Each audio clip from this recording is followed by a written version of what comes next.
Good morning. Sorry about that slight delay. My apologies. Good to see you, Tenwin. Good to see you in. Sounds good. No, it was just some OBS technical issues on my end. Just had to get them cleared up. They just took a little bit longer than I was expecting them to because I'm still not sure about everything that OBS does sometimes. Let's dive right in. For blame OBS. So, good morning, Kataka. Good morning. And yes, I will blame OBS. Have you not seen other streamers? It happens disturbingly frequently. Will do. Make sure the game speed is increased. Let's see. We talked to you. We talked to you. We cleared out this room. We were supposed to go outside to talk to the other people. Clear out the remaining conversations around here and go see what horrible thing will happen when they try to install this anti-Bane artifact that they've been working on. Because something tells me shit's gonna go wrong. We definitely talked to all the merchants. I'm pretty sure... Melita. I don't remember talking to her, and we need to go down here to Eldane's house and Siren's sanctuary. Amplitude is announcing the next strategy game, and Avowed comes out in February. So much happens next year. Well, I mean, it is the beginning of the year, so honestly, it's kind of surprising that they're releasing Avowed in February. That's usually not a very busy month. So I think they're hoping to take advantage of that. Okay, well, let's see what's in your house, my dude. A whetstone. And some camping supplies and some healing potions. Okay.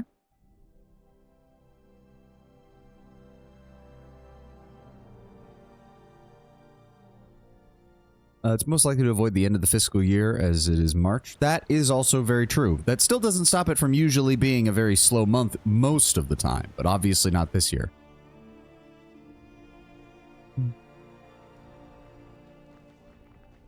Oh. Yeah, she's got a whole posse now of people listening to her. That's probably not a good sign. Hey, Lord Brown Bear, welcome. Let's try not to stand out, shall we? Okay, hi Siren. Hello again. Siren stands here, surrounded by a group of villagers. She speaks to them in soft, dulcet tones, holding them hypnotized with her hand motions, her headdress flashing as she speaks, and you're unable to tell if it's a trick of the light or the gem in it actually glowing from within. She is swept up in her oration and seems completely unaware that you've arrived. There is a lull in her conversation, and she opens her eyes. Well, look who's here. And what brings you to Lethean's Crossing? I can't imagine it's the scenery or the quaint locals. Have you come to spoil my fun? He frowns a little, momentarily lost in thought. Tunon probably insisted you find me, didn't he? Because we can't let Siren have any fun, can we? Let's control her. Let's tell her what she can and can't do. Let's use her to destroy nations. As she speaks, the crowd around her appears agitated, and the air in the room goes far more heavy and warm.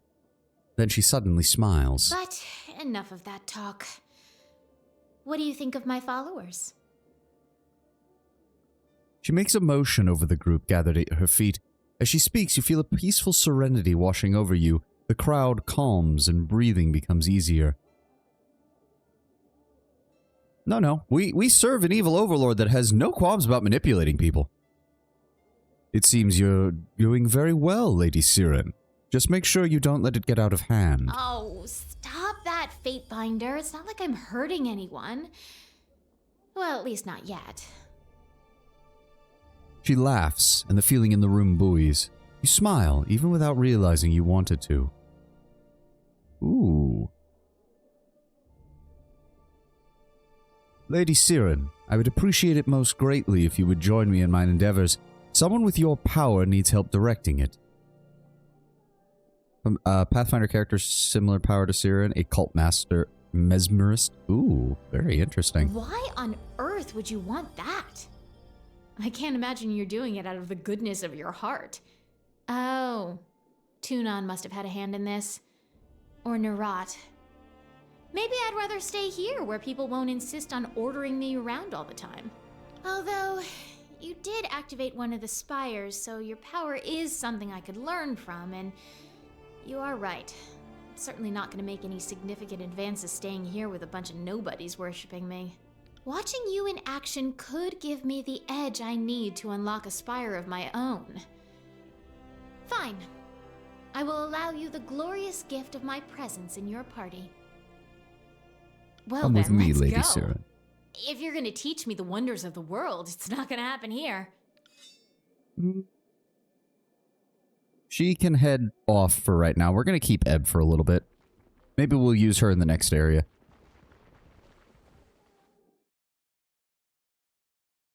Ugh. Right. Yes, Brown Bear. We're all well aware of your biases. Oh, wait. There's more stuff down here? I'm pretty sure most of the stuff we left was just camping supplies, so... Yeah. Was there something else down here? There is. Those are just villagers. Aha! Ooh, Sigil of Rooting. We already know that sigil. Well, then I guess we'll sell it.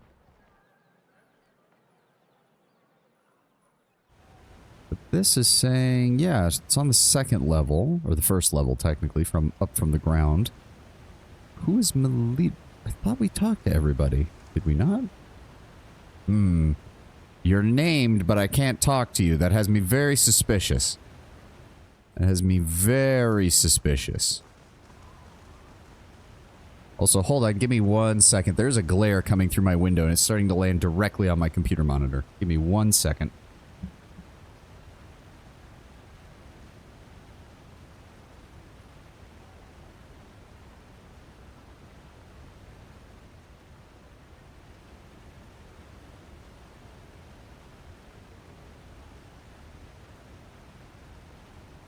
There we go. Not having to deal with that landing on my computer monitor and not being able to see a quarter of the screen. Ooh, yeah. Okay, let's see how this goes horribly wrong. It is done.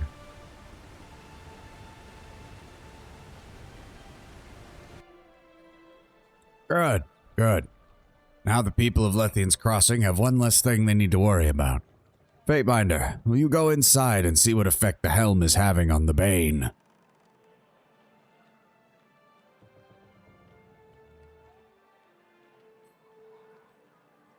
Kairos' law states that no one should be allowed to enter the old walls. However, we also have the orders from Tunon to ensure that the Bane remain inside. As such, we will never know if the helmet is working if I do not. I will do this for you. Thank you, Fatebinder. Your help is invaluable. I just need to know that the citizens are safe. He holds out a small stone with several glyphs etched into it. Take this. It's the keystone to enter the old walls. The entrance is directly below us. And good luck. Huh. I was honestly expecting something to go horribly wrong and... Oh, shit. I just realized. Fuck. Sorry, Brown Bear. We might actually have to go grab Landry, because if this place has sigils like the last one, I need his ability to read them. But as soon as we're out, I'll switch back to her. But we're gonna have to go grab Landry, I'm afraid. I just realized that. I do not want to be in a position where we were last time, where I was tearing my hair out practically.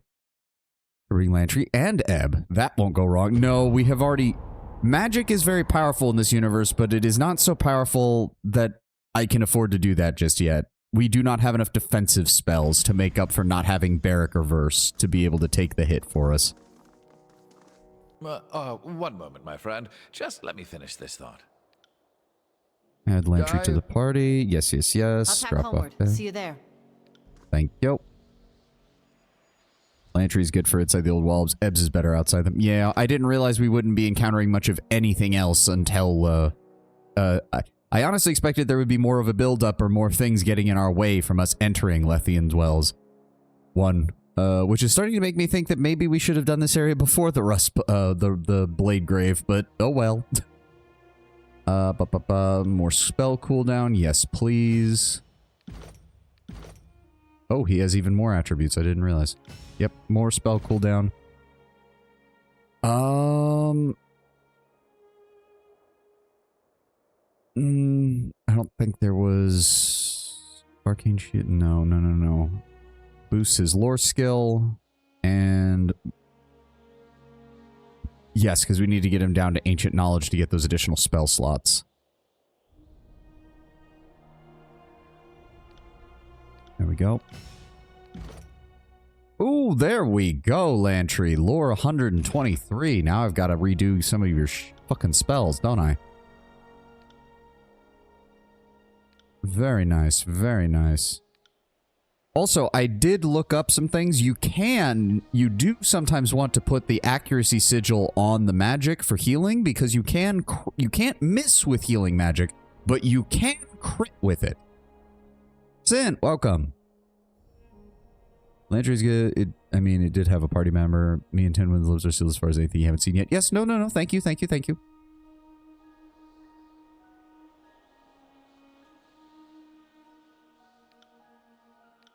if we go ahead and add that. No, I looked into that, Lord Bramber. That's actually not the case. You can't graze with it. You can only hit or crit. That is and that is true with all of the buffing spells that target your own forces. If I do that and that, can he actually... He can add all of the sigils that we currently have, so why not? I'm going to go ahead and update that for him. Then we've got this one, which we can turn into a beam, provide additional recovery, or we can give a additional projectile. The additional projectile is good because it just straight up adds more. Yeah, and it has a... the recovery sigil's not really going to help, so we're going to go ahead and update that. Mischievous Mass. It's already at 95. That's not really going to help. Accuracy, probably for the best. Can't add either of those. That's fine. Surge of Glory. Yep, it's already got that. Recovery Sigil, we can go ahead. Area of Effect really doesn't matter. We'll go ahead and add the Accuracy Sigil and the... Oh, no. Turn off Accuracy. Go for the Intensity Sigil instead. There we go. Additional damage, faster recovery speed for a certain period of time. Very nice. Then we have Unravel Minds, which is his... This is the AoE one. This is the cone one, right? Right. Yep, we can add damage to that with bleeding. Oh, I also did change up some of my spells after stream yesterday. Mainly because I realized if Mage Fire really is where I'm getting most of my damage, then turning most of my frost spells into the frost fire spells using that one sigil we've got is the best way to add more damage. So all of my frost spells are frost fire spells that also inflict mage fire on everybody. And I think I put bleeding on the giant boulder, so that also... Or no, one of them has bleeding. I don't remember which one it is. Frostfire is amazing. Yeah, because it pretty much lets you double up on mage fire, and mage fire is, as I'm learning, is the best way to deal damage with magic. Slow, yeah, it's the combo of slow effect and the damage over time effect. Very nice combination. So we can add a bleeding affliction to that. We can still add... We want to add accuracy. We want to add area of effect. There we go. Well, actually, hold on. This affects the arc of the cone. So actually... Oh, we already have the reaching grasp. Okay. Ooh, we could add... Yes, we're going to add that so it increases the stun, dazed, and bleeding afflictions. And lastly, Spectral Blur. We're going to go ahead and add the Spell Surge. We're going to go ahead and add the Accuracy. And then we're going to go ahead and add... Oh, the duration. Can we... Hold on. Turn off Reaching Grasp. Select the duration signal. Now we've got Graze and Deflection at a higher rate with recovery time bonus. All for 72 seconds. Yes. Okay, I'm feeling much better about their magical abilities now. Right. But yes, we'll also go ahead and rest because Verse somehow got hit hard enough that she sustained an injury like that, and I really don't like that part of this system. Yes. As much as I would love to use actual Hellfire, that does seem to be more Narat's thing with the whole green glowing everything on fire of his body kind of shit. So I guess we will be the Frostfire instead. Oh.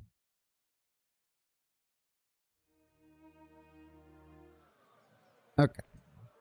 Oh, it didn't fuck up my formation, did it? It did fuck up my formation. It always fucks up my formation. Why am I even asking? There we go. Oh, that's interesting. I didn't... Can't do that. That's weird. I could have sworn there wasn't a hole in the wall over there before. I'm still worried about you. You have a name, but I can't talk to you. That's usually not a good sign. Why did my monitor just turn off? What the fuck? Oh, for the love of... What the hell? Well, funnily enough, I can still control things through OBS, which is hilarious. I can still see my game screen through OBS, but my main monitor just for some reason decided to shut off. Give me 1 second.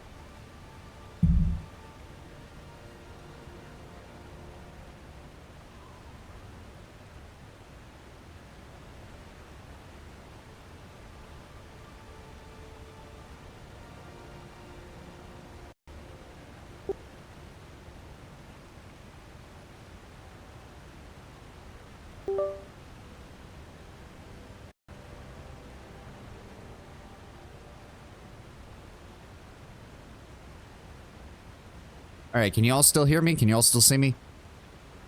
Are we good? Hello? Hello? Can you all still... Okay, Lord Brown Bear saying yes. Are we all good? Are we all good? Okay, there we go. Yes, I have no idea what caused that. My main monitor has done that occasionally over the last... ever since I bought it, and I still have not figured out why. It will just... and it does it at random. Like, I think the last time it did that was like 3 or 4 weeks ago. So, I have no idea why it does that sometimes. I don't know. Okay, let's actually get in here. Use the keystone. Open the door. Let's see if this place is as big as the last one. If it isn't, then yeah, it's really the game telling me I should have come here first. Oh, more missives. Oh. Greetings, Savani. You're correct. There are spires across all of Tyratus. Also, happy first advent. Happy first advent? What? I'm not familiar with... What? Sometimes I hate the chat delay. Why do these missives always seem to find you after you enter the old walls? I don't know. To be fair, I think it was up there for a little bit. I just hadn't noticed. You are correct. There are spires all across Tyratus. The exact distribution of these monuments fuels all sorts of debate and speculation. Oh, the 3 Sundays before Christmas. God damn, sorry. It has been a long time since I've been to church. Oh. 2 facts seem commonplace. Most spires are built near the old walls. The mountain spire is a notable exception. And nearly every culture that predated Kairos' empire has some local myth to explain the builders of these spires. I believe the Tearsmen cite the Older Realms as their local name for the spire and old walled architects, but nobody knows for sure. Where the monitor would just randomly show up, so he punched it hard as he could. Punching fixed it. Maybe that'll help. I'd really rather not, because this is a $500 monitor, Kataka. I really don't want to have to... please no. We mark each Sunday until Evan is ever... Oh, yeah. First Sunday. Yeah, for some reason, my brain... as I said, it's been a long time since I've been to church. It's been a long time. Nobody knows for sure. And of course, where Kairos has brought proper civilization, the origin of the spires is simply not discussed in good company. But here is what I think you need to know. First, the spires behave as arcane lodestones. There is a constant field of magical strength around the spire. If you imagine a mystic sea resting atop our world, then the spires seem to spin and churn the magic. Creating a spell cast with even modest effort will materialize with powerful results. Interesting. I wonder why that hasn't had an effect on our actual spellcasting, though. That might be a gameplay and story segregation kind of thing. Second, and most tellingly, Kairos has laws against entering the old walls, but no laws against the spires. You could infer from this that this means Kairos has no issue with the lay folks messing with the spires, but wishes to keep us safe from the old walls. Or you could think like an overlord, and know that if you place a rule against something you make it forbidden and desirable. Now I find it telling that Kairos forbids the hallways that lead to the spire, but does not paint a target upon the spire themselves. Last but not least, as a young Fatebinder, I once had to oversee the case of a man who had built a shrine to Kairos around the base of a spire in the far southeast of the Empire. I could find no evidence of falsity nor slander. His shrine was most reverent and a loving tribute as I had ever seen of our overlord. At one point, though, the man claimed he had evidence that Kairos was here in -50.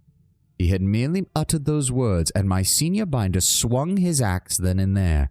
Being the new girl of the court at the time, I said nothing, but I have long wondered why such a comment should require death instead of the traditional removal of the tongue. Fatebinder Myothis. Interesting. She is correct, though. I didn't even think about that. I just assumed that his laws about the spire would have come from his laws about the old walls, but I guess there is a legal distinction between the two, which would also explain the edict specifically mentioning having to take the spire. But yes, it is interesting. At one point, this man claimed he had evidence that Kairos was here back in -50. Well, I already think I know why they killed him rather than merely ripped out his tongue. It's because he said he had evidence that Kairos was here. It would have been one thing for him to just say, oh yes, and Kairos was here before they were the overlord of the Empire. That probably would have just resulted in the removal of the tongue. But he claimed he had evidence that Kairos was here before. Solicit her advice. My dear Myothis, I appreciate the information and I thank you for sharing. Knowing what you know of my situation, what would you do? Savant. Alright, let's send that off. Oh. Oh dear. Well, it seems to be empowering the Bane traps. Is there ever a positive outcome for entering the old walls? Yeah, probably not, Barrick, but we're gonna do it anyway. Yeah, never mind, it broke him. Oh boy, here we go. All that man had to do was play dumb. Yeah, that probably would have helped. Okay, well those are the fire guys, so we need different. Go ahead and start with the lightning spell. Good damage. Path of Frost. Wait for him. There we go. Oh yeah, good damage. We'll go with stone. There we go. Go ahead. There we go.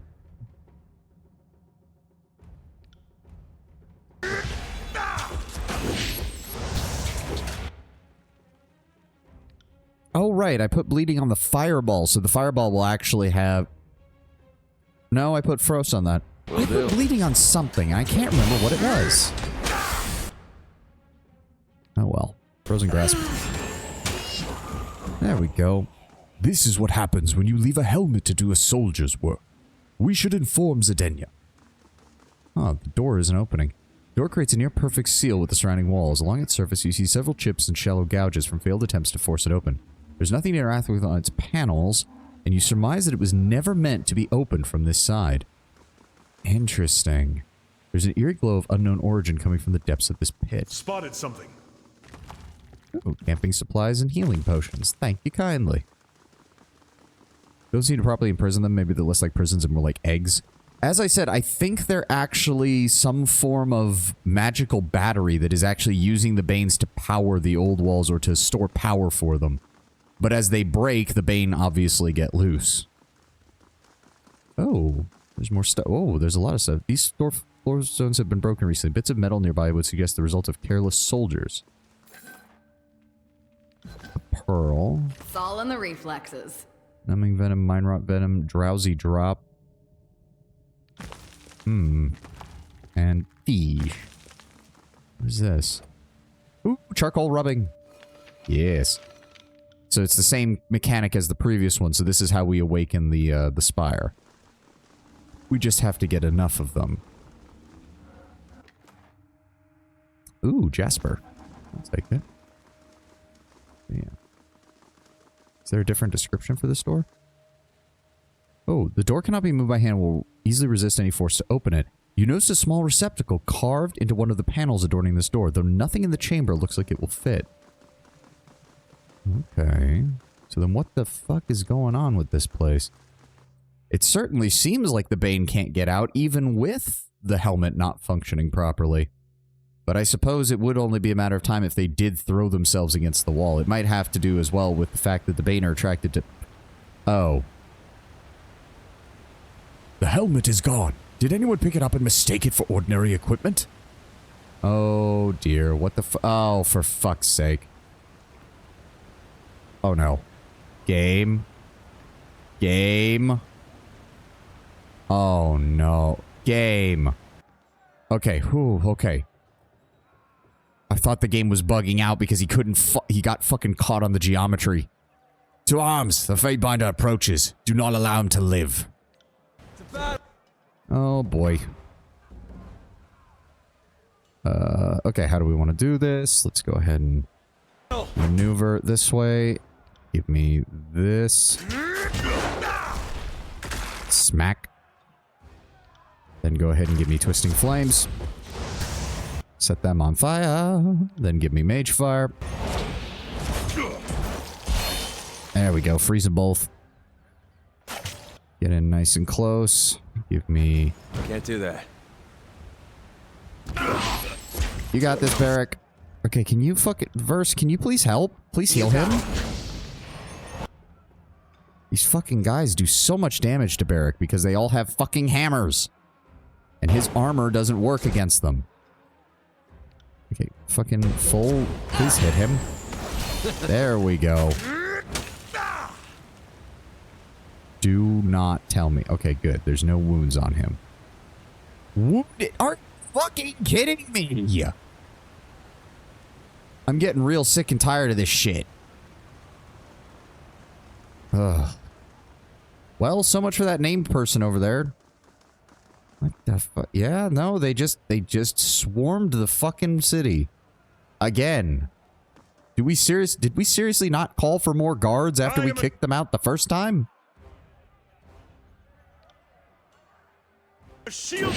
Yep, force them to get in close. There we go. Nope, not that one. Where is it? There we go. Mage fire.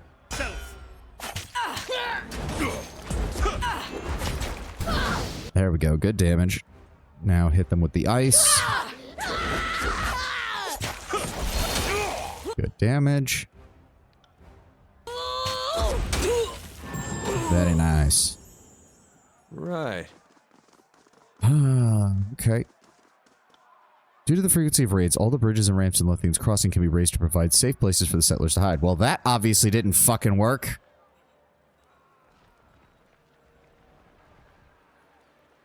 Go ahead and give me a manual save. It's been long enough. Heads up. Okay. No, doesn't even have a hammer. That guy does, but he doesn't, so we should be fine against this. I don't want to see any more bullshit. What a... Please move in the right... How the fuck is Barrack taking this much damage? Please cast this on yourself so that you can fucking dodge some of these hits. Please. Alright. Stone. First words would cause more harm than... There we go. Then we're going to... Path of Frost on all of them. Jesus Christ. We're gonna Twisting Flames the whole group. And then we're going to do this one. What the fuck is wrong with my weapon? I don't know, Verse.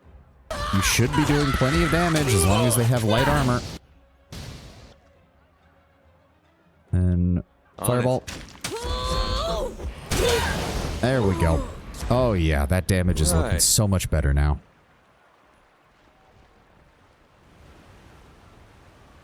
Okay, so there's another group there and another group on top of there. I suppose we could swing back around and use the platforms to get around the side, kill those two, and then engage those guys from above. That would probably be good. Curse of acronyms. SM2 can be either Space Marine 2 or Spider-Man 2. Yeah, there's a lot of acronyms now. The poor Cyberpunk players, too. Yeah. We don't talk about the abbreviation for Cyberpunk. I'll stay downwind of our enemies. Should be two of them over here. Yep. Huh, for a second I thought that looked like Raytomon, but it's not him. Unfortunate. I'm on it. Fireball. Right. Look.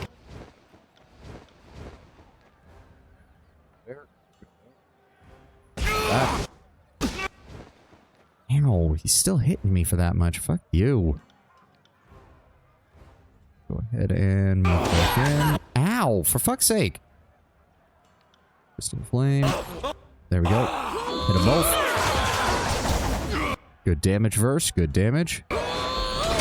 Move up slightly. Hit them both. There we go. Bleed out, you Don't use the abbreviation for Cyberpunk. No. Yeah. There we go. Took him down. No loot from any of you guys. That's annoying. Okay, hold on. We've got a named dude. Can we If I set Barrack and Verse up here... Will do. I go over here. Is this game gonna cuck me on ranged attacks again? No, it's not. Oh, now we're talking. Aha. Nope, I need you guys to stay here. I need you guys to stay here. I need you... Okay, the AI is being a little annoying because it wants to just tell everybody to move. Oh my god, no. Just... no. Oh dear god. How do I turn off the AI? How do I turn it off and make them not do things?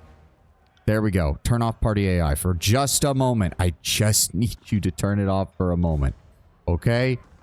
There we go. Let them come to us. Let them block themselves off on here. There we go. Okay. Now we're going to turn it back on. There we go. Okay, Verse, pull back. There we go. Let Barrack... Why do you have no weapons? Why is Barrack already at half health?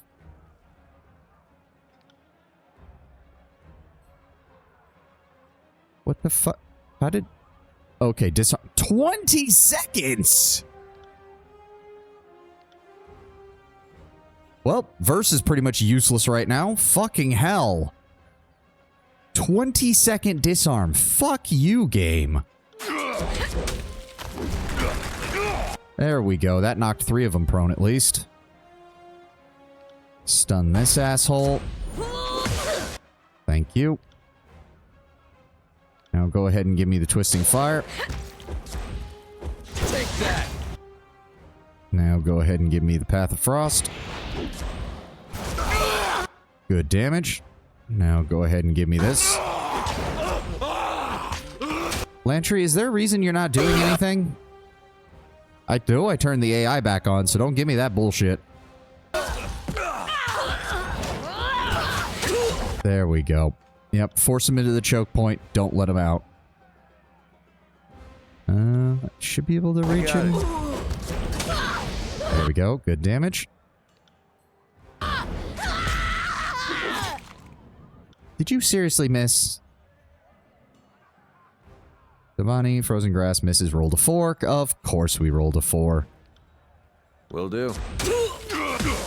There we go. Grab that. Okay, so check on Eldian. That was in... his house was over here, wasn't it? Yes. Oh, what the fuck? He literally just took the helmet. You fucking retard. Raytomon makes a mocking bow to you. Thank you, Fatebinder. You provided a better distraction than I could have ever hoped. It was all I needed to retrieve what I came for. Now I have work to do. Throw a rock at this piece of shit. Before Raytomon can move, you scoop up a rock from the ground and throw it directly at him. He tries to duck but isn't fast enough and the stone hits him right in the temple. He rocks back and forth momentarily, a large gash appearing on his head. Raytomon opens his mouth to speak, thinks better of it, and runs away to the south. Yeah, you better fucking run.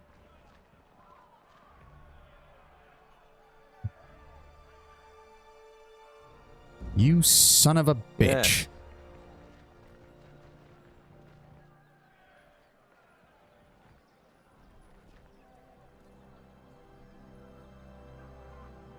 Well, look who's here. But a bit too late, aren't you? Raytomon laughs. He holds a rope, the end of which is binding Zedenia's hands. Zedenia stares at Raytomon with an intense hatred. Now that I have the Mage Bane and the Forge-bound Master, nothing can stop me from unleashing the Bane on Lethian's Crossing. Didn't you say you wanted control of this town, you dumb shit? The helmet, how did he get a gash on his head? I mean, if the rock is large enough and thrown with enough force, you could still take an injury underneath the helmet. 1 second, let me drink. He's not just sounding more villainous, Brown Bear, he's also more of an idiot. How would you see it? Well, I mean, if enough blood runs down from inside the helmet, notice that it doesn't cover, like, the mouth and chin. If the blood starts dripping down from the side of his head and, you know, starts running down his cheek and his chin, you'd be able to see that. I'm not saying it's great writing here, Tenwin. I'm just trying to justify it in my head, too.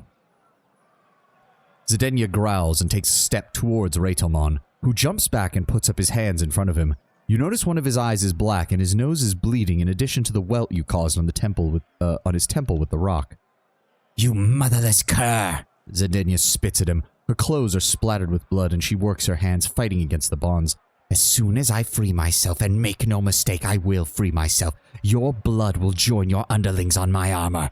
It will take more than a hammer to my head to take me down, you coward. Using your men as a distraction, you know you are no match for me.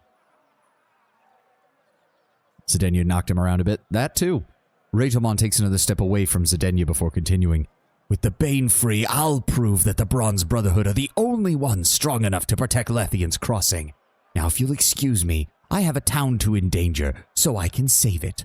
You are dumb. You are stupid and dumb. I am going to enjoy killing you. It's a bad... Oh, of course, and he leaves more of his men to fight me. Of course he does.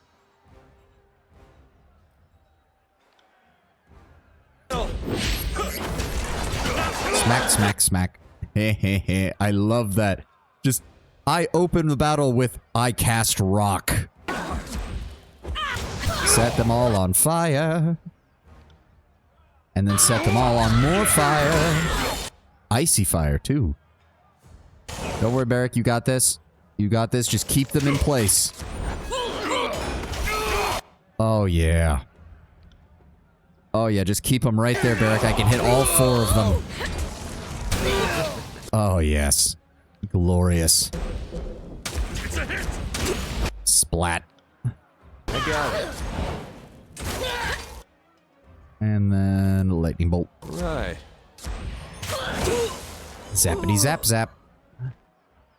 Right. Really nothing. We got no gear, no scrap, no potion, no nothing. That I do not like that. Alright, where's Eldian? Is he back at his house? He's probably back at his house. It also occurs to me, if they manage to grab Zedenya, most of the Forgebound are probably dead or heavily injured. The more spell powerful than Rock is Fist. Oh. Fatebinder, come in. I was just told the news that the Magebane helm has disappeared. This is terrible. What happened just now? There was fighting out there. Are there more of them? Raytomon stole the Magebane helm and has captured Zedenya. Just when I was beginning to believe we were safe. Celebration planned before its time will no doubt become awake. Eldian shakes his head. And without Lady Zedenya, there's no chance of getting another helm. My friends, please, return to your homes. The Fatebinder has taken care of the invaders. I know it's asking a lot after everything you've already done for us, Fatebinder, but without that helmet or Zedenya, we're in the same predicament as we were before. The Bronze Brotherhood has one of their main camps near the old walls at Twin Rivers. I would suggest that's a good place to start looking for Raytomon and Zedenya. Please, find them. I don't know much more than that, but I'm happy to answer any questions you might have. What can you tell me about Twin Rivers? It's another entrance to the old walls there, and I know the Brotherhood use the area as an outside base for operations. There has even been rumors that they've been exploring the old walls, and fuck, if that's true, Raytomon's even more insane than people have been letting on. Anything else going on in town I need to know about? I hate to trouble you with request upon request, Fatebinder, but I would ask one more thing. The recent attack was horrific, and there's a lot of folks in trouble right now.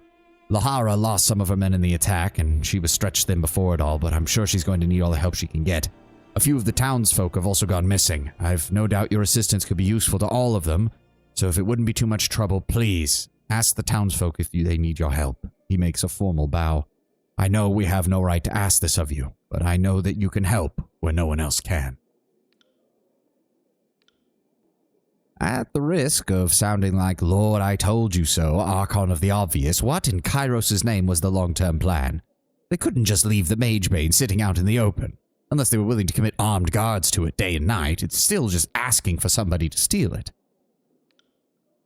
The safety of the settlement was all that mattered. I hope we're of similar minds on this, Fatebinder, since you're clearly capable of handling such threats, otherworldly or not. I'll see to it that the old walls remain open to you. The passageway leading into the base of the spire will be unsealed upon your return. If accessing it can help you in any way, please use it. I know that's asking a lot, Fatebinder, but if there's anything I can do to help, just ask. I need to ask a few questions about the recent attack. It's horrible. All horrible. What do you need? Do you have any idea where he might have taken Zedenya? Well, the Brotherhood doesn't like to stay in one place for long. I can't easily point you to one location. Haven's full of thick forested caravan routes and river crossings. They like to make themselves at home at places like that for days at a time, and then, just when word reaches travelers of their whereabouts, they pick up and move. Honestly, pretty crafty fellows. I doubt Raytomon would continue that routine with Zedenya and Magebane in tow. Rumor has it that he sometimes moves through the old walls, which on account of it being absolutely daft probably means it's true. This is all a long-winded way of saying that we're in the dark here, and I'm sorry. How are your settlers faring? Not well. There's been some tension here and there with the Brotherhood, but by and large they've never attacked people in the settlement. They actually had their fair share of admirers here, believe it or not. But we have a dozen dead, twice that wounded. Most folks stayed inside and were out of harm's way, but the entire town's rattled. He gingerly rubs a bandage wrapped around his hand, wincing as he does. This attack don't make a lick of sense. Who's to say that Raytomon might not return for more? How dangerous are things now without the Magebane? Truth be told, Fatebinder, I'm more concerned about that helmet than the Brotherhood on a rampage. It's true, we survived here for a long time without magical protection, but that situation could change as soon as you blink. Well, the main problem is that without the Magebane, it means the Forgebound can't work without drawing the Bane out.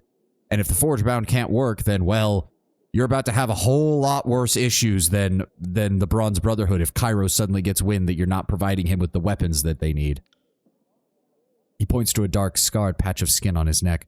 I got this years ago. Thankfully, the Bane attacks were few and far between back then. He pulls back his sleeve to reveal more tightly wound bandages on his forearm and bicep. These I got in separate attacks within the last 2 months. Something is driving the Bane out of the old walls. Why do you think Zedenya was ordered to come here and deliver that fancy helmet in the first place? Why do you think they attacked? He snorts, frustration evident in his voice. I think it's safer to say that Raytomon attacked, though perhaps they're one and the same at this point. I've been around long enough to know how to spot the weed that'll strangle your crops. That man has always had a bit of a poison inside him, even before Kairos kicked the Brotherhood out. With you here, you could most likely talk to Toon and point to the Bronze Brotherhood as stopping the Forgebound. Yes. Well, here's the thing, though. Tunon would probably take the stance of you should find a way to deal with the Bane and get the iron shipments moving. This is still their fault if you can't. Raytomon once burned a village to the ground to kill a rival that was hiding there with the help of some sympathetic folks. He said that the village raised arms against them, but that's a load of pig shit. He did it because he was obsessed with getting vengeance, and never lets go of his obsessions. His rival wronged him before, so he left no stone unturned until she was dust in the ground. Consequences be damned. Yeah, he's treating his status as if he was like some high and mighty king, when he's a lord of a mercenary band. Whatever fool notion compelled him to order his men to come to Lethian's Crossing and steal the Magebane, I guarantee you, has everything to do with his obsessiveness. He hasn't changed even after all these years. If there's something big he wants, rest assured. And right now, we're all in his way. Why do you think he took Zedenya? Now that is a more interesting question. Eldian scratches his beard, squinting his eyes in thought. Truth be told, the Forgebound and the Bronze Brotherhood never got along. The iron workers think of themselves as artisans, and they see the Brotherhood soldiers as thugs that aren't worthy of their fancy swords.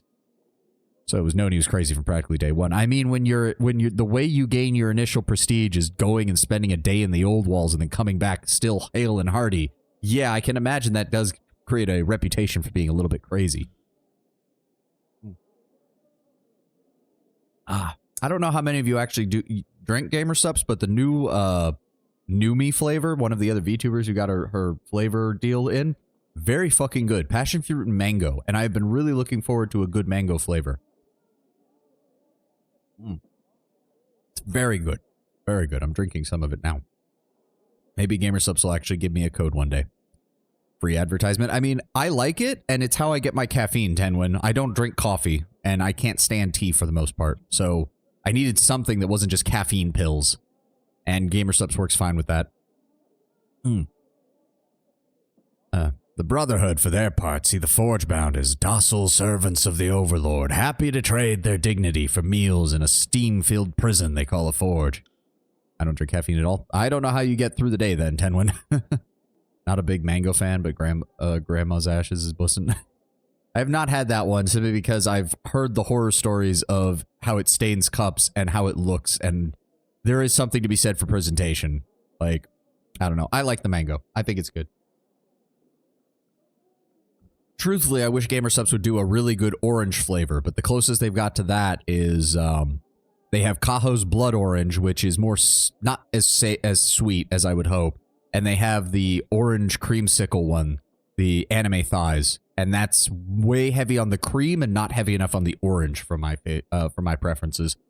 I really like me some citrus when it comes to drinks like this.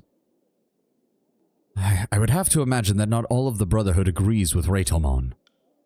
Oh, I've heard rumblings of it. Word is that their leader is a paranoid sort. He sees conspiracy and betrayal at every turn.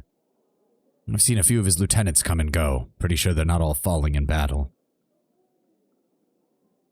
Too bad they do a number on the teeth. Not that I know of, Tenwin. There's no sugars. There's only a minor amount of artificial sugars. The whole thing is that they're keto friendly and everything. I've never heard anybody say anything about... Oh, you're talking about citrus. I'm an idiot. I thought you were talking about Gamer Subs.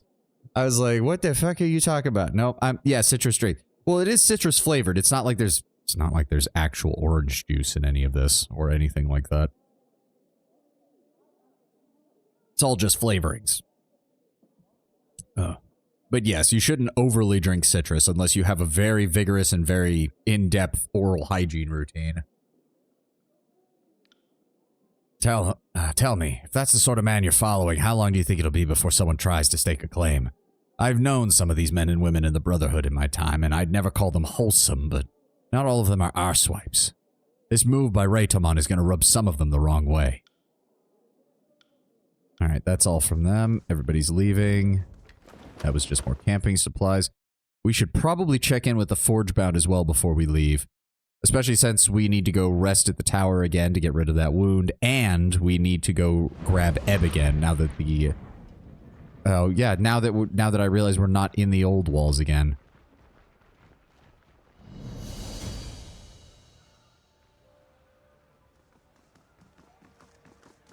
Oh, okay. Oh, hold on. Fatebinder! Dea cries out to you. I need your help. It's terrible.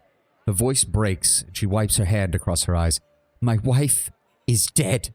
She puts her face in her hands and sobs. My poor Phaedra. She pulls her hands away. A fierce passion in her eyes. She was slain by the Brotherhood, and this cannot stand. I demand the justice of the court. You didn't seem very happy to have her around yesterday. You presume to know my feelings? Just because I didn't fawn over her while you were around, I didn't love her? Because I did smile and swoon when she speaks that I am unhappy? How dare you? Puts a hand over her eyes and sobs. Well, I wasn't actually... I personally did not feel that that was the case, but the way you responded to my character saying that does now make me very suspicious as to what is going on. I will attempt to find her killer, but how do you know it was the Brotherhood? The necklace! Her hand moves to her neck, tracing bare skin. She was wearing the necklace I gave her when she bursts into tears. It was a younger man. Her words tremble with sobs. Sandro. She whispers the name in a low tone. He struck her dead and took the witness. I was paralyzed. I froze and I just watched. Her eyes well up as more tears overtake her. I must clarify to you, Lady Dea, that bearing false witness to a Fatebinder of Tunon can lead to even more murder. Are you sure that it was Sandro and not another Brotherhood mercenary? Of course I'm sure. I would recognize Sandro anywhere. The angry tone in her voice rises. He and Phaedra were friends once. They had a falling out years ago when they were in the town over some trivial matter. He must still be angry about it. I think he took the necklace as a token. You know how these mercenary thugs are. I will do what I can to find Sandro. Kill him. And please bring back the necklace. The thought of those thugs just pawning it. She rests her head in her hands and continues to sob. Do not let them get away with this. The Brotherhood's hideout is somewhere in Twin Rivers. Kill him. Give me some peace. That's more... Those? Literally just tell her to join the queue. Yeah, that's a little bit much. Nope, nothing in here. I'm gonna have to recheck everything now. Great. Andra in the corner. I am not pissing on the earth. I'm gonna go higher and pulling down the moon. Oh, don't remind me. Andra is still a piece of shit. It's like, congratulations. Skane was an asshole, but I expected that. I was not expecting Andra to be the reason that I hated the pretty much the entire Pantheon in Pillars of Eternity. Do I even want to know if you guys have more? Zedenya is a capable warrior. She is a smith, and I can only imagine her restraint with Reitamon is for the sake of the Magebane and the people of the Crossing. How may I be of assistance? They can reference that clip in the Sonic 3 movie. You'll rank it 10 out of 10. Sometimes I wish the gods were less dickish. I think that's part... Well, again, Brown Bear, that was kind of the thing we found in Pillars, is that they're not really gods. They're amalgamations of mortals, which explains why they're so dickish.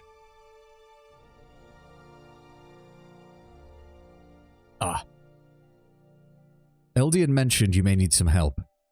Yes, actually. That goat fucker, Reitamon, really made a mess of this settlement.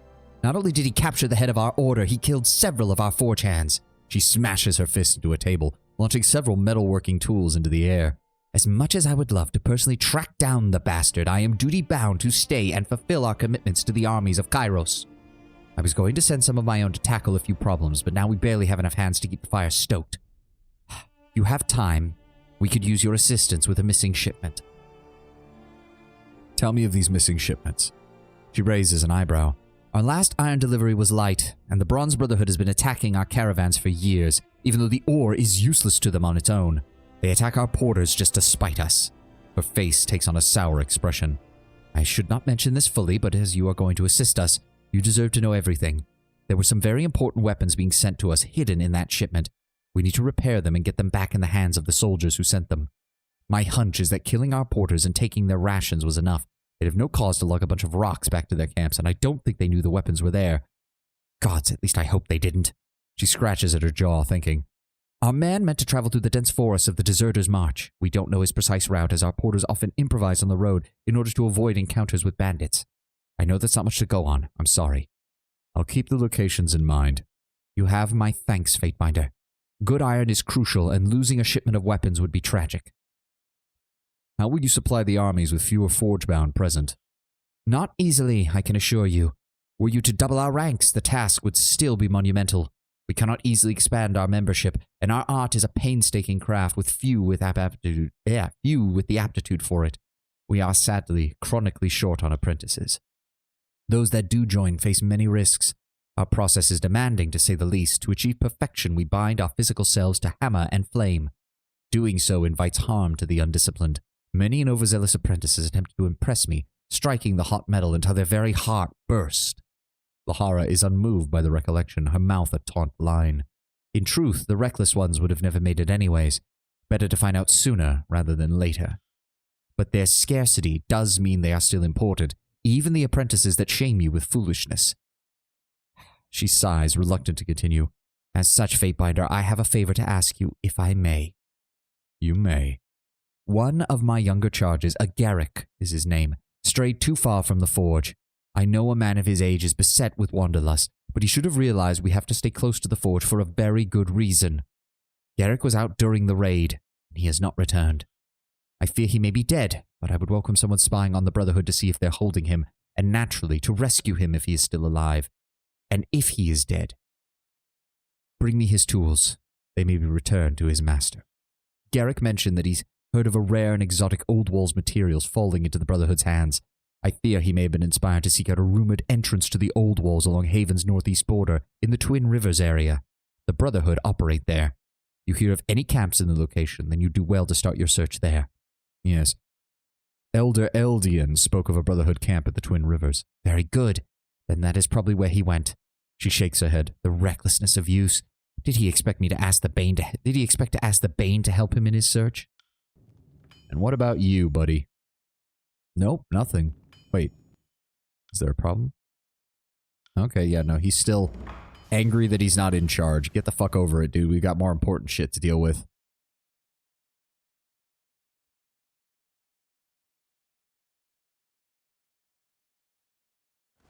There we go. Yeah, we're just gonna have to do a quick circuit of the town and see if anybody else needs anything. Settler. Settler. Okay, nothing else on...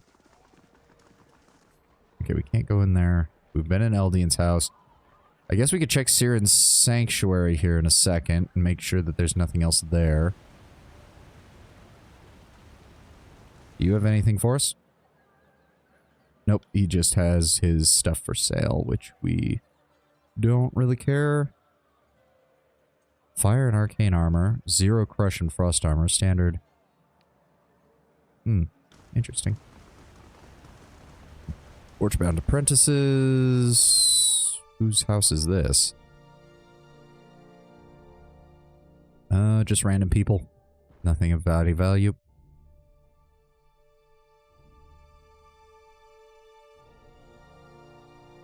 Come on. Come on, load it. Come on. I have a fucking M2 fucking solid state drive. Just load up the fucking game. Alright, we'll head up here now. Nope, there was nothing there. Settler. Nope. Reminds me a bit of the rogue trader situation. Wherever we go, nothing ever goes as we want it to. Where Pascal complains every time they land on a new world, they get ambushed as soon as they touch the ground. I think, Abelard also makes a comment, or someone else mentions it, and then Abelard's just like, yeah, you get used to it.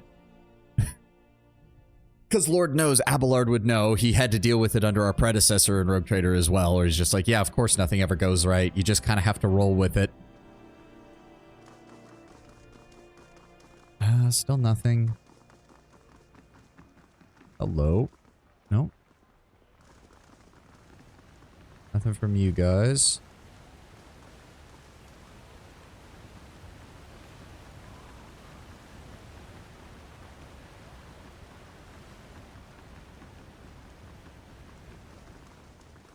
Nope, nothing there.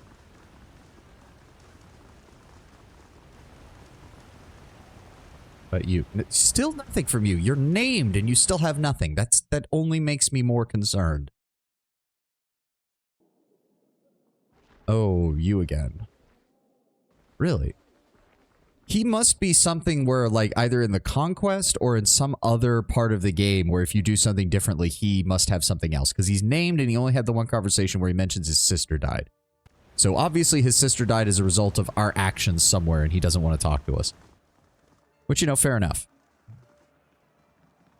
Oh, hello. I wouldn't bother with this lot. Those fish were earned with the blood of his fellow tearsmen. You keep spreading lies and I'll beat you unconscious with this fresh and reasonably priced river fish. Sorry you had to see that. Gino does a quick and apologetic bow. My brother Allegan normally runs the stall, but he's out getting supplies right now, so I've been forced to endure the public while I watch over things. Allegan should return shortly. Would you like to see our wares? I didn't see you before the attack on the settlement. I was out gathering supplies with my brother Allegan. Guess we were lucky and missed it. What can I do? False rumors usually begin when someone has made enemies. What was all that about? Gino sighs, seeming to size you up. You're spoken of very highly by the other settlers, so I guess I can trust you. He motions you closer and lowers his voice. A while ago, I used to frequent an obscure part of the Twin Rivers where fishing is profitable. One day, I saw something I probably shouldn't have, and some disfavored caught sight of me trying to escape. The disfavored must be trying to discredit me in case I ever came forward with my information, but I assure you, I would never cross Kairos' armies. I'd much rather wash my hands of this whole dirty business. But I'm sure someone with the authority could get the root of this. You could find the person responsible for spreading these lies. I'd give you a hefty discount here. I'll look into it. Such misinformation should be looked into by the court of Tunon. Thank you, Fatebinder. I'll speak to one of the other merchants first, or maybe Eldian.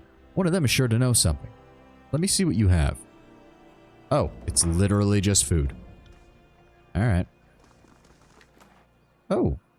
There was a broken axe here. That's weird. I could have sworn I went over all of that. And I guess now we need to talk to the merchants before we leave. What can you tell me about Gino? Not much, sorry. Don't usually deal with him. Most folks say he killed a fellow fisherman a while back. Keep an eye on him. Okay, so nothing from you. What can you tell me about Gino? Not much, really. He's been acting on edge for a while. Some people have said he cut a deal with the local authority to have his competition disappear. Who told you that Gino cut a deal with the authorities? Helena, I think. She might know more. And why would Gino want to get rid of such competition? Well, times have been tough all around in the crossing, ever since we became an occupied settlement. A lot of the merchants will use any means they can to get a leg up on the competition, but working with the local garrison to take out your fellow merchants is against everything we Tearsmen stand for. Interesting. He was accused of killing off his competition, but nothing ever came of it. He's still being allowed to sell his wares, so there must not have been a definitive proof of misdeeds. Along with the rumors, I imagine right now is a very tough time for him. Interesting. What can you tell me, Harkiad? What can you tell me about Gino? Gino, the poor fisherman? Oh, no, wait. I gave him a Billy Mays voice, didn't I? Gino, the poor fisherman? Not really. I know he has a brother named Allegan. Beyond that, he's one of the many locals whose affairs are no concern of mine.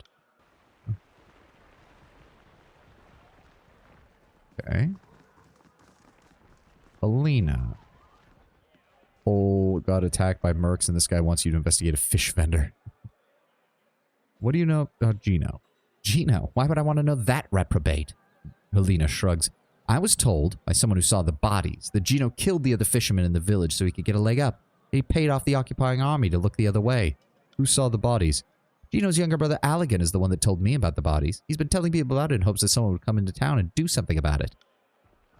Oh, well, that's interesting. Did we just get involved in a family feud? May the silence of peace and the jangling of rings both follow you in all things. Oh, we can't talk to him about it? Wait, what? Weird. Because I could have sworn it said that we could talk to Eldian as well about it, but I guess we got enough information that it doesn't matter. Come on. Come on, game. We've been in and out of these buildings like a dozen times now. Alright, let's go talk to Gino again. So yeah, buddy, apparently your brother is the one spreading the rumors. You may want to look into that. Just saying. It seems that your brother Allegan is the one spreading the rumors. Gino's face turns dark red and his lips thin to a line. Why?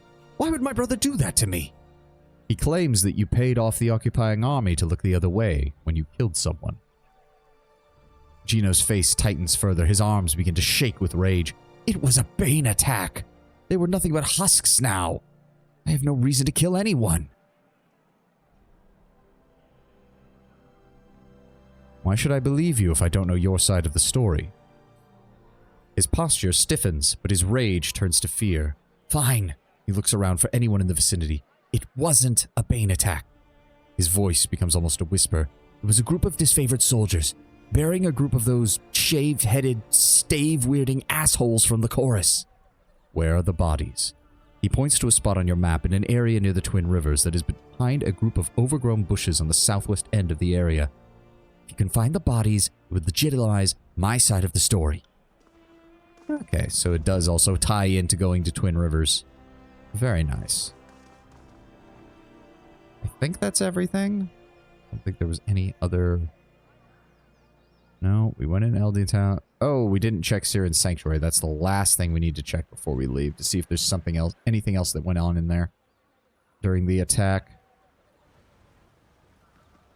That's all we got left, and then we can leave. Come on, open up the door.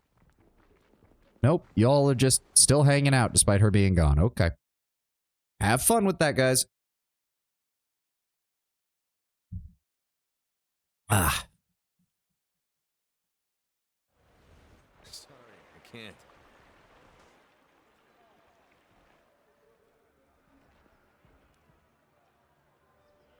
Yes, we'll go grab Ebb so we can have her on hand for a little bit more of this, and then we will bring Lantry back if we get back inside the old walls. That seems fair.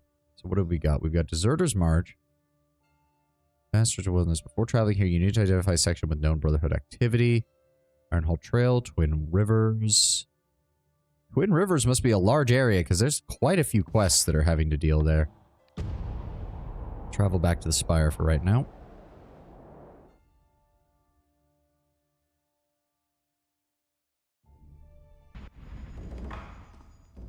Where you at, Ebb? There you are. What is it you need? Of course. Grab your things. I will return to our holdfast at once. And it probably fucked up my formation again. No, it did not. Yay. Very nice. Very nice.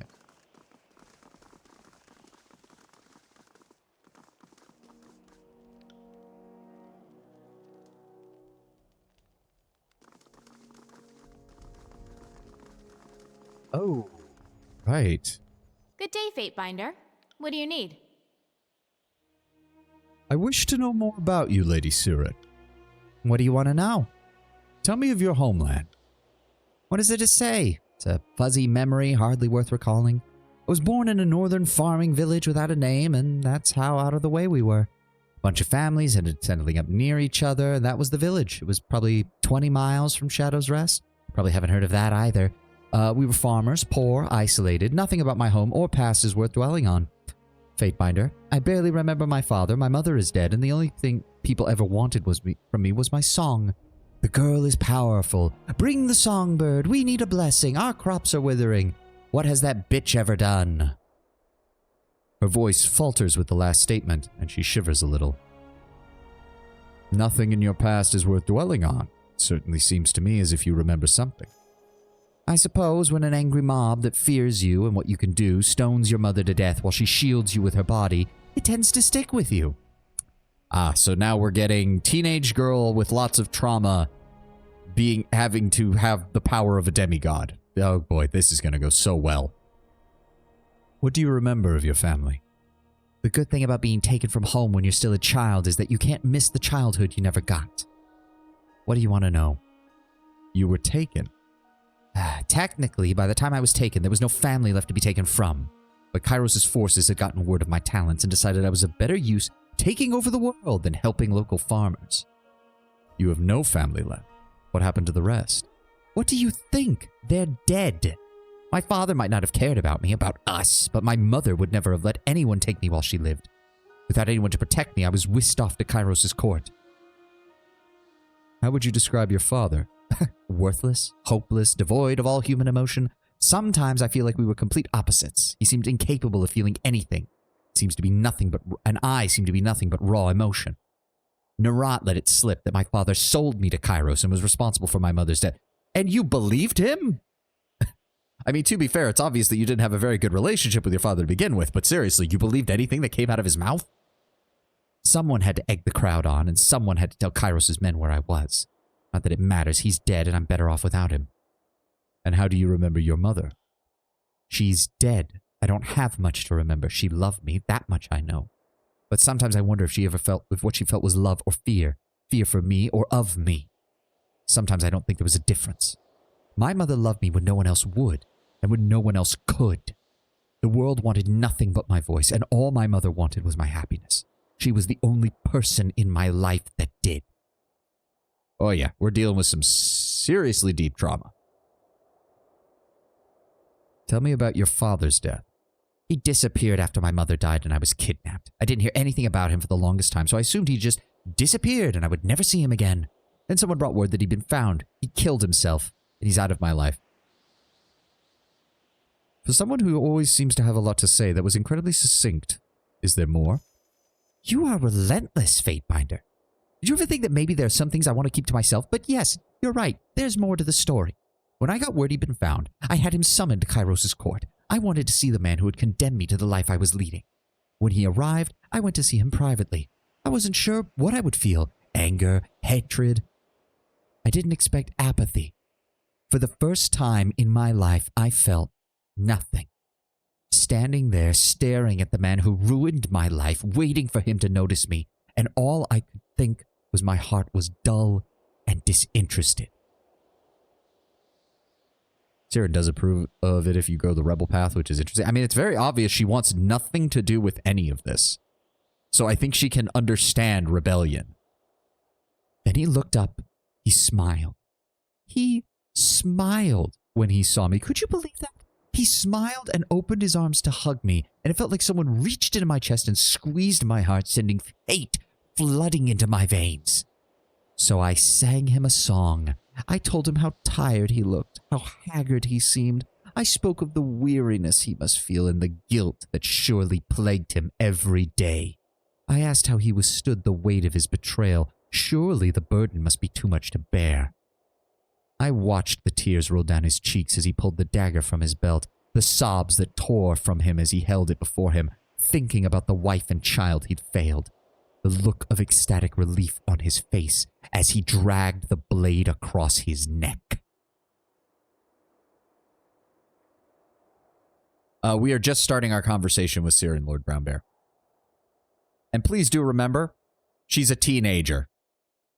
Please please keep your thirst isolated to the MILF, please. Trauma, jazz hands. Correct, Tenwin. I suppose in some ways he got what he deserved. That's what I tell myself, and for the most part I believe it. I can't help but wonder what terrible things he did in the 5 years after he vanished, and what I might have prevented if he'd only been around to hear me the morning after Mother died. Now you know what happened to my father. As I told you before, he killed himself, and that's it. Hey, thanks, Kataka. You didn't have to do that. I suppose that is technically our first actual goal with that filled out. Very nice. Thank you, man. She's the only Archon that is in your party. That is interesting, which is why I would like to bring her along at some point. It's just if we're doing more Old Wall stuff... if we're doing Old Wall stuff, I pretty much have to bring Lantry because he has that ability that lets us get more sigils out of this. And I want Ebb because we just haven't used her that much. Ugh. Tell me of your mother's death. No. No. I can't, and I won't. Please do not make me talk about it. Her voice trembles, and tears begin to well up in her eyes. So we can gain major fear, very major fear. Fine. Oh, I will never ask you to tell me that story. Interesting. So I can cut myself off from this. Well, I want her loyalty, so... Fine. I give you my word that I will never ask you to tell me that story.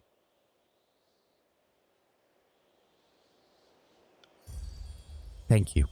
There are some things that are too painful to remember. Yeah, no, she's still a teenager after all. Emotional response.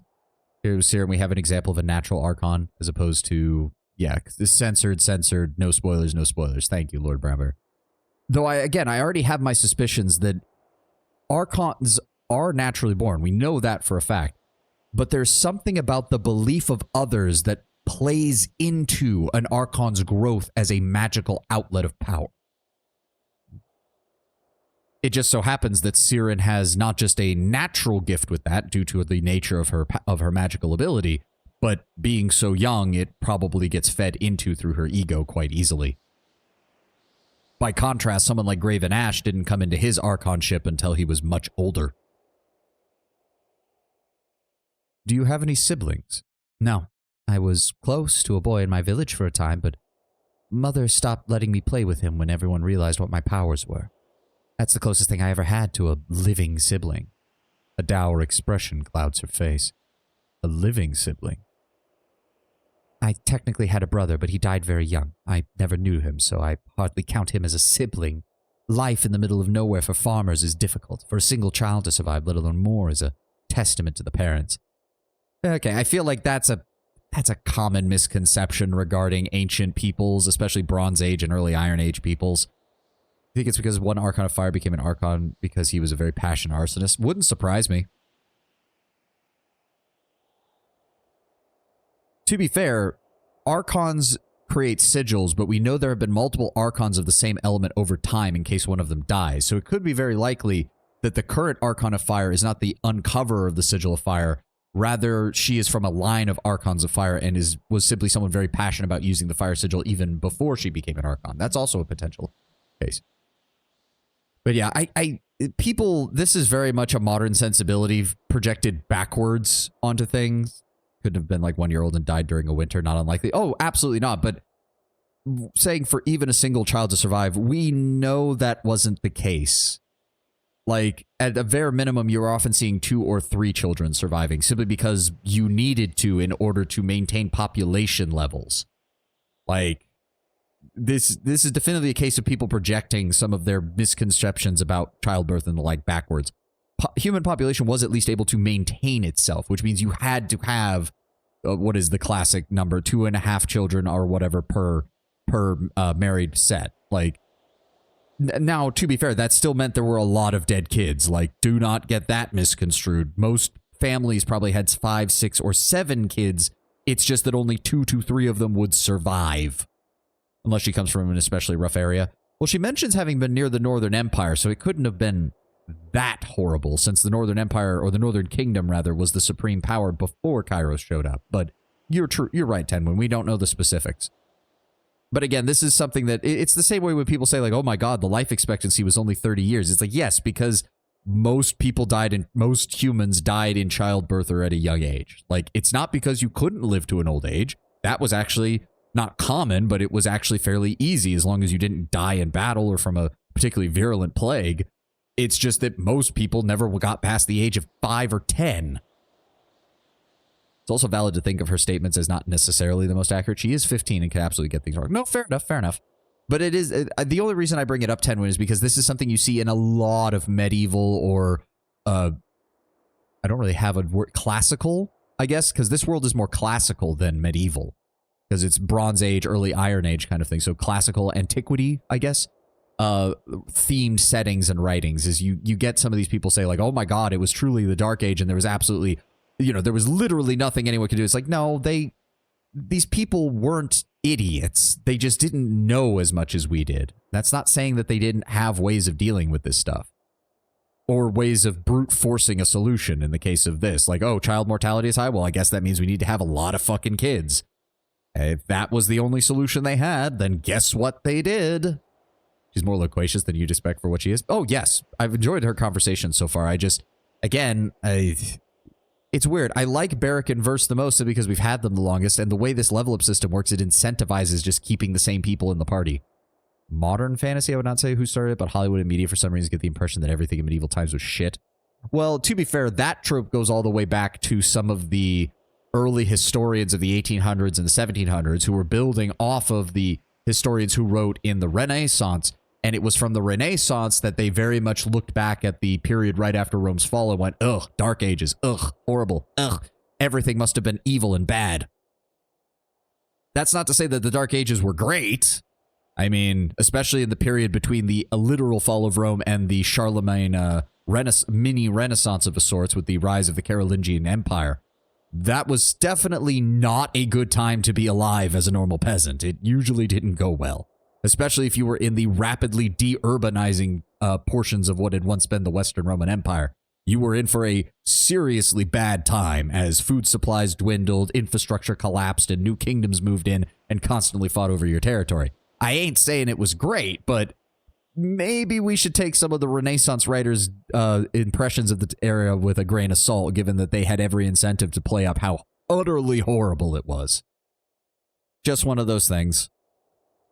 Sorry, I never finished college, but I did take a lot of history courses when I was there. It's always been a fascinating subject for me, especially the post-Roman, that time period right after the West falls and going into the medieval period. She looks at you for a time, her lips a thin line, and her eyes grow red as tears begin to form in her lids. Finally, she nods slowly and breaks her silence. I remember my mother talking about me getting a little brother, and it wasn't long after I started singing, and my powers started growing. She told me that soon it would be too hard for her to travel with me. Siren, sweetie, you'll have to go with your daddy. It wouldn't be good for the baby if I kept traveling like that. Maybe after your brother is out here with us, we can all travel together. Siren looks out to the horizon, her voice breaking. You didn't like traveling with your father? No, all he wanted was money. When we were on the road, he just ignored me. It was simply something to earn rings with, a tool. The farmers in my village used their rakes and wagons. My father used my voice. Everyone wanted the songbird to sing for them, and they paid us so much money. So we went. But I didn't want to go without Mother. She was the only real comfort I had. When I was with her, I felt safe. Nothing could hurt me. There was a trip coming up, and I knew she wouldn't be going, and I couldn't bear the thought of all those days in the care of my father. Her voice breaks again, and she closes her eyes. Oh, I see where this is going. Oh. So I sang to my baby brother, and I told him we were all waiting for him, and I told him we needed to be a family so we could travel together, and I told him he should come out now. I don't know if I meant for it to happen, but I sang the words that no one can resist my voice. My mother's screams cut the song short, and then the blood, it was everywhere. I was dragged from the room, but I don't remember who took me.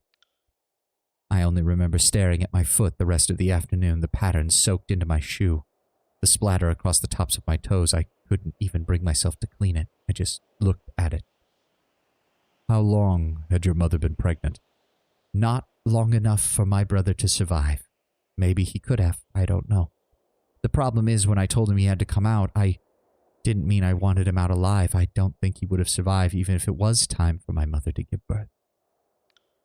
People came and went all day. There was a lot of crying, and nobody looked at me the same way after that. My mother told me that things like this happen all the time, but even at the age of 5, I knew what I had done. And the worst part was, part of me was happy. I wanted my mother back, and I got her. She still loved me. She died protecting me, but I terrified her. Every time I opened my mouth, I could see her flinch, and after my brother died, she was never around when I sang. She couldn't bear to watch. There's a hilarious picture on the internet showing an accurate medieval village, colorful, reasonably clean, and so on, and then the same village when they used it for live-action series where everything was covered in mud. They intentionally boarded up windows, added random torches, etc. Yeah. Game once, but this bit of lore has always stuck with me. Yeah. Yeah, young children with control powers, that is horrible. Yeah, no. It's one of the most common elements that you see in the old EU for Star Wars when people bring up the whole, oh my god, the Jedi stole kids. It's like, no, do you know what happens when a Force-sensitive child does not have control of their Force abilities? It tends to end horribly. The kilt is a very recent invention. The actual Braveheart battle was fought in piss-yellow uniforms. Yeah. Horns on Vikings, kilts on Scots. Double-headed axes. That's a common one that I actually do find an issue with, because it's like double-headed axes don't usually make sense. Single-sided axes make up the like 99.9% of all axes in existence, but for some reason, double-headed axes is what we always seem to envision when it comes to fantasy barbarians and shit. Great axes, period, were rarely a thing. That's mainly because by the time people had the metallurgy to make good great axes, they immediately figured out, wait a second, we could just put this on a longer pole and we can combine a spear and an axe, and boom, you have the first pole arms. The only places that used great axes were portions of Scandinavia. The Vikings did have great axes, they did use them, but they were modifications from existing, essentially, lumber industry axes. They weren't purpose-built as weapons, save for very short periods of time until the polearm became the standard weapon. In case you need to change direction during spin to win. They were at best decorations on walls. Often, yes, because I believe the oldest two-headed axe we have are the Labris from Crete, and as near as we can tell, they were all ceremonial. They were not actually weapons. It's just one of those weird things where it's like, and it especially gets to me, because personally, I think single-sided axes look better. Weren't most great axes just long hatchets, essentially? They didn't have the double-headed in battle due to, well, hitting yourself. For the most part. It's also just the fact that you're doubling the weight at the end of the axe, but not getting anything out of it. Like, congratulations, you added a full additional pound to 2 pounds of iron at the end of your weapon, and you're most likely never going to really use it. What was the point? You could maybe make an argument that, well, with the additional weight, it becomes slightly easier to puncture armor or other heavier things or to try and tear something down. But you easily could have done that by just making a thicker axe head that's one-sided, and it would have been still easier to maneuver and use because you wouldn't be having the weight spread out over a further portion of the end of the weapon. I don't know. Again, we're tangenting pretty hard here, but it's just been a pet peeve of mine because, again, in most fantasy games, I think single-sided axes look better. Double-sided axes, to me, just look wrong, and I don't like it. The only time I will accept it as a thing is if it's in the hands of an actual berserker, because if it's like Dwarven Slayers from Warhammer Fantasy, okay, fine. Their literal entire mission is to die in battle. They do not care, and they will do things like spin around to hit both sides of them. Fine, okay. If it's a situation like that, okay, fine. Fine, whatever. But if it's any kind of realistic military, the axes need to be single-sided. Stop making double-sided axes. Please no. Warhammers were a thing too, but they're not that big. The big heads were unnecessarily heavy and expensive to make. Essentially just a long shaft. Yeah, workhammers with sharper edges. Yeah, yep. Not to say that a peasant armed with a sledgehammer couldn't seriously damage or kill somebody, but most sledgehammers are just too heavy. They're not fast enough. Okay, we've tangented enough. Let's keep moving. How long have you been practicing your magic? Always. I have no memory of being without power. It's been the driving force of my life, and I am who I am because of it. Every defining moment of my life is because of my voice and the power behind it. I have become what it made me, and what I have done with it. Tell me of your time working with the voices of Narat. What do you want to know? How did you meet him? I met when I was unceremoniously dumped on his doorstep by Kairos, and I felt forward all I've felt toward it since the moment I saw it was sheer hatred. When one person tires of me, they just hand me off to another. I seem to be quite the handful. No one's truly prepared to deal with me, I suppose. I was its possession for 3 years, stuck doing what it wanted until you came along and started messing with whatever the hell's Kairos' plans are.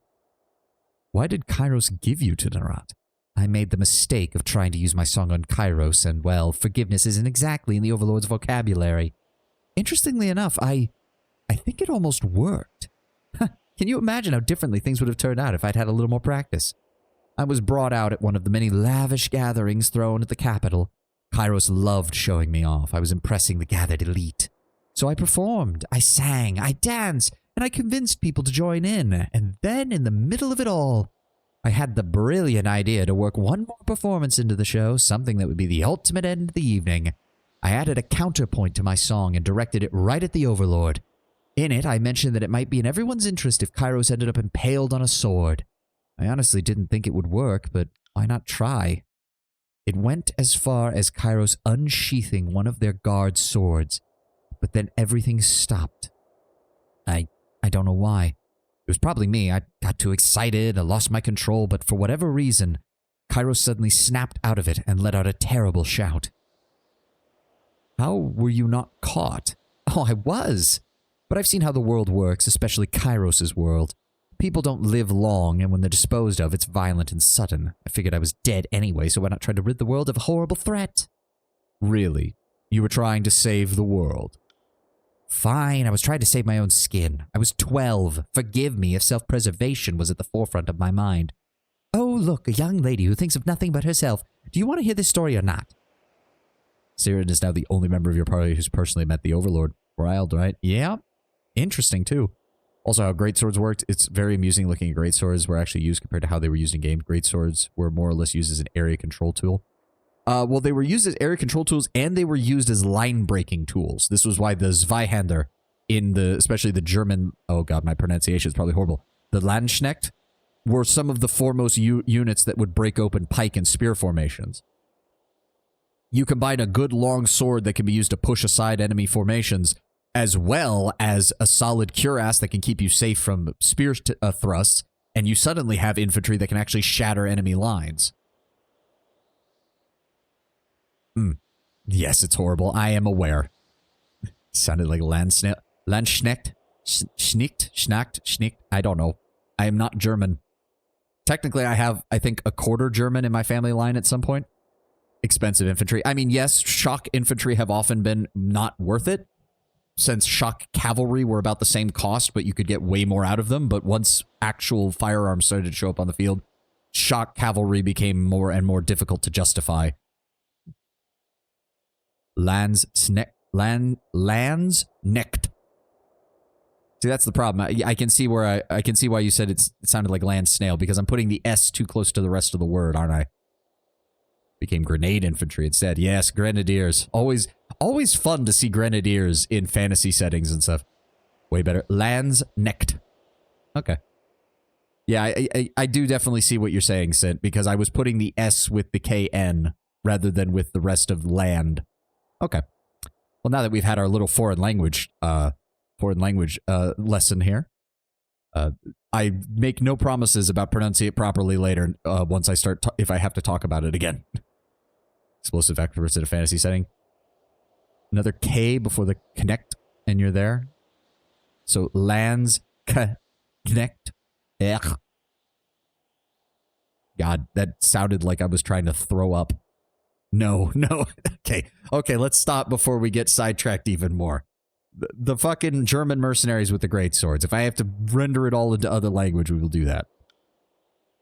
Everyone stared, frozen by the yell echoing back at us. Kairos quickly recovered and gave the appearance of cheering us on, but I was convinced I was about to die. Interestingly, my execution never came.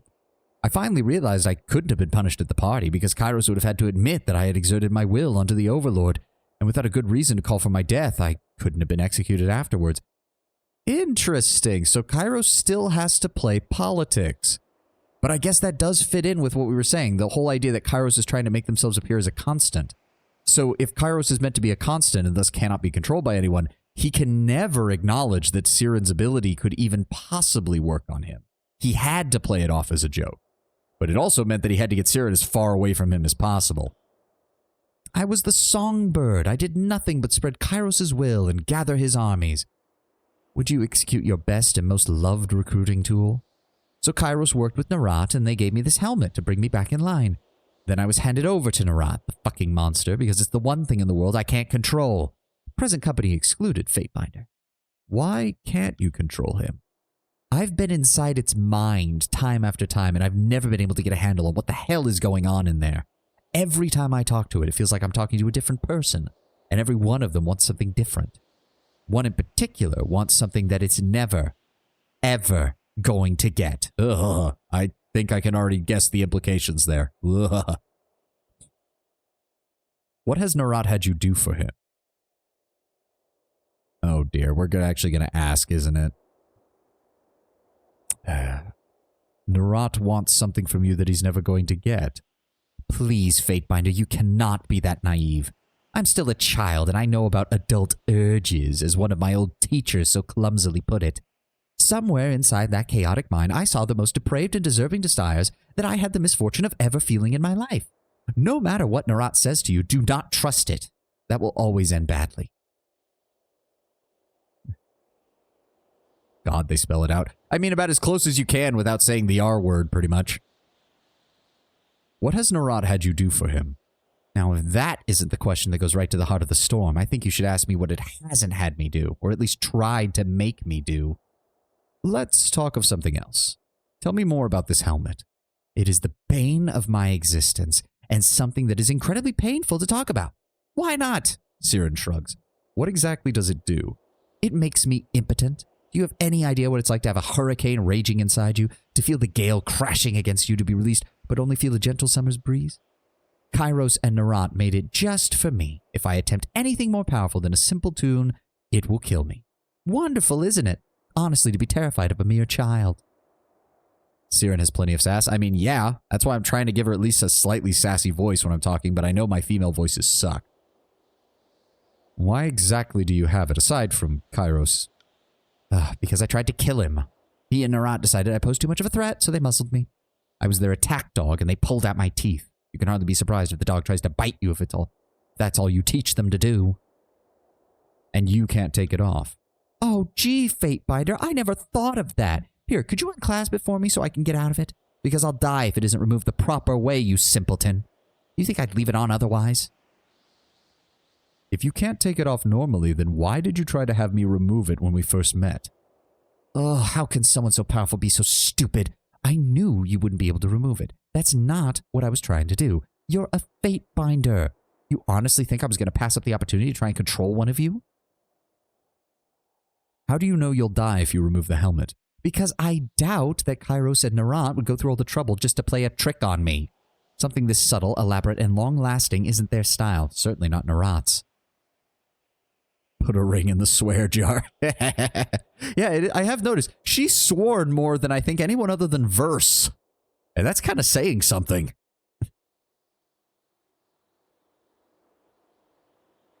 Didn't you just tell me to not believe anything Narat says? Is it possible that he's just toying with you? Well, I'm not going to risk my continued existence on a maybe. Plus, I already tried when they first put it on me, and I got the worst headache I've ever had. So I'll leave it where it is for now. What would it take to remove it? Someone beating the information out of Narat or Kairos. They're the only ones who know how it was constructed and how it works. I may ask people to remove it, but no one knows how. That's not going to stop me from trying, though. Why the headdress? Why not use, I don't know, a magic gag or a necklace or a ring, even? Well, they tried regular magic and it didn't work. Spells can be broken. Counter spells can be found. Guards can be bribed. People can have accidents. Narat's sweating in the background. Don't let her figure out it's just a migraine machine. That would be something he would do. Narat and Kairos are the only ones who know how to remove this damn thing without killing me. The answer is locked somewhere in Narat's insane and Kairos' currently not conveniently located heads. What do you need? Oh wow, we still have so much more. Do you know about what's going on in the tiers? I know a great deal about what's going on here, considering I'm the root cause of at least half of it. What do you want to know? Have you been here since the beginning of the invasion? Aye, since the beginning of the occupation. Kairos wanted me out of sight, but still of use, so I was given to Narat. He used me to gather fodder for the chorus. What do you think of Tunon? Ugh, he makes me uncomfortable. Nothing behind that mask, it's just dark and empty. What do you mean? Everyone has a presence. It's how my magic works. I reach into that presence and I convince that presence to do what I want. He doesn't have one. When I tried reaching into him, there was nothing. It was bleak. I never want to feel that again. If you have to reach into someone's mind to control them, how did you influence entire armies? Ugh, I can't influence an army, but I can persuade them to feel the way I want them to. If I want someone to do specific things for me, then I have to get inside their head, and that requires a hell of a lot more effort. No one can keep me out, but if they're aware of what I'm doing, I can't force them to do anything. At least not with this damn thing on my head. She knocks a hand against the helmet. Really, I don't know how it works, it just does. You might as well ask me where lightning comes from. What do you know of Kairos? What do you want to know? How did you come to work for him specifically? Well, after my father betrayed him and got my mother killed, I was taken by Kairos' forces. I honestly don't know where we went, other than it seemed to take forever to get there. Then I was put into school. It was a wonderful, horrible time. I learned how to control and maximize my power, but they started underestimating my abilities, or I overestimated theirs. I think it was more the latter than the former. They unleashed my true power, but they believe I didn't. They unleashed my true power, and they didn't believe I would try to run with it. They tried to train me and mold me, and I suppose they succeeded to an extent. They tried to brainwash me and break me, and in that they failed spectacularly, though I was punished for it. Why were you punished? They assumed my abilities were exaggerated. They had all these powerful mages who had spent years training at their art. How could a little girl ever hope to rival their prowess? I grew tired of their fucking condescension, and I hated them more for treating me like a child. Their rules, their discipline, their training. They were responsible for the deaths of my mother, and I would make them pay for it. So one day I got bored. The teacher's droning voice was putting me to sleep in the afternoon heat, so I decided to have a little fun. He was distracted, his defenses were down, he didn't consider me a threat. And how do you know his defenses were down? I can just feel it. If someone's alert or aware, then it's a lot harder to get inside. But I know when they're vulnerable, and I know how to take advantage of the opening and climb right in. I just started humming. Nothing that would attract his attention, of course. A simple lullaby my mother sang to me. Fitting, I thought, to invade the man's mind with a song taught to me by the woman they destroyed. I could tell I had gotten inside when he slowed down ever so slightly. And then I started singing wordlessly, and then I stood working in the hand motions. Oh, they were unnecessary, but I had been trained to be a performer after all. Her father sold her to Kairos. That is Narat telling her that she was sold by him. Though her anger over it means we may never know the real answer, considering she then caused her father to commit suicide. So, you know, I suppose it's as good a story as any, and Narat may be a manipulative liar, but honestly, I think the truth in this case is more painful, so it wouldn't surprise me if it was the truth. More gamer subs. Thank you. Then I worked in the words. The window, I sang to him. Look. What's at the window? He turned in trance, he stared outside, his mouth moving silently as he dreamed an answer to my question. What's out there? I asked him through my song. What could that be? Oh, I was elated. The fool had left himself alone, vulnerable, and an 8-year-old had completely taken control of his mind. He walked to the window and intently staring at something that I couldn't see. Any good deception requires at least 2 layers of truth. Yep, kernel of truth always makes the lie hurt more. And stick more, I should say. You made him jump, didn't you? Of course. I mean, I didn't mean for him to fall. Oh, he was looking out the window and reached up as if to touch whatever he was looking at. Before I could stop him, whoop, he was gone. It looked like he was trying to catch something as he fell. I don't know. I won't say that I'm sorry he died. He was a horrible person. But I didn't mean to do it. However, I was elated at the time. The taste of power was intoxicating, and I didn't get to taste it again for a long time. Yeah, an 8-year-old with the ability to mind control people. Yeah, I can't imagine how you didn't turn out as a perfectly pristine and well-functioning individual. To be fair, I'm going to also have to blame Kairos for this one as well. You allowed a 8-year-old to have demigod powers, and you honestly thought that you'd be able to just control her when her entire power is controlling others. How were you punished? Well, they wanted to cut out my tongue. Even at 8, honestly, I didn't blame them. It's what I would have done. But Kairos said no, doing possibly the one kind act she ever did for me. Without the power of speech, I was essentially useless. Interesting. I could have sworn in earlier portions of the conversation she referred to Kairos as a he, but now she's referring... Oh, wait, no, I get it.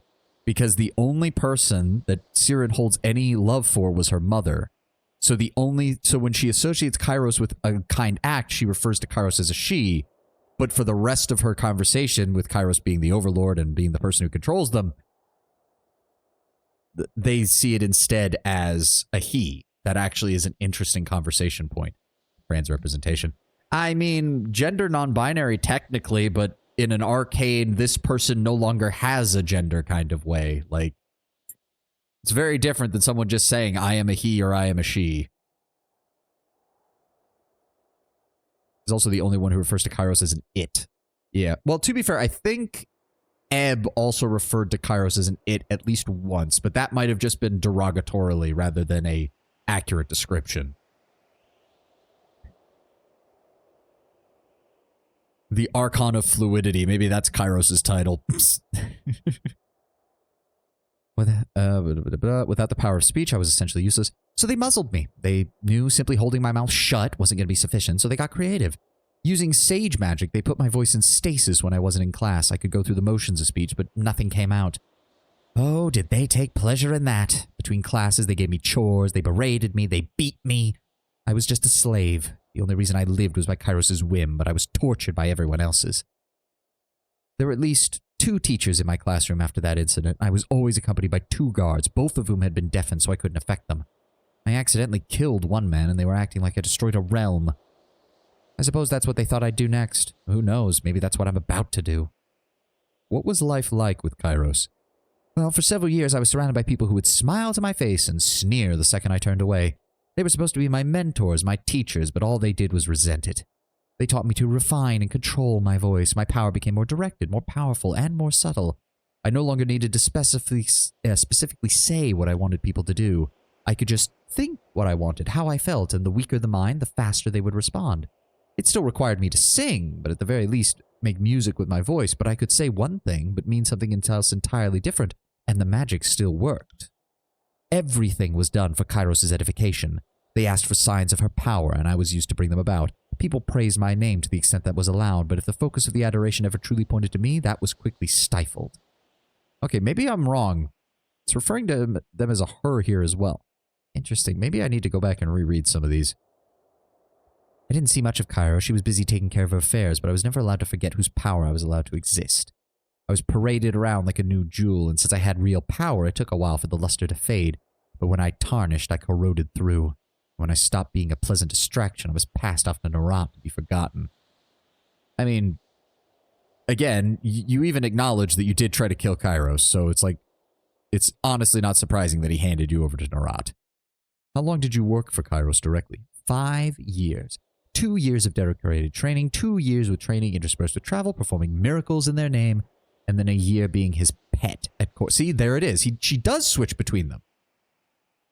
Okay. Okay. So during the training and when she was actually performing, like, out among the people, she refers to Kairos as a she. But once she enters into the court and is forced to serve Kairos directly, basically as a court jester, essentially, that is when she refers to Kairos as a man, linking that relationship between her father and her mother. Oh, wow, we can actually call her on that. Holy shit. Wait a minute, you've called Kairos both a him and a her. Did I? How clumsy of me, must have been a slip of the tongue. Is Kairos a man or a woman? You really don't know?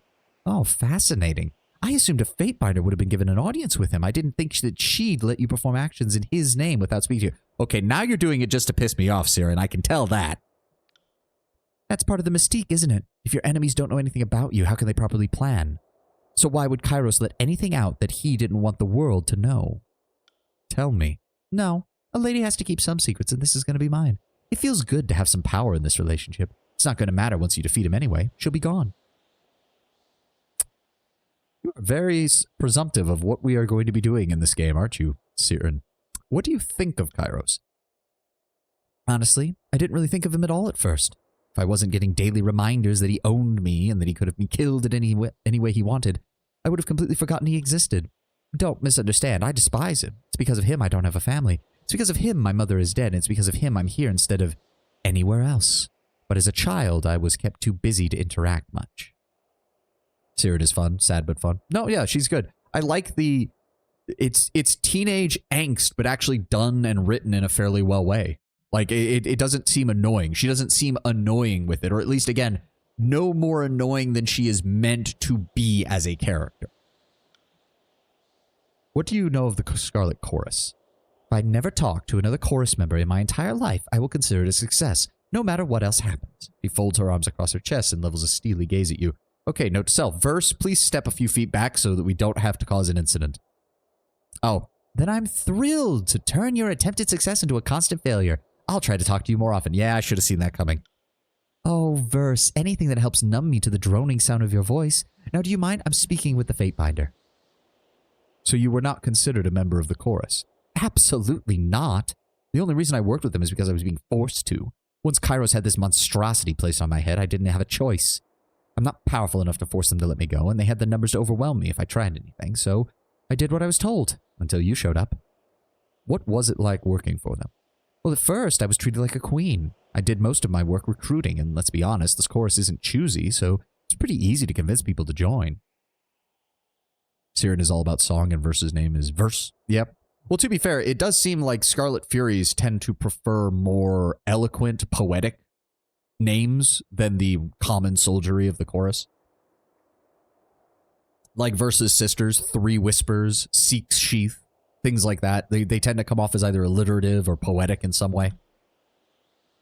Toward the end, I actually started fearing for my life. What with this thing on my head, I couldn't effectively control a whole army, so hobbling me was quite an intelligent thing for Kairos to do. If anyone had realized that I couldn't hold all of them back, I would have been in big trouble. Your little stunt at Vendrian's Well couldn't have come at a better time.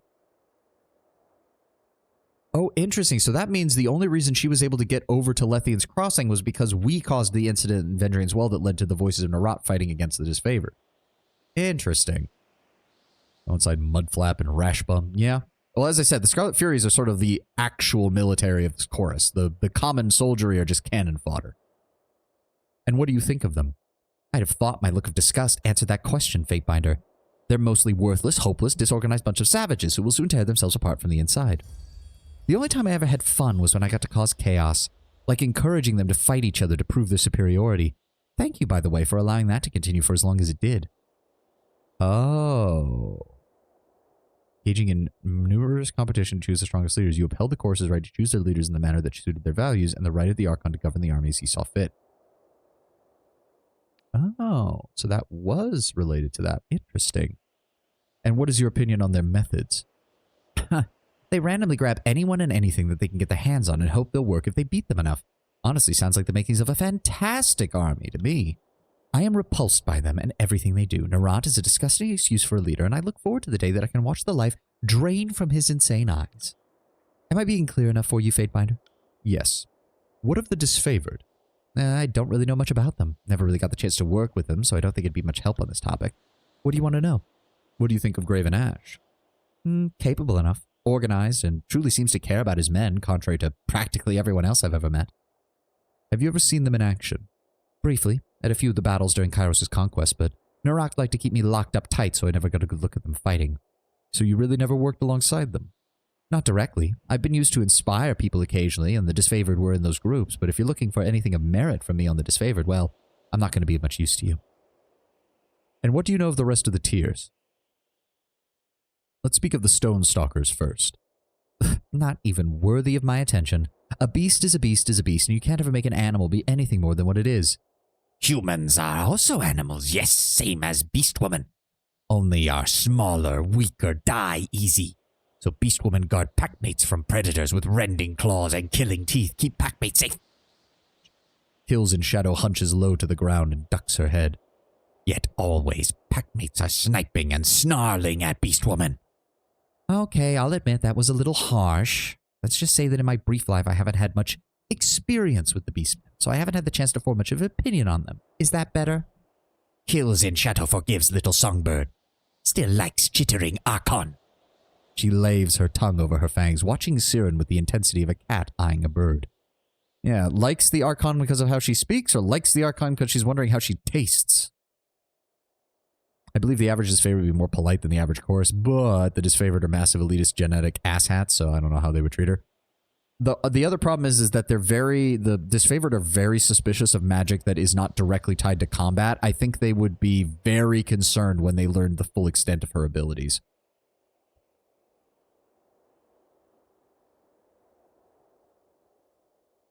Also, they'd be very concerned because she could potentially undermine their loyalty to Graven Ash, and that would honestly probably cause some of them to lose their fucking minds if that happened. Depends where from the Northern Empire she comes from. True. True. Funnily enough, if Graven Ash found out that she was from the Northern Empire, he would be ecstatic. He would probably see that as great, especially if he actually talked to her and learned her story. There would actually be a case to be made that Graven Ash would actually be very sympathetic to her backstory. Given how family and everything is so important to him, learning that her mother died protecting her while her father sold her out, I think would resonate a lot with him. I mean, I don't think he'd go that far, Tanwin, but I mean, it would certainly be more sympathetic than she'd be getting from anybody else in this story so far.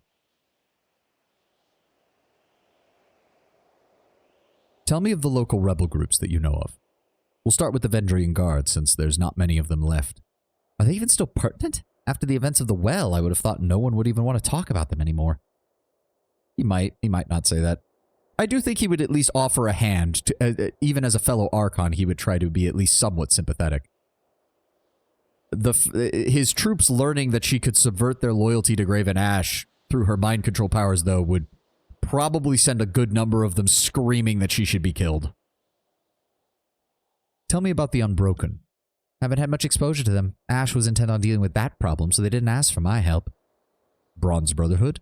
They're not the most helpful people, but they seem like they want what's best for Lethian's Cross. That is bullshit of the highest order. Plus, it was a lot easier for me to recruit my own followers with them around. I didn't have to worry about anyone being taken by the chorus or killed by the disfavored. What do you know of the Mages Guild? Generally, I don't like throwing in with other mages, so I've not had good experience with them in the past, so I keep my distance. And most of them are so demanding. You ask them, very nicely I might add, how to cast a spell, and they insist they're not a charity, and they're not going to hand over their secrets out of the goodness of their heart. Right, like there was anything good about that one. And I didn't even use my magic on him. That's gratitude for you. She trails off and gives you an intent look. Suddenly your head feels entirely too small for your brain. She closes her eyes and takes a breath, and the feeling dissipates. So, what did you want to talk about? Knowing Ash, her being around the voice is probably enough for her to be distrusted. That, too.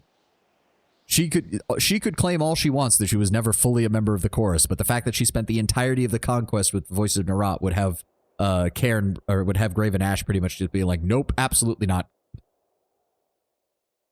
Tell me of the Sages. Can't say I'm too happy with them, since it was their magic that bound my voice when I was a child, but they are an influential group with seemingly infinite knowledge, or they were. Can you imagine how powerful you could become if you had access to their collections? You hadn't burned them? What do you know of the Earthshakers? Incredibly powerful, but really strangely focused in their studies. Why would you want to pour your energy into just one thing? Branch out. The magic they're missing out on is incredible. Tell me of the Forgebound. Ugh, the group that Kairos used to make my hobble. The less I have to think about them, the better. They might be good craftsmen, but unless they craft me a way out of this prison, I'll let you deal with them, thank you. What do you need? Oh my god. Let's keep drinking. So dense. I do like talking to the companions, though. If you are going to give me density, give it in the companion dialogues. That is always a good place to do it, because it gives me more reason to be invested in them. Is Siren more mage or rogue as far as her skills goes? I don't know. I haven't even had a chance to look at her skill set. What do you think of your traveling Are companions? we trading in gossip now, Fatebinder? Or are you collecting information to use against us? She arches her eyebrows inquisitively. What do you want to know about? Well, let's start with the one that you already had an argument with, Kills in Shadow. I'm not entirely sure what to say. I don't think much of her because I try not to think of her much. Have you seen the way she stares at me? Is that a smile? Or is she hoping I let down my guard so she can tear out my throat? Beastmen are too hard to read. Their thoughts are all blood and rending and rutting. I'm not always thinking of killing with rending claws. Sometimes I'm thinking how human packmates are like brood cubs, like hairless first-season whelps. Need cleaning and protecting. Need beast woman. Aw, Siren, you spark her maternal feelings. That's what she's saying. Aw, that's kind of adorable. Horrifying and adorable. And then it goes from death and blood to love and care, or whatever constitutes love and care to a beast woman, which could very well involve blood and rending and rutting. It's all very confusing. I don't hate her, but she has the uncanny ability to make me uncomfortable without knowing exactly why I feel that way. And I suppose for someone who always has emotions as a source of their power, that's a very disturbing concept for her. What do you think about Lantry? I'm jealous of him. Ooh. I've heard so much about the Vellum Citadel, and he actually got to see it before all the unpleasantness. She trails off, a sour expression on her face and her wiggling fingers miming tiny The explosions. sheer amount of power lost that day is only dwarfed by the amount of power required to cause the destruction, and the power to stop it. The sages have my respect. And, by extension, Lantry. You think creatures closer to being animals would be easier for her to read? I don't necessarily think that it's... In her case, the way she phrased it definitely seems to imply that she's good at reading their surface thoughts, but being able to parse what they mean is something different because the cultural gap is so wide. Julmust and Lutfisk. Num num num. Well, I know what Lutfisk is, but what's Julmust? Although, I'm not overly happy it was sage magic they used to bind my tongue when I was a child. I can hardly hold him responsible for that. I can just imagine Ebb on the edge of this conversation just be like, no, you should hold it against him. I need someone else to help me agree with killing Lantry. How kind of you, my lady. It's heartening to hear that someone of your immense station considers a lowly sage like me to be worthy of your attention. Lantry performs a deep bow to Siren. Although not all sages are necessarily worthy of praise. Some are a little overly fond of excesses, of one kind or another. She arches an eyebrow. Oh, really? Is there something I need to know about Lantry?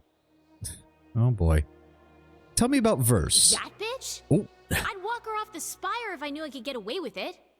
I don't know why you even waste your time with her. Oh, don't give me that look, Verse. I'm not gonna pretend to like someone I don't. At least you know where I stand. Subterfuge is so low class. Trust me, you manipulative worm. The feeling is mutual. And I find it ironic that you find subterfuge low class, considering how you get inside people's minds and fuck them over. Oh, this is just a joy to watch. If I could get away with it, I'd put a blade inside that pretty little head of yours and twist until your mind was as scrambled as those you invade. But I get it. Verse's whole thing is she joined the Scarlet Chorus because he gave her the freedom that she craved. Whereas Siren has been forced to be part of it, and she looks at members like Verse and sees them being free and I think is jealous of it. Is a soda sort malt soda, is a very peculiar taste. Close to ale, but not bitter. Traditional Christmas. You might have mentioned it. I'm just not familiar with a lot of the terms, so I probably didn't remember Tenwin. That's probably on me. How vivid. Siren turns to you and makes a little see what I mean gesture. Siren, you did just talk about how your personal murder fantasy was to get her to walk off the edge of the spire. Don't blame Verse for having more of an imagination because she's gotten used to killing people.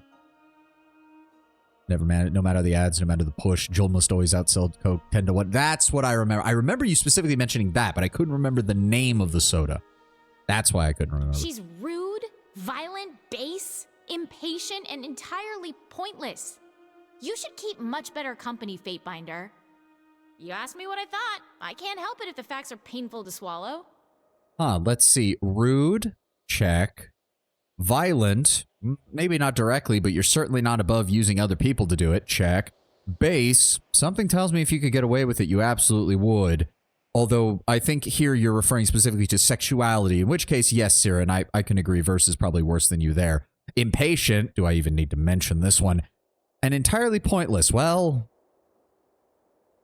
that's just a matter of opinion. So, 4 out of 5 match up, Sarah, and I'm starting to think you're projecting a little bit. What do you think of Barrick? The walking ring pile? Let's hope you never have to go anywhere unnoticed. There's nothing particularly wrong with him, I suppose, but he doesn't seem overly bright. I swear to God, Barrick, if you respond to this like it's a compliment, I'm going to want to kick you. I mean, what kind of idiot do you have to be if you can't even take off your armor? Okay, no, Siren, that's a bit far.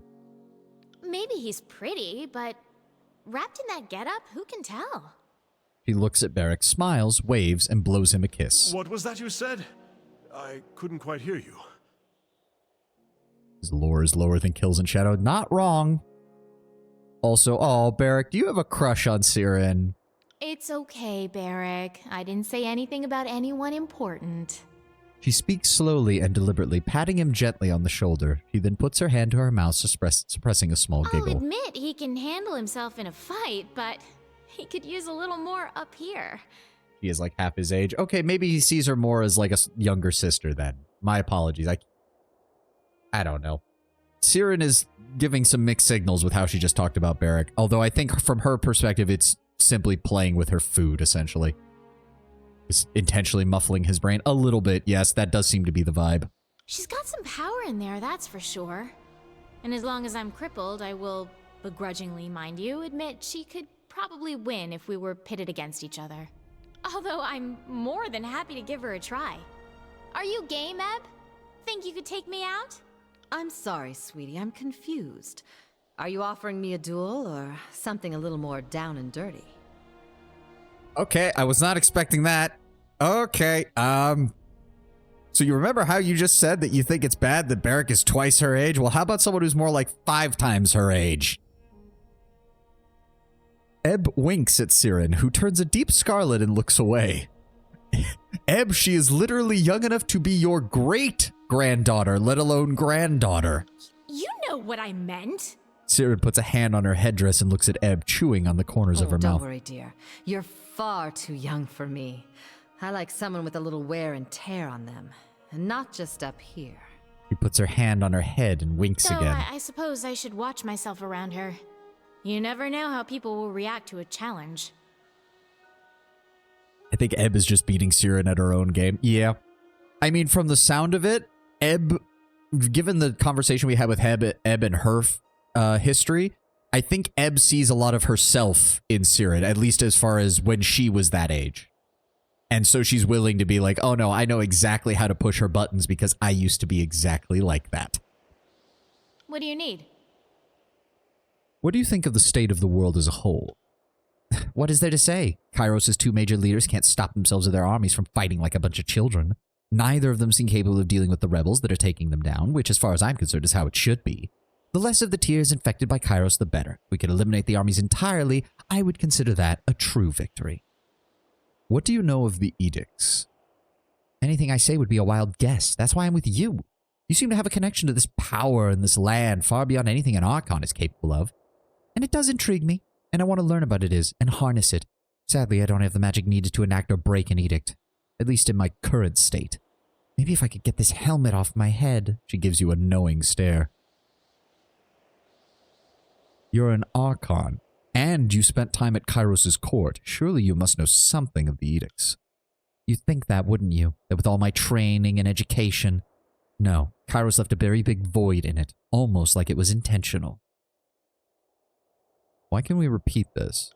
No? What do you need? Okay. Yeah, no, it What do you doesn't say need? anything. You do have a way with words, Siren. Were you instructed on how to speak with others? Of course. One of the only good things that came about my time with Kairos was my education. My teachers insisted that I be trained in the proper way to speak at a royal court. Wonder if Kairos could do an edict similar to Siren's abilities. Potentially? Actually, wait. Because as far as we know, despite being an Archon, Siren does not have a sigil yet. She has not manifested a sigil that she can teach others. It's possible that Kairos can only perform an edict if they are fully aware and cognizant of the sigil and all of its ways of being used. Because all the other sigils relate to magic that we've already seen. She does have a sigil. The bullet chanters use it. Oh, you're right. Oh, then yeah, that does beg the question. It could be that after her using the power on him, then you learned about it earlier. Huh. I don't recall the specific conversation, but I think you're right, Lord Brownbear, so I'll take your word for it. I was frequently mistaken for someone older, so I think I got away with a lot more than I could have otherwise. For all their failings, they made sure I was properly educated. My favorite class was learning how to talk to people into doing what you wanted without using magic. Can you believe it? Why in the world would you risk it? But I suppose it is a fascinating subject.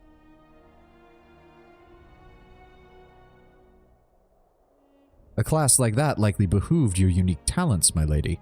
If you can manipulate someone with just your words, then imagine the power of your compulsion when you add your sigil to the suggestion as well.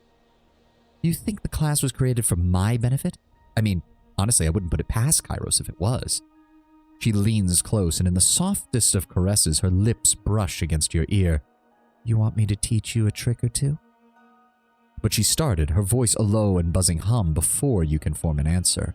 Words, sounds, indiscriminate to the human ear, a language not meant to be understood by any save the Archon of Song, beyond the breadth of discernment, inescapably compelling, binding, gut-wrenchingly painful on a single lilt, from euphorically fulfilling a mere intone later. You blink and realize that the muzzy, spine-tingling murmuring in your ear has finally fallen silent.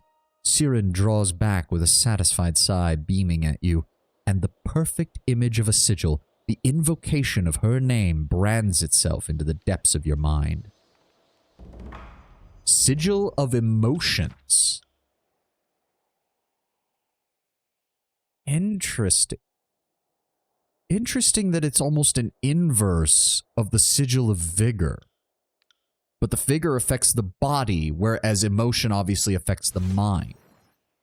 Ooh, grants the Enraged affliction. Recovery is reduced by 25%. Health increased by 15. Will reduced by 15. Causes an ally to fly into a furious rage. The ally gains the effects of the Enraged affliction, at the end of which they return to their former state. Ooh. That would go great on Verse. Hold on, hold the phone. Verse, how would you like to be able to attack even faster? Let's go ahead and increase the duration and decrease the recovery. Cooldown's actually quite low. We're going to go ahead and keep the Surge of Glory. It's always good to have that as a backup. Go ahead and equip that on her. Now, what's the next one? Taunting Jest deals a small amount of raw damage. That's interesting. Never gonna give you up. Never gonna let you down. Never gonna run around and desert you. See, that doesn't work on me, Tenwin, because unironically, I think that's a great song. I've never understood why some people lose their shit when they hear it. And they're like, oh my god, I got rickrolled. No, it's honestly a good song. I like it. Ooh, taunt. Ooh, we could teach that to Barrack to force people to attack him. That's a good one, too. I know it's a meme, but I honestly think it's a good song. Like, you see some people like Fillion, the big old, one of the big indie VTubers. Whenever people play that in her chat, she loses her shit. I think she's well aware that it's a meme. We'll actually replace that on him with the Titan stuff. Ooh. Oh no, why would you inflict bleeding? Oh no, you can inflict bleeding on the enemy. Ooh. We could do that. That actually would allow. Or we can go for a duration bonus and knock it up to 11.8 seconds, which could also be good. Or we could go with accuracy. Actually, I'm going to go with the bleeding so that it inflicts additional raw damage. So it deals the raw damage up front, has an AoE raw damage, and inflicts both taunted on both that and the AoE. Back at the times of unchecked programs, people would create windows that actively avoid efforts to close them by popping up around the screen while playing the song. Actually, I mean, yeah, that was my experience. I was back in the days when that first became a meme, and that was the first thing people did. I still remember going to an old forum and running into that exact experience, Lord Brown Bear. Nonetheless, still a song that I like. Go ahead and remove Titan's Touch in favor of this. There we go. So now Barrack has a very easy way to draw enemy attention. I like this. I like this a lot. And lastly, Wave of Despair.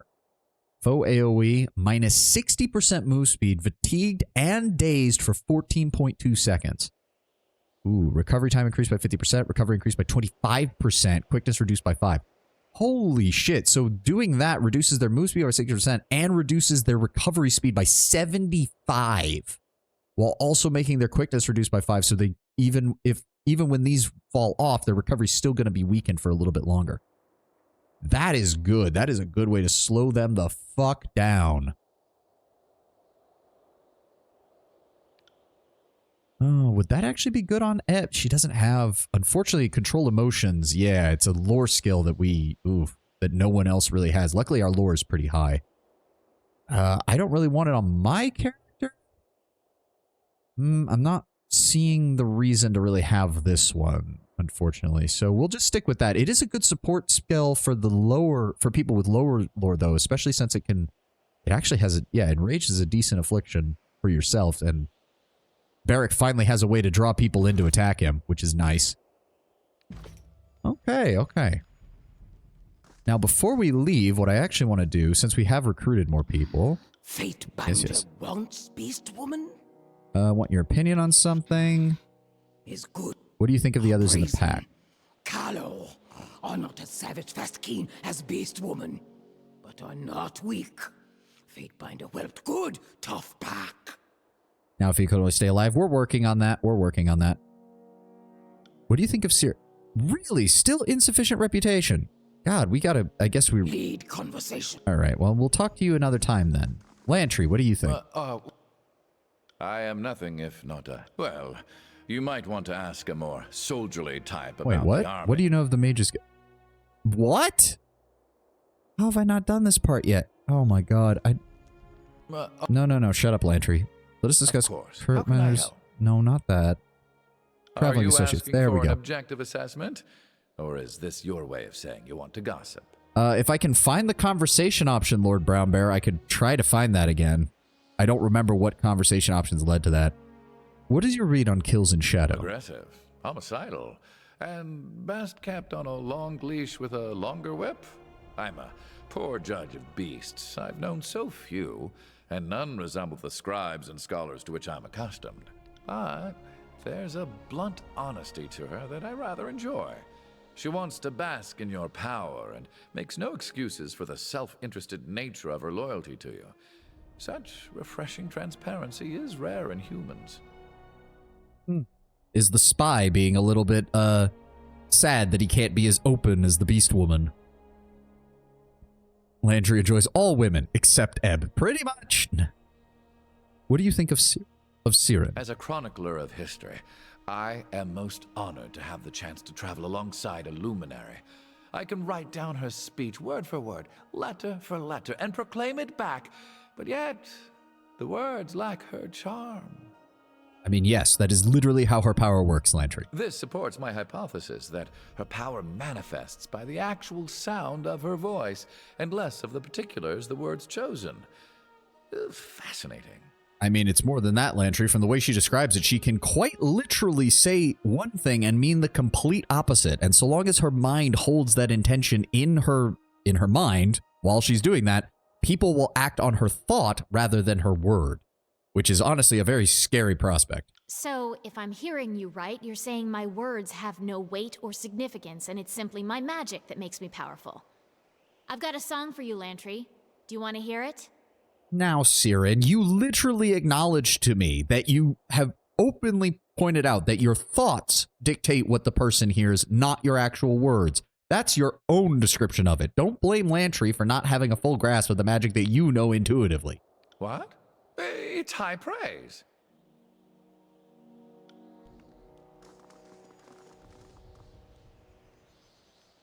Yeah, he is sharp to have guessed it, though Siren's being a bit of a bitch right now with that.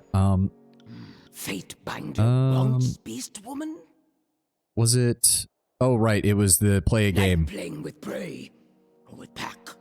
We play sometimes with stone whelps. Rut, mate, slaughter. Yeah, that was what they called it. I'm always down for a game. Unless it involves throwing and catching. In which case, It's easy. Packmate chooses one of each. Rut, mate, slaughter.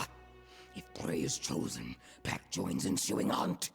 If packmate is chosen and both agree to game, then pack gets to watch. Rut, mate, slaughter, eh? Oh, does it have to be 3 different people? I rutted with my old gang boss, Fine Ass. Mated him for a time, and then I killed him. Of all my days running with the chorus, I think I enjoyed asking the most. oh, I get it. Okay. I'd rut Barrack, since Kairos' forces need a little pillage and rape in return. I'd mate with Verse, mostly to take half of whatever land she's going to someday conquer. Obviously, I'd kill Lantry. Who wouldn't? What? I'm old enough to be everyone's father. This is disgusting. Wow. I appreciate being included in this little... Well, I'm not even really sure what to call this. It's not like any game I've ever played, but... I'm gonna say nothing and pretend like I haven't heard a word anyone said. And then I'm gonna go sing myself a little amnesia. Probably a good idea, Siren. Barrett looks at you and simply shakes his head in horror and disbelief. How could Beast Woman choose any other? Would Rut ebb good and hot fast? Would mate Alpha and would slaughter, cut carve back to pieces, slowly, savoring while slicing flesh from neck. Yep. There you go, Lord Brown Bear. And I did want to talk to them as well. What is it you need? I have some Ask questions away. for you. About our traveling companions. What do you make of Siren? We've all heard legends of child archons, but Siren is the real thing. She's so very jaded for her age. But I'd be a sour ninny shitter too if I had a contraption stuck on my head limiting my greatness. I'll tell you this much. Her hatred of the voices of Narad is either genuine or a most fantastic act. But being a giant liar, I know another liar when I see one. And I'd wager this gripe is sincere. I'm well aware that she already may have said something to me and make me more comfortable with her presence, and if she did, how would I know she's influencing me or not? If she is playing me, I applaud how well she's doing it. What are your thoughts on Kills in Shadow? So long as she doesn't perceive you weak enough to challenge, Kills in Shadow should prove a fearsome, loyal retainer. I find it strange. In humans, Kairos' invasion spawned despair, surrender, rage, but the beastmen seem almost indifferent to him, and unshaken by the constant state of war the Tears have seen. Kills in Shadow adopts this optimism more than any. Seems she has no room to be sad about what the Overlord has destroyed. She seems to care only about what can be carved out of what remains. I'll try to find inspiration in that.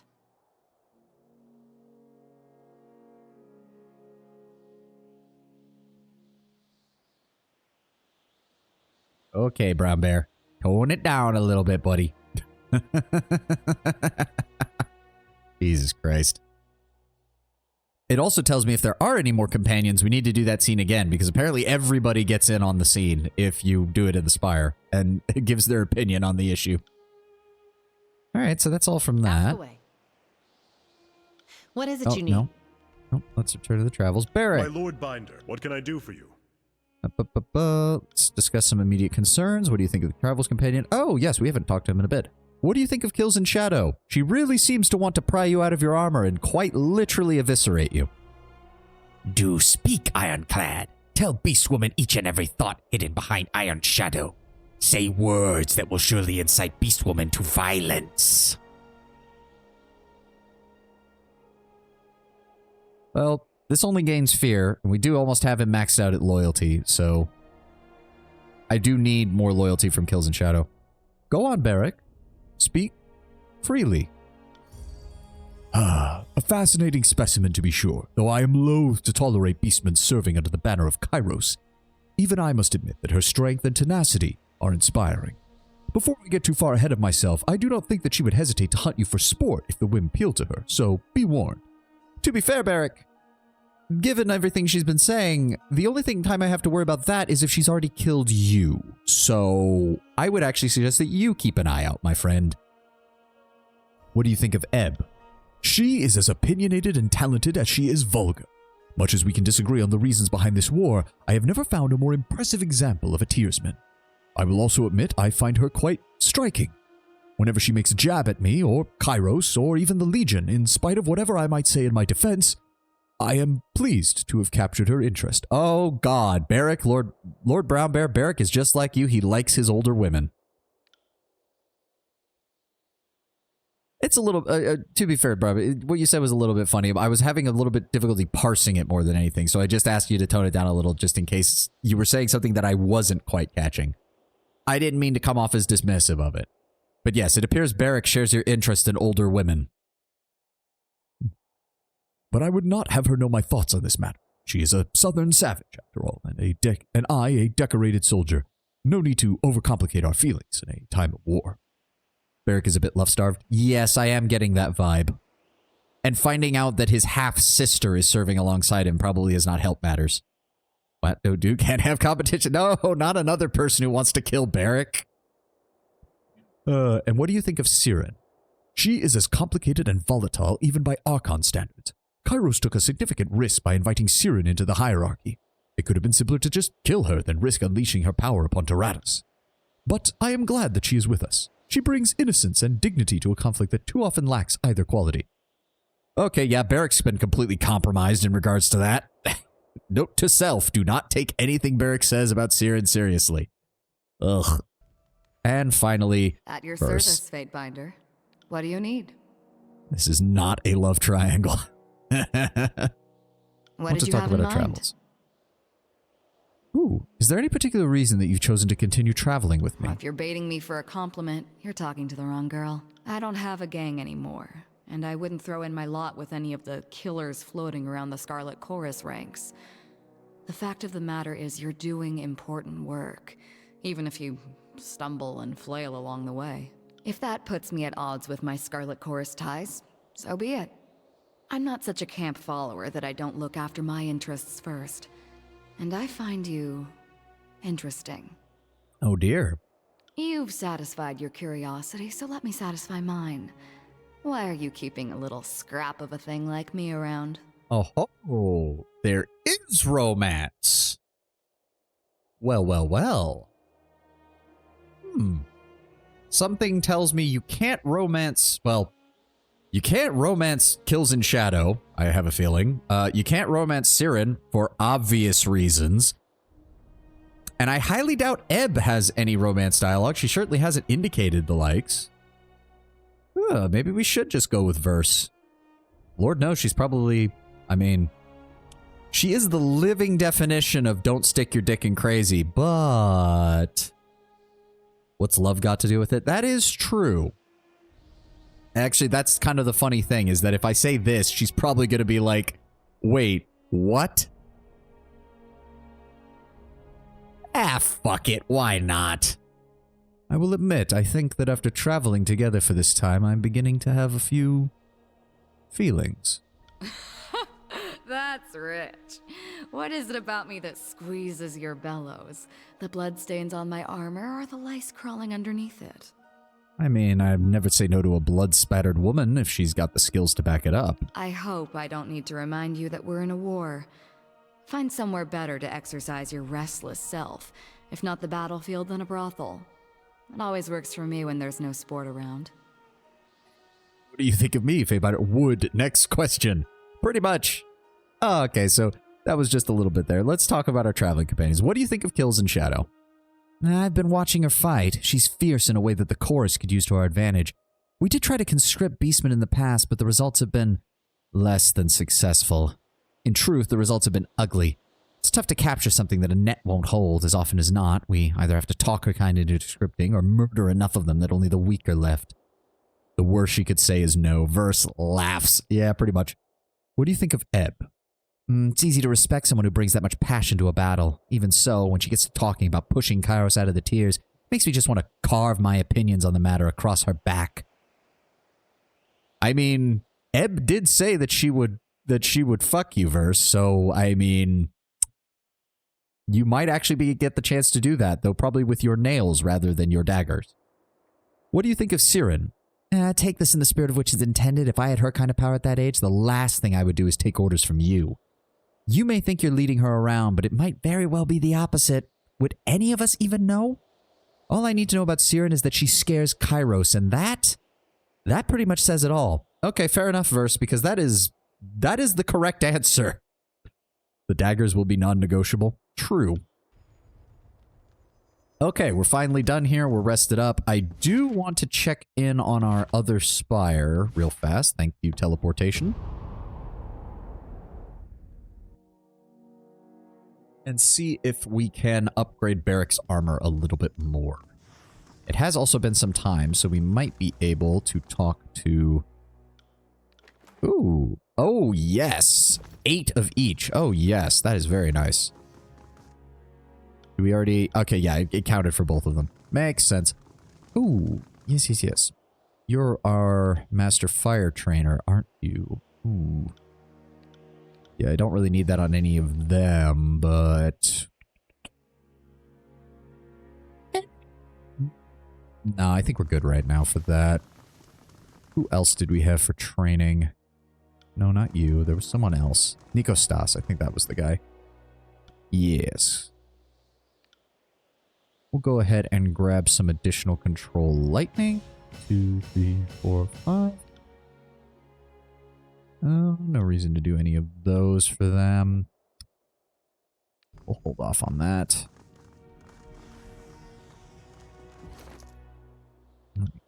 Here.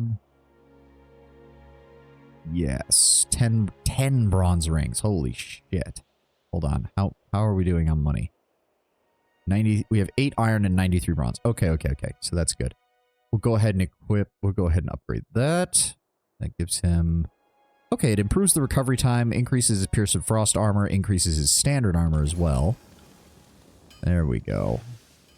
Go ahead and upgrade that. Go ahead and upgrade that. Go ahead and upgrade that. We do have this at Exquisite. It takes a full 50 bronze rings to get it up to Masterwork, which I think is the highest rank.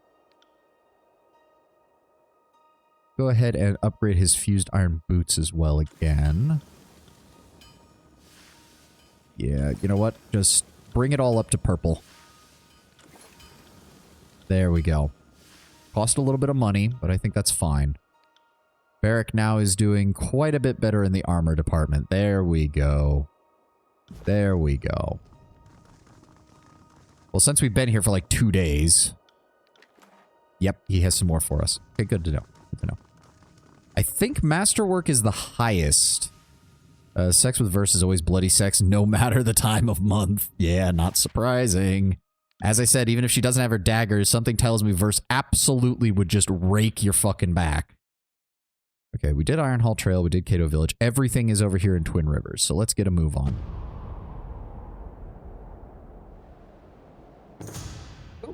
An abrupt storm drives you into the shelter of a public house built under a colossal stone overhang. Travelers from across the tiers share the space with you, warily eyeing one another in near silence until the thin stew and thinner ale loosens the lips of those gathered.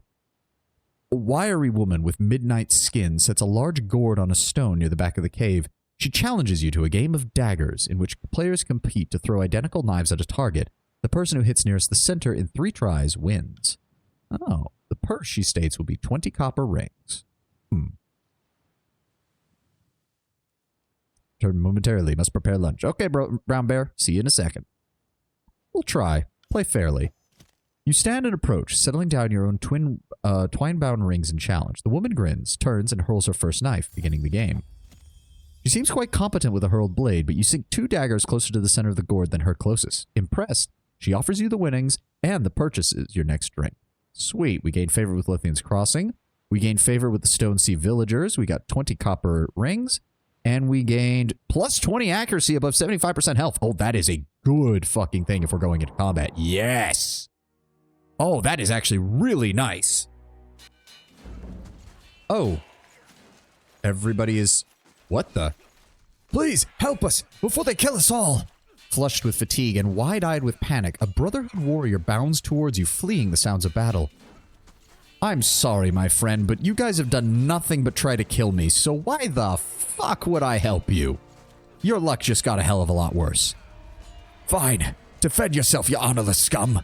Tired and trembling, the soldier squares off his stance and readies his weapon. I'm kind of annoyed that that was my only option, though, but I guess we have reached the point of no return when it comes to these guys. It's not like they've really left us much of a choice. Go ahead and Syrian palm this dick. Oh, wow. Oh, the bait. Oh, God. Reitomon, you've really fucked up, haven't you? I'm sorry, the fuck? I'm sorry, what the hell? Keep attacking, people. Keep attacking. There we go. Go ahead and use Path of Frost.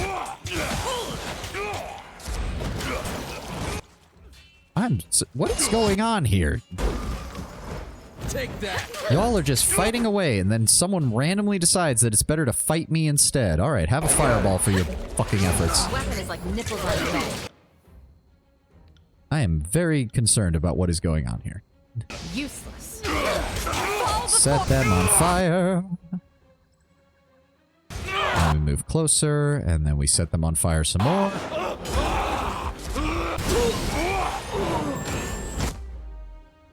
Go ahead and lightning bolt you. There we go.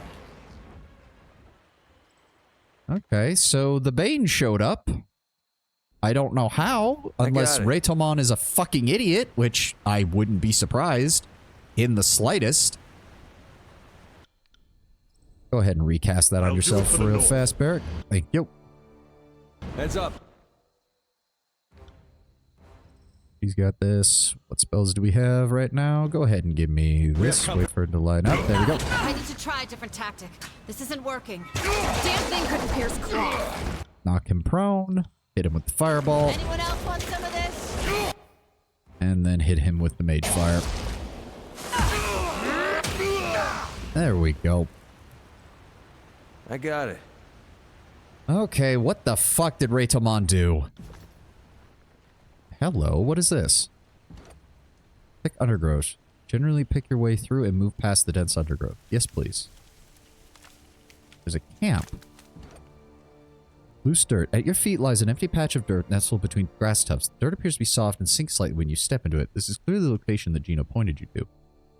Beneath the dirt, you find a collection of bones wrapped in tattered crimson rags. A shining medallion bearing the insignia of the Blood Chanter Order rests among the bones. Markings on the bones indicate that the Blood Chanters were killed by iron weapons, most likely disfavored. Ah, looks like someone was doing something they shouldn't have. Yeah? What is this? Tangleroot Braid. Regenerating. It doesn't. That's not really that useful. Regenerating really does not help that much, given the amount of damage that most enemies in this game do. Do I have... I mean, I guess... Plus 10 Subterfuge. I guess we could equip that on her. That would actually kind of make sense. Everybody else is kind of full up. This is really not that good. Alright, get us back through the underbrush. Yeah, everything's... Okay, so you did drop something. Give me... Another... They do have a lot of these good bronze warhammers. We're actually making some decent money off of killing these guys. Quiet down. Anything else over here? Can't do that. Oh, we can cross over here rather than... Oh, no, the bridge is broken. I guess we could... Hold on. Hold the fun. Ooh. Relatively shallow, looks like it can be safely crossed. Something tells me it's not, and we'll get some stupid penalty, but at the same time, athletics experience is good. Maybe after we've cleared out this area. Oh, a missive. Oh, here we go. Based on what you've told me, it seems a stretch to believe these events were mere coincidence or circumstances. Kairos' Edict of Execution was a setup for someone to claim Ascension Hall. To think that Kairos did not know what would happen is a massive underestimation of the Overlord's long view. You have been thrust into the arena of the mighty. Your options are retreat into obscurity, suicide, or rising to the occasion. I highly suggest the third option. If I were you, I would use my connection to the spires to see if they will all awaken to your presence. Every Tearsman sees the spires in the horizon. If they know you are the master of the spires, they will see you each time they look at the sunrise or the sunset. Foster a reputation for power. Make others fear you. This is what I've seen Kairos and every living Archon do for as long as I've lived, and there's reasons for this.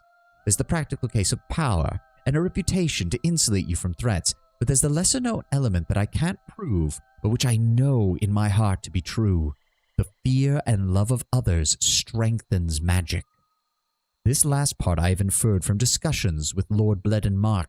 In the few times he has spoken of his gruesome work of slaying those who might rise to threaten the Overlord, he has hinted that it is easier to kill these rogue elements before they become famed and fearsome. In my lifetime, I saw Graven Ash change from an unknown militiaman commander to a fearsome general, and I can assure you he did not have the power to shield his warriors in those days when he was without title or reputation. The Archons will never, ever discuss the origin of their power, because such knowledge might be used against them. But I have known all the Archons to be obsessed with the presentation of power. Your connection to the spires all but guarantees that the Archons will want to control or destroy you. It's a question of when, not if. Start thinking, acting like an Archon. As far as I am concerned, you are an Archon, the Archon of the Spires. We are quick to place labels on powers we easily spot, and history is replete with Archons of fire and ice. It is foolish to think that there must be a word for a thing before an Archon can control it. Other way around. The Archons show us what is possible, and we must step to their dance. Oh. Then I think I know what Kairos' plan is. If it's possible to be an Archon not just of a magical concept, but of a physical concept, Kairos wants to be Archon of the world. Literally. Inquire about Bledenmark's killings. Dear Myothis, your wisdom on this matter is greatly appreciated. You made mention of Bledenmark and his killings. During my training, Fatebinder Callio hinted that much of Bledenmark's work involves killing of threats before they blossom into genuine problems, so it is curious to hear you second that fact. Let's say for the sake of argument, I am some form of Archon. Is it just a matter of time until Bledenmark is sent to kill me? Should I be making grand displays of loyalty to the court to assuage suspicions? That seems to not be the case, considering Bledenmark has already started noticing shit that we're doing. Oh, dear. Okay, so those guys are already dead. There. Oh, See that? That is Bledenmark. Quiet down. Okay. Oh. Oh, that's a lot of them. I don't like that. The main problem, again, is that big one in the middle, because he's got the stupid raw damage that they fucking do. Let's be off. Barrack, can you? Maybe. Might have to use that ability. Right. Verse, if you'd be Will so do. kind. Let's see here. Fireball has the longest range. Verse, go ahead and give me the Surge of Glory. Go ahead. No, hold on. Get us closer. There we go. Surge of Glory. Hit everybody in the group. Thank you. Then we're going to try and... Oh, that's not going to reach. That's not going to reach. That was a waste of... God damn it. I thought my guy would walk forward and use it. That's a fucking minute-and-a-half long cooldown, you piece of shit. Ugh. God damn it, game. What is this? Bronze Brotherhood Bracers. Take that. I got it. God damn it. Thank God I have it on faster speed. It's still not that fast, but I can somewhat. Oh my god, this is annoying. Fuck you, game. Why would you do this to me? We could use Giant Boulder. That's a slightly better range. Just wait for it to get close. There we go. Okay, Verse, let's try that again. Please give me the damage bonus. Barrack, go ahead and Spectral Blur yourself, please. Ooh, Robin, good choice. Okay, we're just close enough. Go ahead and give me this. Cast it on him. There we go. They're going to come in. They're immune to prone, but we still did some damage. That's fine. Catch them. Don't let them attack. There we go. Next, we're going to Path of Frost. On that group. There we go. Oh, he's moving. I need to adjust them. There we go. Please cast. There we go. Now we're going to Fireball on this group. Get a bit closer. Go ahead and Flash Fire. Flash Fire. Come on. Let me cast the Flash Fire. There we go. Okay, now fucking destroy this thing before it deals too much damage. Shit, he's already fucking taking damage. Fuck. I'll heal Barrick. Ebb, can you please heal Verse? Verse, can you... You've already used your healing potion. God damn it. Barrick, pop a healing potion. You're really low on health. There we go. There we go. Okay, fall back. Stay out of the damage radius of that stupid aura. Let's go ahead and inflict fire down. There we go. Mage Fire and Lightning. There we go. I got it. Ooh. Bronze Brotherhood one-handed axe. Ooh. Is that better than what... Hold on. Put those in the inventory. Verse. Is that... DPS slightly better, but the accuracy plummets. No. It's not as good as I was hoping. Right. Grab all that. Sorry, I can't. Well, they're certainly not doing very well against these things. Oh, god damn it. I didn't even realize that was a trap there. Fucking hell. God damn it. Whatever. More accuracy. Once we get his accuracy high enough, I'll probably up his resolve and his vitality. It's probably the best choice. Verse is already good on her accuracy. Let's go ahead and grab her some more might. What else do we want from here? 15 seconds. That might be a good one. Oh, Graze deflection and Graze precision. So yes, she will turn 15% of grazes into misses, and she'll turn 15% of her grazes into hits. That is a good idea. That is a good idea. As for Barrick, none of those really seem to help him. This might be better. That'll give him additional taunt ability. Pursuit, Retribution. Will attack twice with his normal strikes for a short time. That's a good one. And then we can also further increase the number of enemies the bear can get. Yes, we want to get as many of those as possible. Go ahead and grab that. Okay. On it. You want me to be subtle? Fine. Spotted something. Oh. Please disarm. Please disarm. Thank you, Barry. Oh. Well, you guys look like you're having a bad time. Right, they're attacking. They're all piled up, though, so let's go ahead and... Come on, cast it. There we go. Then we're also going to do Path of Frost. See if we can line this up a bit better. Better. There we go. Right there. Hit them all. Very nice. And... Stone. Are you afraid of death? Knock them all over. There we go. Perfect. Oh, that was glorious. Lots of good damage. Set him on fire. He's on fire. He is immune to lightning, but not to fire, so we'll move a little bit closer. Still can't hit him. Unfortunate. Go ahead and hit him with that. Fucking asshole got out of the way. Why is he not... Why is he... What is... Oh, that's the named character. That's why she's not dying. Welby puts up a hand, looking at you from her knees. I yield, Fatebinder, I yield. This fight is not worth my life. You've won. Her breath is ragged and wet.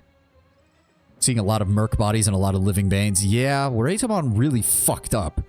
Where did Raytamon go? He needs to be stopped. This is not your concern, Fatebinder. I might not agree with what Raytamon is doing, but I will not have someone come in and take care of my problems for me. He will be stopped, but I will be the one to stop him. Not my concern. He has broken Kairos' laws. He is endangering an entire city, settlement, and all the trade that runs through it. This is far beyond a Brotherhood concern. Welby stares at you for a few moments before finally sagging, defeated. You're right. Raidomon has sealed himself inside the old walls, and Merrick took the only other keystone. I can't open the door for you. You need the keystone. She winces and touches her side. Her fingers come away red. Where is Myrick? Welby sighs and shakes her head. I'm sorry, Raidomon. I wanted to save you, even though I knew I couldn't. She looks up at you, pale and shaking. Myrick headed off towards Deserter's March. He was hoping to bring more of our brothers back here to regroup. She coughs, flecks of blood splaying across the ground in front of her. Oh, that can't be good. She slumps forward, dead.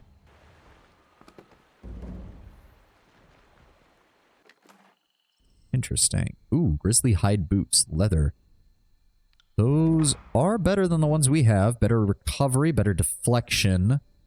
Gives plus 20 max health. At the same time, it's also an upgrade for Verse. And I would... Verse is on the front lines. I would rather give her the additional endurance. Let's go ahead and put that in there. Yes, please. Very nice. Is that an upgrade for me? It is. So we'll just go ahead and take Verse's stuff. Thank you kindly. A lot of good her surrender did. Well, we got the information out of her before she died, which was kind of the important part. Ooh, Bronze Brotherhood Helm. Another heavy armor piece that is kind of useless for us. You didn't see nothing. Yeah, the Bronze Brotherhood did not do very well here. What is this? Climb. Oh, hello. Sandro! Yes, we were told to find you. Stay back! Stay back unarmed! Clad in piecemeal leathers, the sweaty man sizes you up, relaxing slightly as he reads your features. Leave me be, please. I'm sick and wish to be left alone. I don't want to speak to anyone right now. You seem somewhat oddly dressed for a Bronze Brotherhood mercenary. He looks down at what he's wearing. Oh, this! I'm not actually a soldier. He stops for a moment, gauging your reaction. It was the only way I could see to get out of Lethian's Crossing alive. Dea was trying to find me. I thought it best to disguise myself as a Brotherhood sellsword and follow them. I found a dead brother and put on his armor. I didn't really have time to figure out how to put it all on, but it worked out well enough to get me here. You seem nervous, not ill. I am. I can't stomach it anymore. I thought I'd get used to just seeing people die, but the Brotherhood and their raids, and God, there's no end in sight. He kicks at the soil, his hands idly playing with his necklace as his feet shuffle anxiously. I just want to be away from the folk of the crossing right now. You stand accused of killing the wife of Dea. What? No, you must be joking. I would never. His mouth moves, but no words forms as he steps back a pace. It's a lie. His eyes dart about the many directions that he could run. Block him from fleeing. Stepping forward, you plant your leg down firmly, and you trip Sandro as he attempts to bolt forward in a sprint. Landing first on his knees, then his hands, Sandro curses and hollers in surprise. When the dust settles, he limply rises to his knees, shoulders slumped in defeat. May Kairos strike me down if I am lying. He trembles pitifully. I did not kill Phaedra. She did. It was Dea. Dea said that you were with the Brotherhood and that you killed Phaedra. She said what? Sandro's face blanches, his eyes widen in surprise. The Brotherhood? Do I even look like I could lift an axe without hurting myself? He reaches for his head, fingers digging into his hair. I saw her. I saw Dea kill Phaedra. She killed her own wife and His head slumps. That motherless trollop is trying to frame me. Why would Dea kill her own wife? How should I know? Dea was never very happy with her, and she wasn't happy that Phaedra and I were friends. Gods, Phaedra should never have married her. I told Phaedra it was a bad idea, but she wouldn't listen, and now she's dead. If you and Phaedra were friends, why would Dea frame you? He takes a long, deep breath. Because I told Phaedra not to marry her. She always hated me for that. Phaedra and I were friends since childhood. We promised to always be honest to each other, even when it hurt. When Phaedra left to live in the bastard city, I was left in Lethian to keep an eye on things for her. When Phaedra told me that she'd follow in love, I was happy for her. But when she and Dea came back to the crossing to meet me, I could tell that Dea wasn't interested in Phaedra aside from what Phaedra could offer her.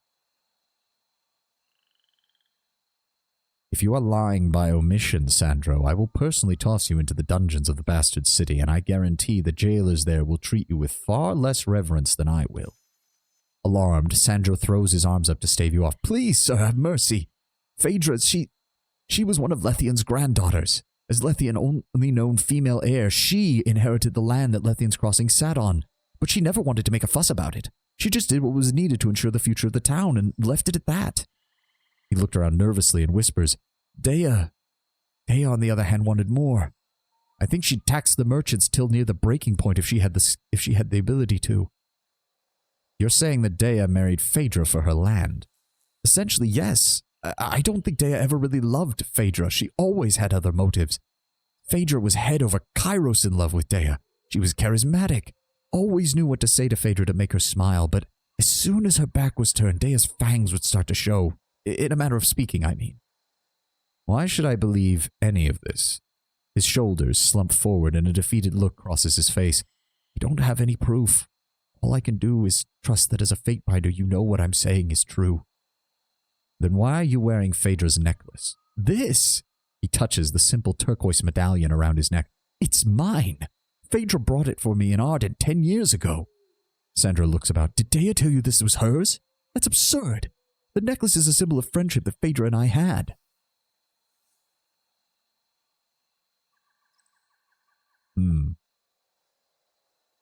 Give me the necklace. I wish to fool Dea, and I need to see what her reactions to this information is. Sandra eyes you with suspicion. She lies about me, so now I should lose my necklace. The one that my friend gave me. He grabs the turquoise medallion and turns it in his fingers for a few moments. Fine, take it. If it brings Dea to justice, then it's worth the price. What else have we got over here? Iron greaves and a bunch of gems. Thank you kindly. We'll get to the bottom of this. Don't you worry, buddy.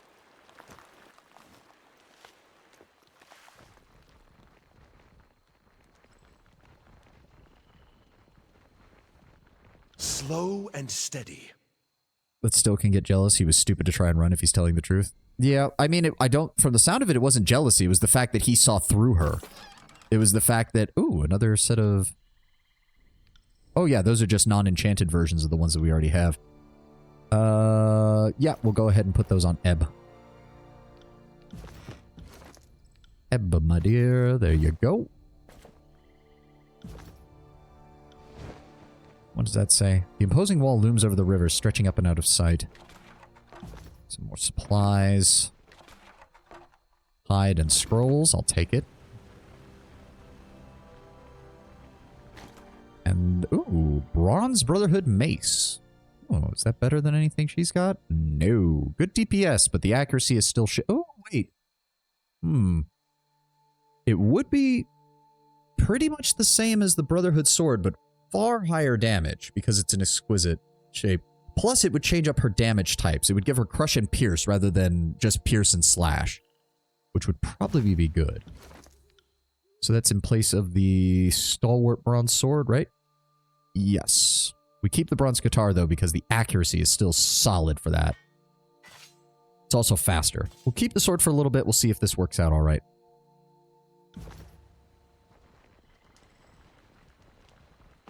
And we've got some more bronze and alchemical What supplies. have we Aha. here?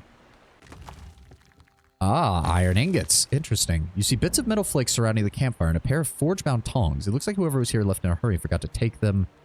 Nearby tracks head into the old wall's entrance. Interesting. Can't do that.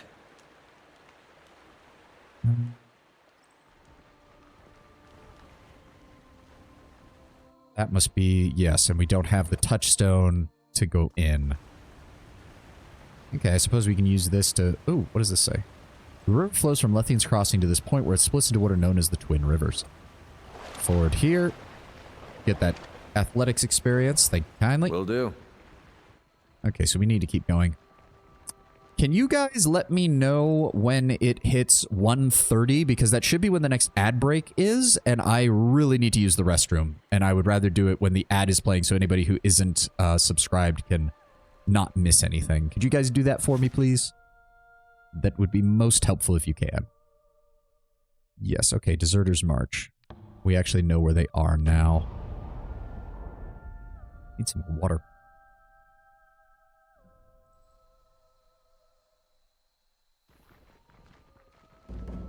Yeah, retrieve the keystone from Merrick.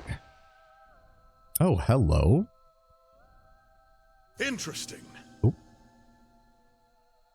This. Ooh, Coward's Contingency. Plus 50% move speed while having wounds. Masterwork.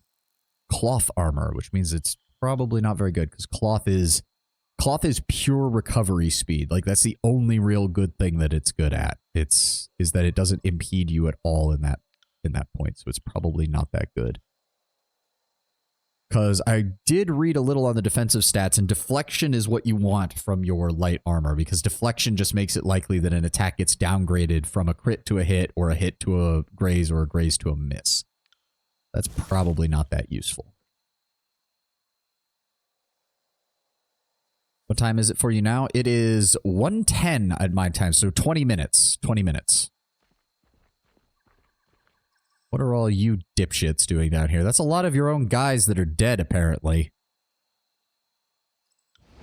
You guys want to talk about what's going on here? On this? Traitors, so Raytomon says. Not my place to ask questions. Oh, you guys aren't even attacking me. Interesting. Executed Brotherhood soldiers have been lined up here along with a small pile of gear, satchels, and rings. By the looks of it, they were killed fairly recently. Well, I don't care if I take your shit, so... Ooh, scrolled wrap of parchment tucked away in a satchel. Appears to be an undelivered missives. Are suspicious. Cannot deliver reports. Come to the march in a fortnight. Look for rusted blade and shield. Come to the march in a fortnight. Interesting. Fatiguing toxin, some heavy weapons, one-handed Brotherhood axe. I don't think that's better than what she's got. No. Again, the Qatar just has too much accuracy to be really fucking good. Like, the Qatar's damage is a little bit less, but its recovery speed is a lot faster, and it has such a high accuracy bonus that it's just too useful right now. Alright, if you dipshits just want to hang out there, that's fine by me. Maybe we can actually have a civil conversation with you assholes for once. Oh dear, there's a bunch of you guys. Well, let's keep looking. Oh boy, more dead people. Some hides, some bronze ingots, some more heavy armor that I can't use. Cut the banter and stay low. What happens if we head this way? Doesn't appear that there's anything up here. Hello? There could be the weapons mentioned in the missive, though nothing of nearby significance can be seen. Ah, but there was. This bundle of pages, cleverly hidden within a rocky crevice at Deserters March, contain a meticulous set of reports meant to be delivered to someone named H.B. I'll bet you that's that merchant with the last name Bronze. The letters record detailed observation of Brotherhood operations starting a few span back. The author appears to have infiltrated the mercenary gang and spent most of his time helping the Brotherhood establish a base of operations at the Old Wall near Twin Rivers. The spy was to observe Raytomon on a number of occasions and notes that the leader has been growing increasingly comfortable in the strange environment and unafraid of disturbing the arcane ruins. In another letter, the agent notes that several sages were brought to Raytomon, likely unwillingly in an effort to unravel some of the mysteries of the Old Walls. As the leader grew more brazen, he also became more paranoid, accusing the Brotherhood soldiers of betrayal. The last letter appears to have been written in haste, the ink smeared in several spots. Had to leave, lifted sages' notes and magic scrolls to set back enemy plans. R is likely greater threat than thought. Joined wilderness patrols, but absence from Old Walls will be noticed. Documents hidden, sewn into tunic. Route will intersect with Iron Veil. Look for the brother with a copper nose ring and scar on left jaw. Interesting. We need to find out more about this. We need to find out more about this now. Ooh, you look injured. Forge-bound shipment. Oh, would you look at that? You there. Thought I was dead, did you? Thought you'd just help yourself to these crates. Was on my way to get these to the Forge-bound. Seems that won't be happening now. What happened to you? I was crossing through the march. Stopped for a moment. Blade in my back. Didn't even see who or what did it. I won't be finishing my duty here. This shipment is property of the Forgebound. Do the world a proper service. Take it to them instead of pocketing it. These are dark times, and the crossing needs the support. Please, will you take this to them? I'll make sure the shipment gets there. He grips the side of the broken cart, slowly lifting himself up so that his face is level with yours. Good. Be swift. You must. He coughs, spitting thick clumps of blood onto the ground. Never thought this was how I'd go out. He loses hold of the cart, falling back against it, hitting the ground hard. The old man gasps, the sound from his throat torturous and wet, and in but a moment more, he is silent.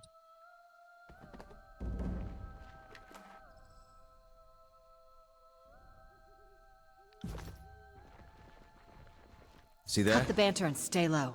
Yeah, I was about to say, I love how that one I can easily see on the map. Can we please disarm it? Thank you.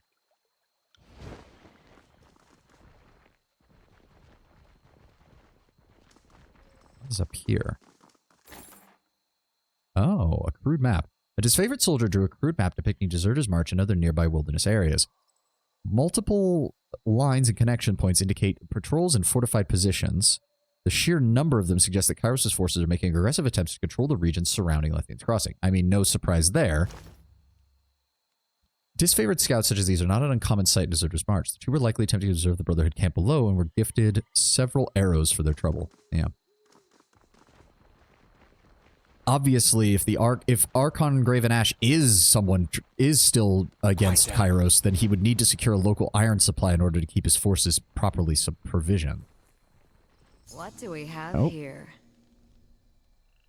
Please disarm. Get me those subterfuge experience points. Thank you kindly. They won't see me coming.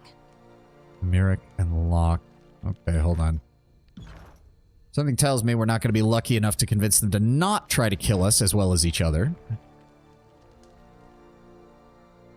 Raitomon is a murderer, a thief, and a coward. How the hells can you stand with him?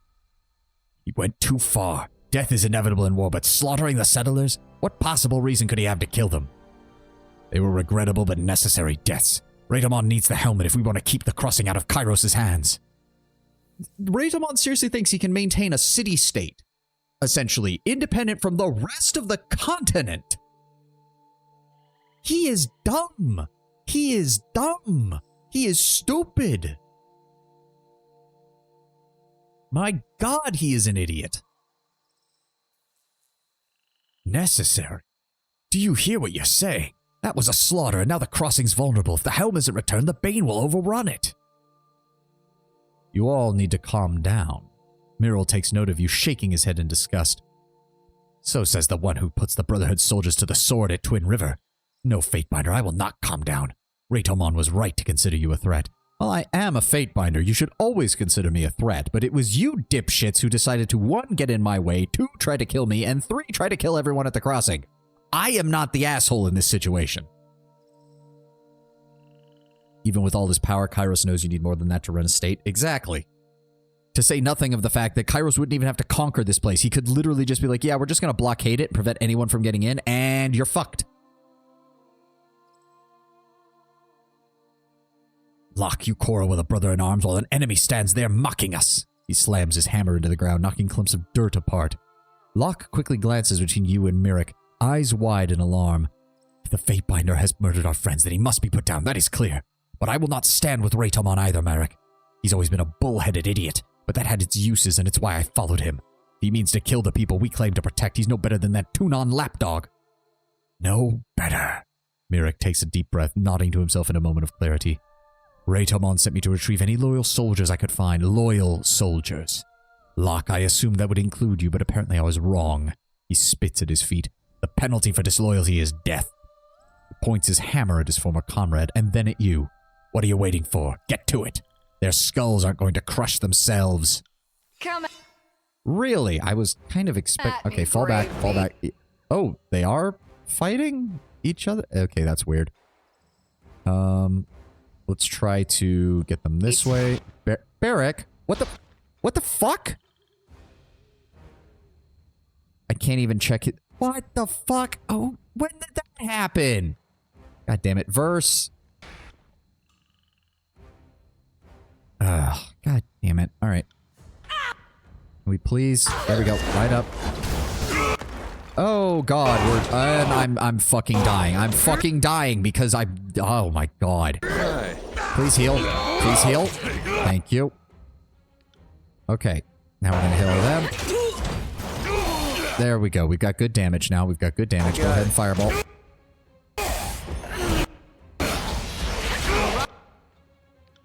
Now let's go with a bit closer and then hit all of them. There we go. There we go. Now we're gonna hit them with fire. I'll tear your skeleton out by your ass. There we go. Much better.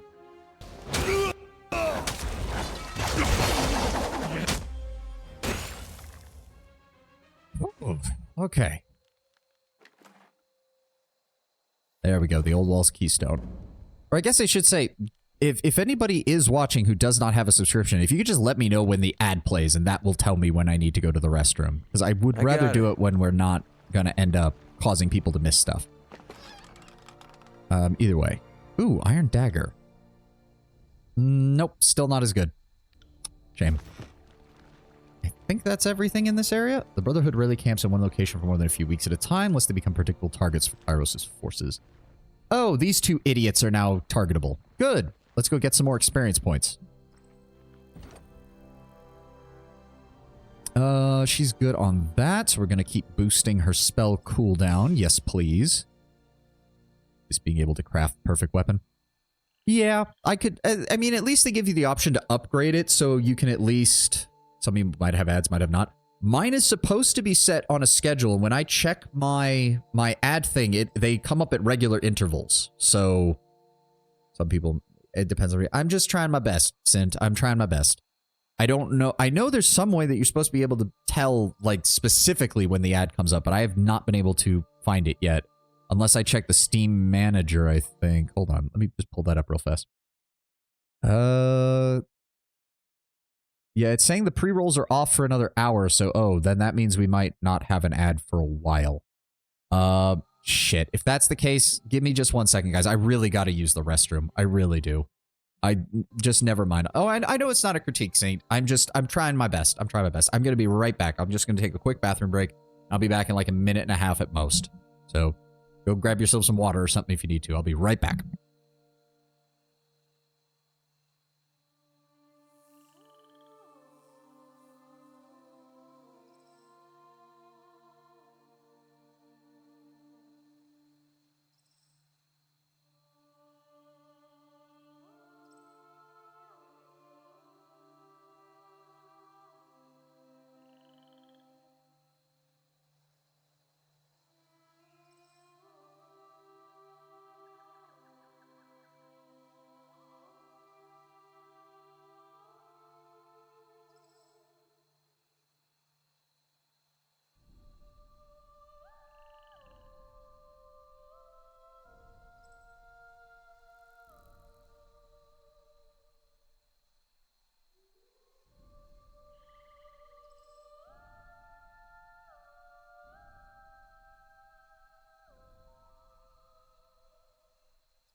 Tenwin, you have my permission to hit Brown Bear with the horny bat if you need to. And I'm back, as you can tell.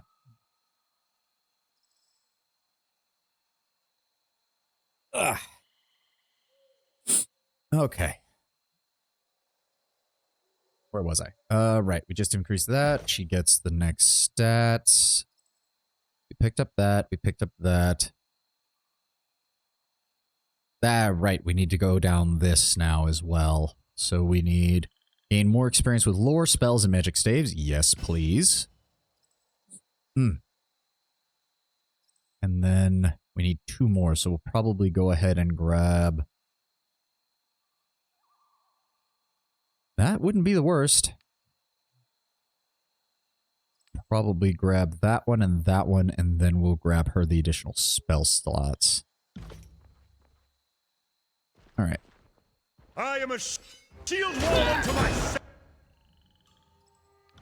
And Right. go. There we go. He exploded. Flip between lore analysis and lowbrow lusty comments. Oh, I know that that's part of the appeal of streaming, is you get all sorts of things like that happening. There we go. Anything from you dipshits? Broken armor and some more greaves. Heavy armor? Yeah, heavy armor. Like 90% of the... To be fair, there's only so many people in the chat right now. Brown Bear is just having to pick up the load from the rest of it. Where the hell else do we need to go? Didn't he say something about... No, not the Shadow Bastion. Is that... I could have sworn that there was another location that was being mentioned, but I guess I was wrong.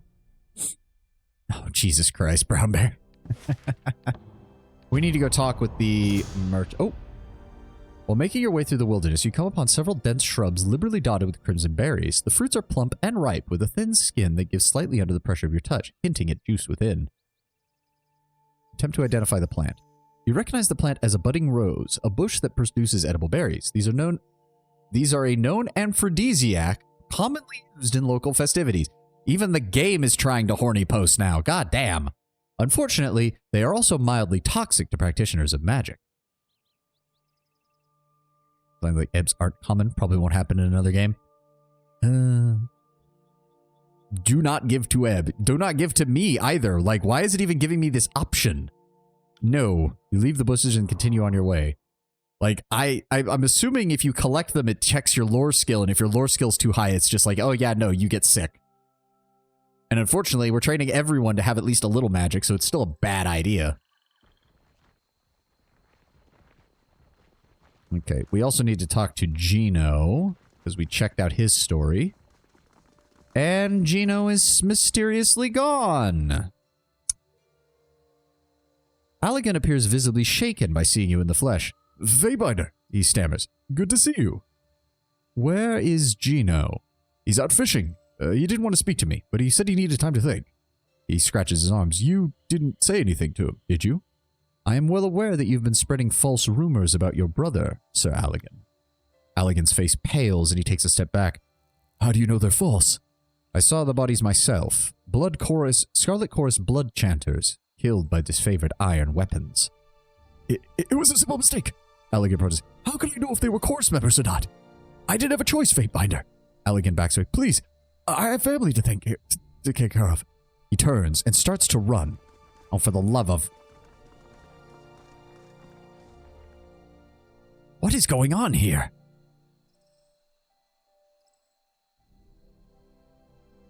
Yeah, no. It appears that your brother is working with the disfavored to smear your name. Gino's eyes glaze in a bitter rage. Why, Allegan? After all these years, why? His shouts begin to echo through the settlement. Allegan shrinks in place, his knees wobbling in increasingly difficult effort to keep him from toppling over. Father always favored you and always pushed me around. I just wanted a chance to run things for once. Gino's face grows still while his lips remain as the only thing in motion. And you never will. Get out of here, Allegan, and never show your face around me again. Allegan's lips tremble in a failed attempt to mutter a reply, but eventually falls victim to the weight of his head as he droops it. He picks up a small sack and scampers off. I thank you for settling that horrid affair with the rumors. Unfortunately, my name means nothing in the crossing. Perhaps you, as Tunon's Fatebinder, can speak to Eldian on my behalf and clear my name. I will speak to him and set this right.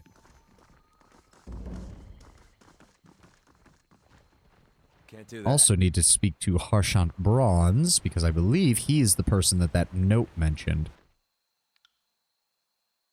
But we can't mention it. That is unfortunate, but okay. Fine game, whatever.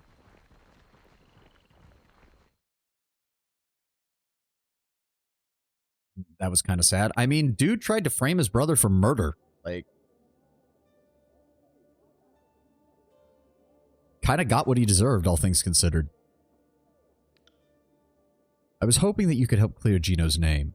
Well, I am elder here, Fatebinder, but my words hold only so much weight. We're gonna need evidence to the contrary. Why should people believe one story over the other? I've seen the bodies myself. They were Scarlet Chorus members butchered in a battle against the disfavored. Gino is innocent of the claims against him. In that case, how in the tears did the other story even start? Allegan was working with disfavored scouts to run Gino out of town for witnessing them burying the bodies. Ah, you've done something wonderful here, Fatebinder. The needs of a small, weak man placed before your own. You're a good person, and a force of change for the tears. I will tell the other merchants and settlers the truth of the matter and clear Gino's name. There we go. Handled. And nobody even had to die. Isn't that nice?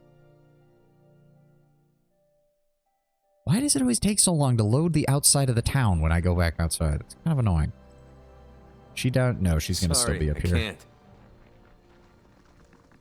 Oh, we're not? Hello, Miss Dea. Cooler if someone did. We have a lot of people to kill in this game, Brown Bear. One less person is not going to affect it that much. Have you settled my blood debt? Dea's voice trembles, her body weary from sobbing. The killer's been eliminated. Here's the necklace. My love, you are avenged. She clasps her hands over the necklace, holding the trinket to her cheek. For a moment of silent thought, she takes a deep breath and looks at you with a smile. And you almost got away with it. Away with what? What do you mean? Oh, it's another bot. Let me just click deny. A bot tried to speak in chat. Silly bot. Silly bot. She gives you a puzzled look. That's preposterous. I couldn't... Dea's face turns from flushed to stoic in the blink of an eye. She folds her arms before her and smiles. Well, mount me sideways. I really thought I had gotten away with it. She looks down at her feet. Can't blame a woman for trying, though. A sly smile crosses her lips. You know, Fatebinder, with Phaedra gone, I have inherited everything she owned. Perhaps there's something I can offer you should you decide to leave things be.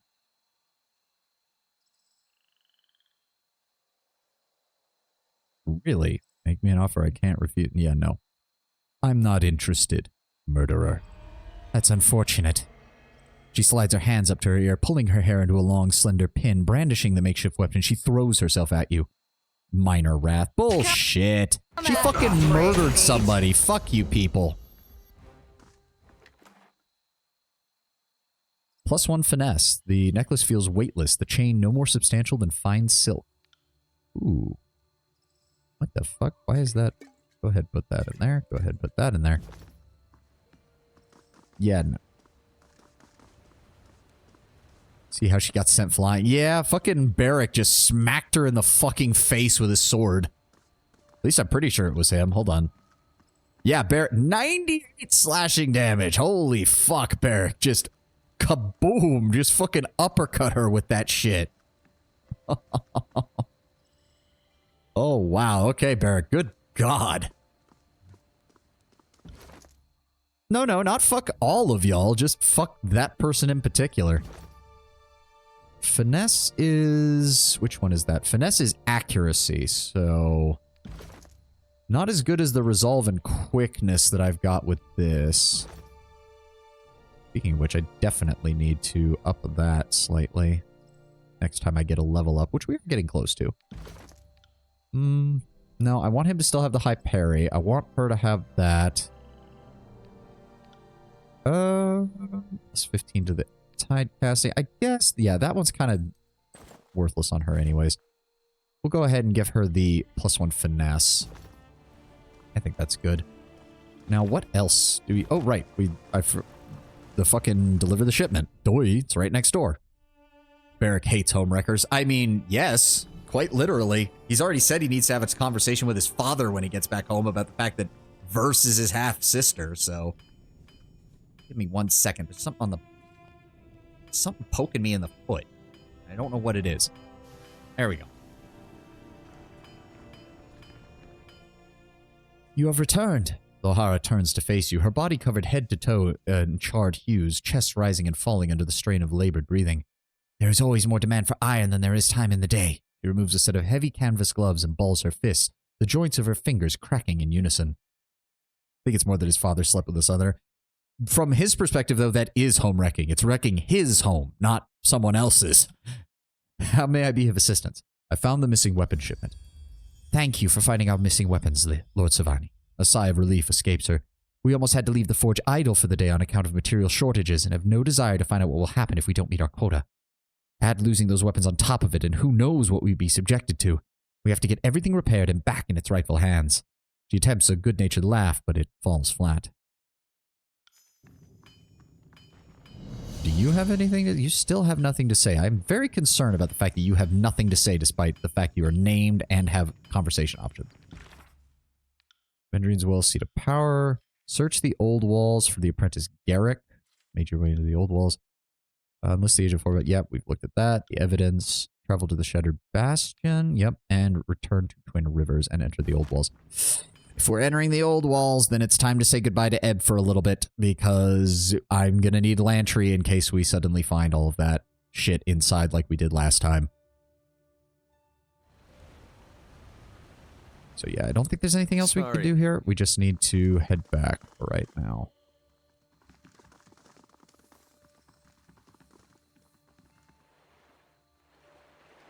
Lord Brabber suddenly gets busy.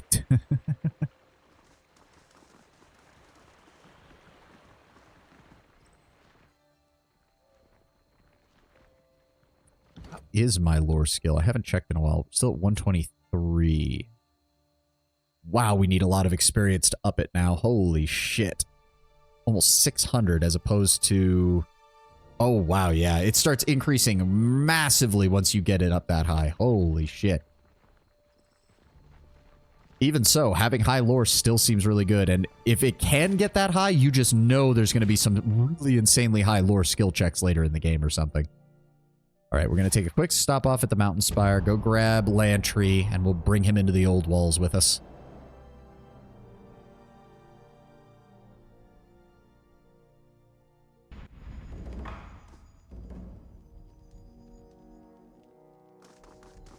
I mean, I certainly hope not, Lord Brown Bear. One moment. Yes. Gather your things. I'll tack homeward. See you there. I will return to our holdfast at once. Part of me was tempted to grab Siren for a second and see what her skills are, but we can do that at a later point. Is there anything I need to equip to you? I don't think so. Honestly, keep the shield on for right now. Your damage is pitiful, but it's pitiful anyways, even with this, so it doesn't really matter to me. Where the fuck did we pick these up from? Heavy armor on weapon crit. Target is knocked prone for 1.2 seconds. Interesting, but not something that we really need. I could probably pass these off to him, honestly, now that I think about it. Except I like the Tunon gear, and I might upgrade it later. Oh, there we go. Heavy cloth bracers. We can go ahead and equip that. Do we have any other light armor that we can give him, or is it all... Heavy cloth sandals is better deflection, so again, that's definitely something we want. Heavy armor, heavy armor. We can actually get Barrick out of his armor, and I can give him better shit. That would actually be kind of nice. No, none of that is of any real use to me. Shame. I don't think there was... No, it's not going to help. I got it. Let's go sell some shit off first. What do we have for sale? Let's go ahead and keep the forge-bound hammer just in case we need, but the rest of these we can sell off. Oh, that's some nice money. That's some nice money. Yeah, there's the super light armor, the cloth armor is just really not useful because its deflection is so low. The only thing it really gives is the fact it doesn't affect your recovery speed at all. But Having no armor and no deflection doesn't do you any good, because then the enemy just focus fires you and you're fucking dead. Heavy iron armor. Sell the merchants. Cloth bracers.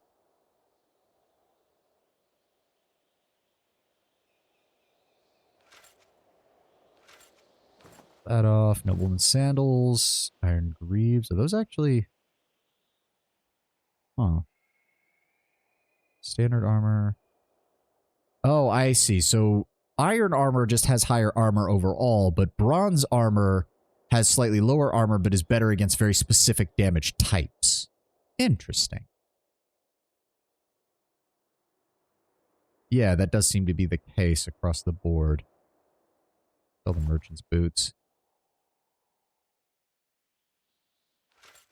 Sell off the bronze equipment. If I do end up getting better armor for Barrack and we are able to swap him out into something else once we get his armor off, I would rather have him in iron than in bronze.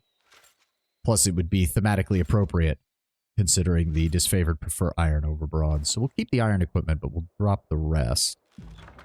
Go ahead and trade that off, please. Oh, wait, was there anything? Didn't even occur to me. We're keeping the masterwork weapon just in case. And, there we go.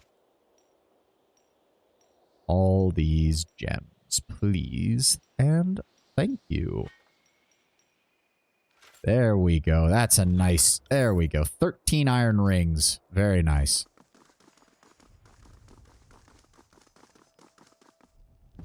Okay. Now we return to Twin Rivers and we head into the Old Wall. Ooh. Today's journey is trying, owing to uneven terrain and dusty conditions. You reach a bend in this path and spy a small clearing off to the side. Several small rodents skitter away as you approach, and at the edge of the clearing you see a familiar sight, leafy vines coiling around a tree trunk. As before, hundreds of thin, yellowish-green stems sprout from the vine, a collection of stiff bristles and elongated hairs, each with a cluster of bright orange berries.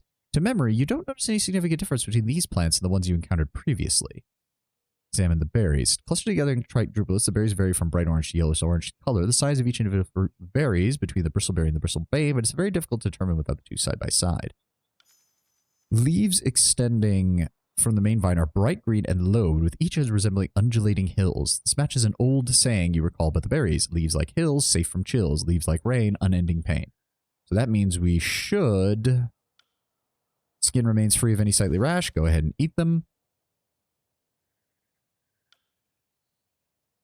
Oh, wait, what? But that was the exact same description. Oh, you recall the small rodents bounding away. Their droppings have contaminated the berries. Blah, fuck. We got food poisoning. Oh, God. You empty your innards in opposite directions simultaneously, coating the nearby trees and shrubs in a violent, bloody, and seemingly unending spray. The stench alone makes you want to vomit, forcing you into the unfortunate cycle of nausea, release, and repeat. Oh. That is a nasty trick. Same berries, but the rats ruined them. Yeah. A half hour later, you find yourself splayed out on the dirt floor, panting and heaving. The cold sweat is broken. The pain in your abdomen has subsided. You drink deeply from your water skin, exhausted and trembling. Fuck. And you just know... No. Can we stop? I need to go back and rest, you piece of shit game. God damn it. No, we were the only ones stupid enough to eat them. Oh, back to the mountain spire to rest so we keep our buff. Fuck. I should have known the game would have... I should have known it wouldn't give me... I should have known that it was an actual... There was a reason it mentioned the rodents. I should have known. You can rest out there. We can, but then we lose... We get +5 to parry, +5 to dodge, +5 to all skills on top of that, and we get an additional armor for resting at the spire. Resting at the spire is a good fucking thing to do, Brown Bear. Like, this is actually a really solid buff. Oh. My dear Fatebinder, it's a poorly kept secret that Blood and Mark's job is more about killing threats before they become a problem. Official executions are the minority of his duties. As I understand it, Kairos has long used the Archon of Shadows as a preventive measure, since he can move about the world very freely and can evade all but the most absurd of magical powers. He is the perfect predator to send against wild talents. I am sure few in the tiers have ever actively wondered why there have been seemingly so few Archons born this far west. I'm sure folks with the potential to be Archons have occurred in the tiers time and time again, but they are usually cut down by Mark before the world hears of them. It's likely safe to assume that Bled and Mark has had his eye on you and has orders to use his own judgment as to when to strike. I have known the old man for nearly my entire life, and I'd strongly encourage you not to try to appeal to him with overt displays of loyalty. He has no stomach for sycophants. I sincerely believe he thinks every human being is a selfish, twisted knave, and there are those who are lying about it, and those who accept that they are. No third type exists. So yes, I do think Bled and Mark will one day have to come for you. As I said, you could always hide or end your life now, but where you're headed, conflict is likely inevitable. Ask about the Archons and how they've risen to power. I appreciate the insight, and am honored by your vote of confidence, my fellow Fatebinder. Your missive made mention of Graven Ash, and how you've known of him since before he wore the title of Archon of War. Can you tell me more of what you observed of his rise to power? If indeed I am some kind of Archon, it's safe to say that I wasn't born knowing what I can or can't do, and it stands to reason I might learn something from the stories of other such Archons. This explains why telling him to kick rocks impresses him. Yeah. Okay, we've got the buff. Can we please get back to Twin Rivers without shit going wrong? Literally, shit going wrong. I do not need to shit and throw up at the same time again, game. Do not do that to me.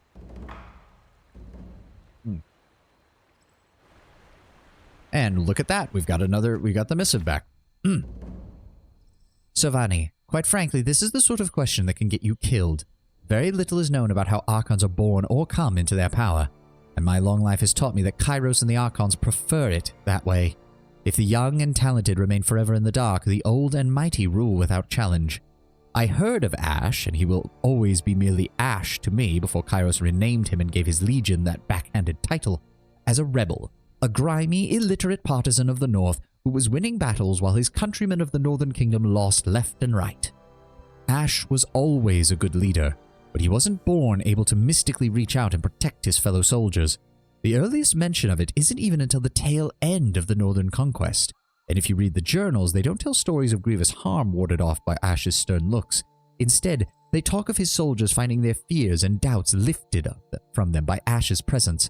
A careful reading suggests the ability to actively protect physical harm did not come until years later, as that bond grew and, more importantly, as his legend grew. It is the legend that is the key detail. In my understanding, an Archon's power is something of a self-fulfilling prophecy. The widespread perception of an Archon's power is the very thing that strengthens an Archon's power. In Ash's case, he had some early inkling of that ability, the ability to assuage the burdens of his men, and as he took upon the mantle of power and became known all across Taratus as the great Archon of War, it soon became the ability to bear the physical burdens of his men, not just their fears and doubts. Thus, my advice to you is to act like an Archon. Take power where you find it. Foster fear, foster love, but never walk through life anonymously. Live in the thoughts of your followers and the anxieties of your enemies. Orc logic, pretty much. It also follows similarly with various D&D settings where faith is power. The gods have power because people believe they have power. Dear Myothis, I thank you for weighing in on all of these matters. To ask perhaps too obvious a question, if I am such an anomaly, such a threat, why has the Overlord not dealt with me already? An edict, or even a simple request to Bled and Mark would be no small threat. Neither seems to have happened yet. What is your take on this? Why has the Overlord not sought me out? Sorry, I can't. Let's go ahead and cross this.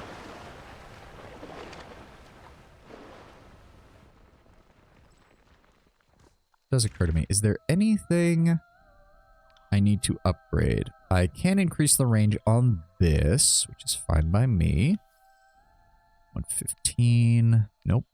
Nope. Nope. Definitely nope. And nope. No, too much. Too much. Definitely too much. Way too much. I don't think there's any that I can add that will... We have not gained enough lore to really increase any of these just yet. Nope. Intensity, accuracy. Nope, still too much. Still too much. God damn.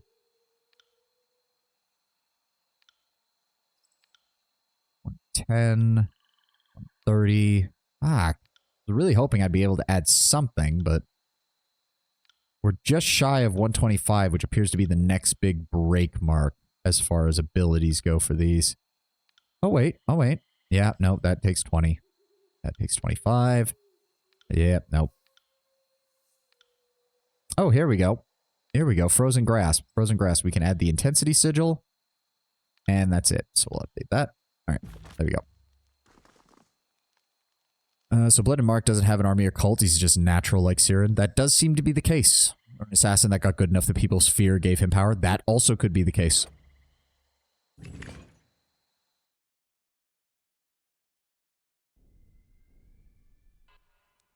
Oh. Sup, everybody. Flatfoot Ferris, really? That's the name you're going with, buddy? I don't like that you're not talking to me yet. There we go. Are you dipshits really going to get in my way? The Brotherhood soldier eyes you with immediate distrust, holding up a hand indicating you should stop. How in the name of my fallen brothers did you get in here? Wait a minute. You're the Fatebinder. I've heard of you. You're the one that removed the Edict of Storms from the Sentinel stand. At least that's what people are saying. He nods appreciatively. Impressive. But you haven't lived till you spent some time in the old walls. How did you get in here anyways? There are other ways past the doors. As a Fatebinder of Tunon, I know them all. Ferris nods in appreciation. Impressive, but those tricks won't help you here. When people know you well enough to be afraid of you, you may not be the best at killing discreetly. To be fair, if people simply know you as a killer, but no one knows how you do it, that can be powerful. If you're consistently able to kill people and all they know is that you're the one that did it, that starts to make people wonder how you did it. Yeah, if Blood and Mark is not his name, but just his title, that also could contribute to it. The power is held by the title rather than by the man itself.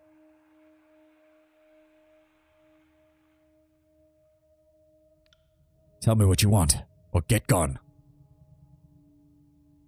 Lose favor. Do we even have any favor? We have 50% favor on one, and we are almost maxed out on wrath. Jesus Christ. What happened here? Seems to have been a bit of an internal dispute.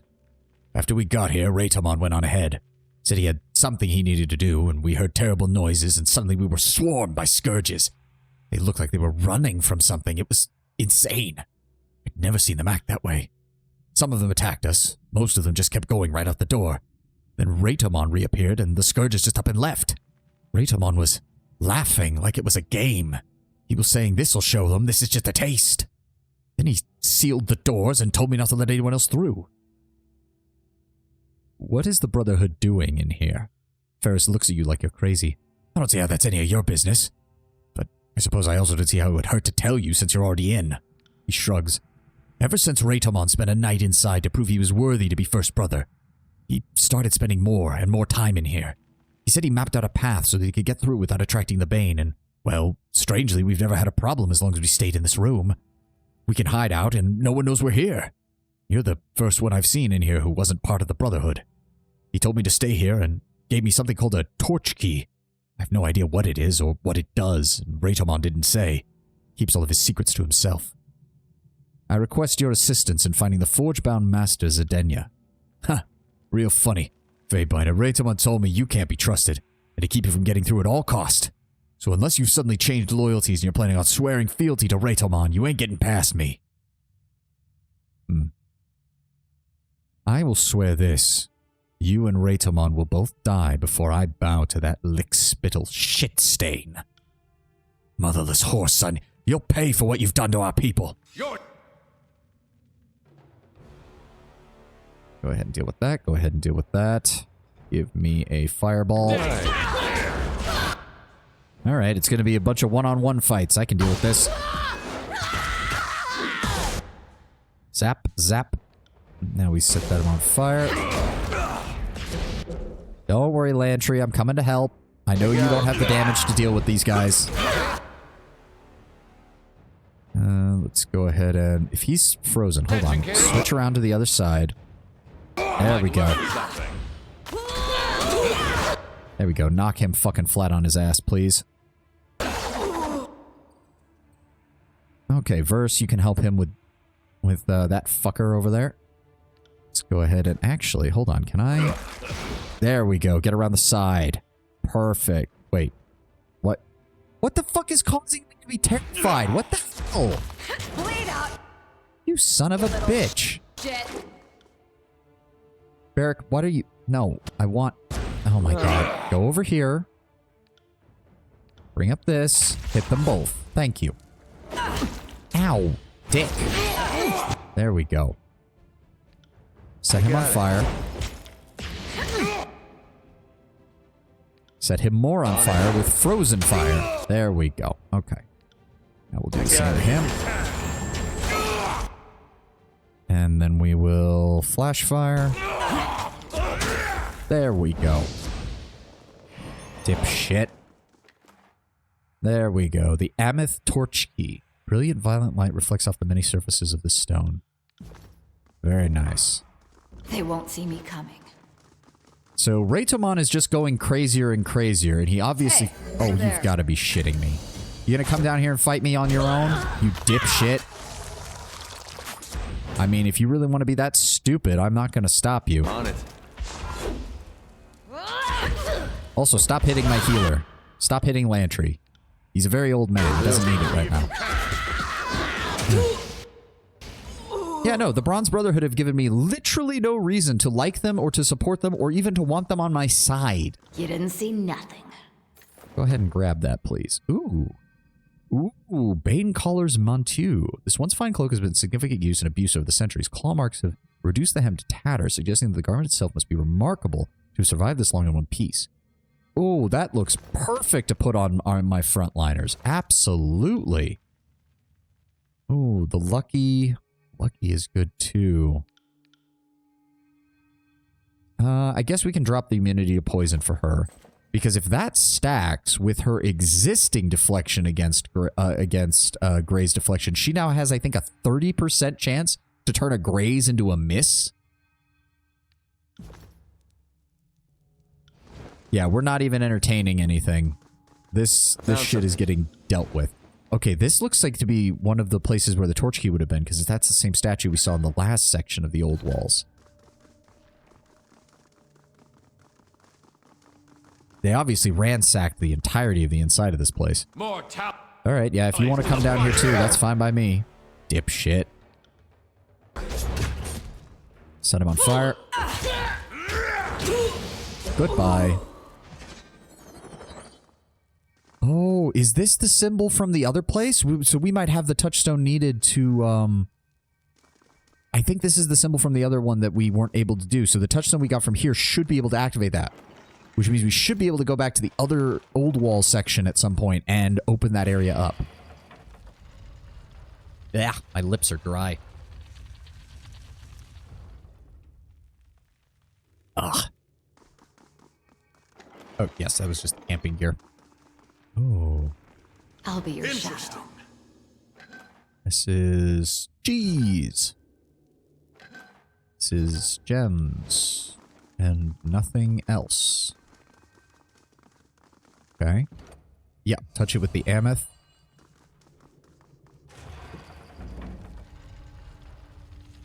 Alright, here we go.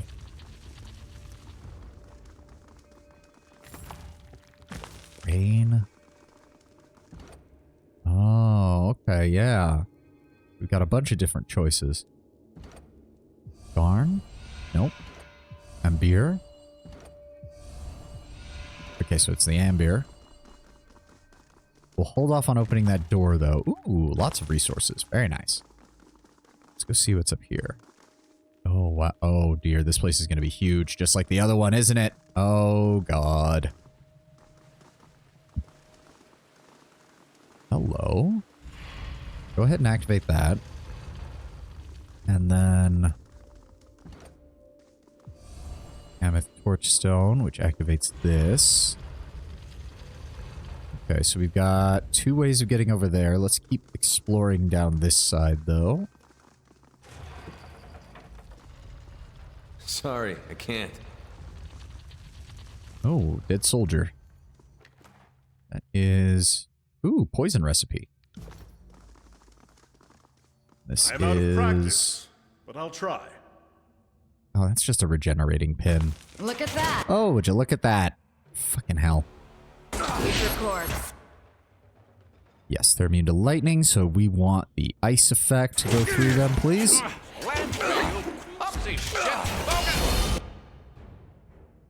How did he get wounded? How?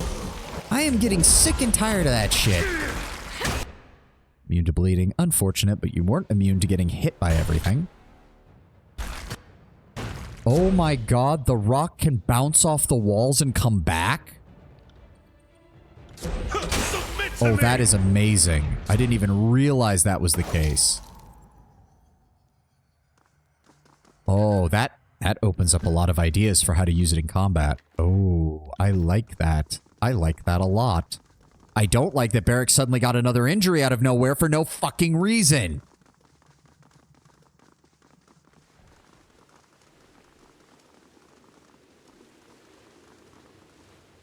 Brackish, foul-smelling water pours from these spouts and disappears into the nothingness.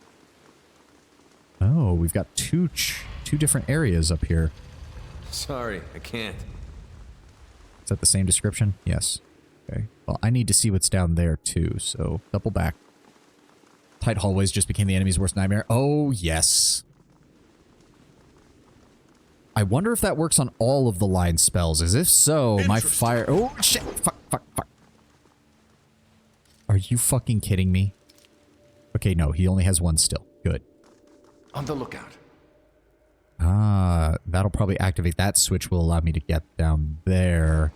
The second I turn this on, though... Yup, saw that coming. There we go. Let me set up... Let me see if this works the way I think it is. And give me the ice spell. Oh, it didn't bounce back. Shame. There we go. Good damage. Good damage. More ice. Pay attention, kids. There we go. Freezing grasp. Attack this one. We good? Right. Okay. Can we... No, we can't turn that one on yet. Interesting. Something is preventing us from doing that. On the lookout. Nothing? Nothing. Okay, pop that open. Ooh, Bane-touched gauntlets. Sigil of Tyranny, plus 10 to control Gravelight. Oh, it's heavy armor, though. That's useless on fucking Ebb. Gauntlets have endured significant exposure to the Bane, and a dusting of their ethereal essence has suffused the iron bands throughout the forearm. Okay, how do we... Sorry, how do we get down there? There's gotta be a way to turn on... But that's the only torch key we can use on it. There has to be... Oh, there's a whole other... There appears to be a whole other area that leads into that, so we're gonna have to continue exploring in order to find that. Sorry. Alright, fine. I see what you're saying, game. So this goes back over... Okay, so this might lead back around to here, I think. Yeah, that was the entryway. Okay. Let's keep moving, then. A lot of these Bane traps are broken, which does seem to back up Ratamon's story, or it might also be implied... Really? This doesn't link up to that. So this must come in from somewhere else, so I guess we just have to go further into the dungeon. Raitomon either did find a way through the Bane, or he started destroying the Bane traps. Oh, if he destroyed the Bane traps, that would push the Bane towards the exits, and if he was able to keep them from his forces, they would start crowding at the exit to Lethian's Crossing, which means he might have been entirely responsible for this. Piece of parchment depicts the sigils of Oldwell's torch keys. Really? Citron opens that up. Oh, it opens different doors. we have some iron boots and some bronze bracers. The Bane were running from him. Yes. And that was even before the, that was before he had the helmet. So that really begs the question of what the hell was going on there. Oh. Oh dear. And the second we get close, these are going to pop open too. Right, attack this. Yeah, that's got a lot of them. Okay. Landry, I need you to move out of the way. I need you to move out of the way. Let's go ahead. No, not that one. Give me that. And set it up right there. There we go. Then we want fire. Set you all aflame. Thank you. Then we want icicle storm. Yeah, no, none of that bullshit from you. Thank you very much. There we go. Force them down. Oh, they've got another one of those pieces of shit. Fall before me! Go. Set you on fire. Okay, everybody gang up on this piece of crap. Gonna lightning bolt him. There we go. Stunned him. Frozen grasp? No, he's immune to that. Fiery grasp. Take that. Yeah, I know he's immune to bleeding, but he's not immune to fire. Wait a second. Bleeding and mage fire. Oh, yeah, because I put both bleeding and it already it already has the fire by default. Right. That one I'm pretty sure is going to go off the second we get close to it as well. All in the reflexes. Okay, or this shit'll go off. Fine by me. Give me... We want the fire grasp on him. And then we want the freezing grasp on you. And then... Yep. Line him up. Hold on. Line him up. There we go. There we go. Good damage. More ice. There we go. Alright, any more of you want to pop out just yet? Or can I fucking deal with this shit? Yeah, more of you want to pop out. Oh, it's just the... Oh, it's the ice ones. Those are the easiest ones to deal with. Go ahead and open up my fire spells, if you would be so kind. And then more fire. There we go. And then more fire. Will do. Sucks to be you. Right. Now, what is another torn piece of parchment? Is that going to actually... Hold on. Is that actually something I can see in my inventory? Or is that just saying that it has it? Those don't matter. No. No. No, not that one. No, not that one. Ah, combined with the first parchment you found, you can crudely see a drawn rue sigil on the center and a crudely drawn citron sigil in the upper left-hand corner. Part of the third sigil can be seen in an adjacent corner, but it is obscured by blood. Assuming that has to do with these. Okay, so it doesn't like that. We cast that. Turns on that control. And I'll bet you anything those Bane are about to pop out of those fucking things if I get close to them again. Or not. Never mind. Color me shocked. See what I see? That's a trap. Get that disarmed, please. Get us all some experience. Oh, speaking of experience, I didn't even notice. Let me see here. We want more spell cooldown. And then... Nearby allies have the damage and quickness increased. Apply the lash. Inspire a companion. That's a single target, though, which is kind of eh. Portion, 23% AoE. That could be useful. Let me see my magic, though. Let me see. I'm thinking... Because there's nothing else that really... the dodge and parry... Sometimes repel... Well, that doesn't apply at all. Apply poison with weapon attacks made from stealth. That could be useful. Poison causes corrosion damage over time. Very nice. Wish it would give you an idea of how much it caused, but oh well. Yeah. Because I do want to get up to... Random damage type. Cooldown of 1 minute. And then there's Empowered Chaos. Oh, wow. That is some serious debuffs. Holy shit. Deals damage, gives a foe AoE that pushes them all away, deals poison, petrified, paralyzed, frozen, degenerating, asleep, stunned, and frightened. Oh, now that's good. What is degenerate? Okay, degeneration is just corrosion damage over time. Channel a burst of energy through your staff, dealing damage to all enemies in a cone, and stealing health from Bane. Yeah, we're going to go ahead and do that. We're going to start improving our magic staff mastery. That gets me up to 19 to 20 damage. I think that almost... Yeah, that added quite a bit of fire damage. Very nice. Alright, turn that on.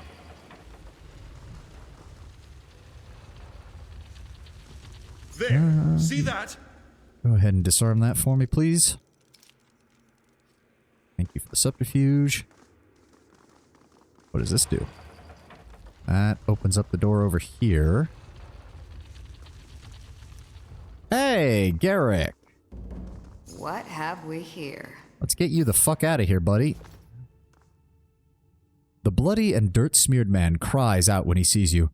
Thank the Forge Tender you found me. We've got to get out of here before the Scourges come back or the Brotherhood. I'm not sure which is worse. You must be the apprentice Garrick. Did Master Lahara mention me? He's visibly relieved by the notion. So at least she noticed her apprentice's absence. He chuckles softly to himself, his expression one of regret rather than mirth. If I could have predicted that, I wouldn't have come out here in the first place. I was searching the area near the old walls for unique metals or runes that I could use in our crafting. I'm trying to advance to the next level of my apprenticeship. Impressing forge masters is much harder than it sounds, and Master Lahara is especially demanding.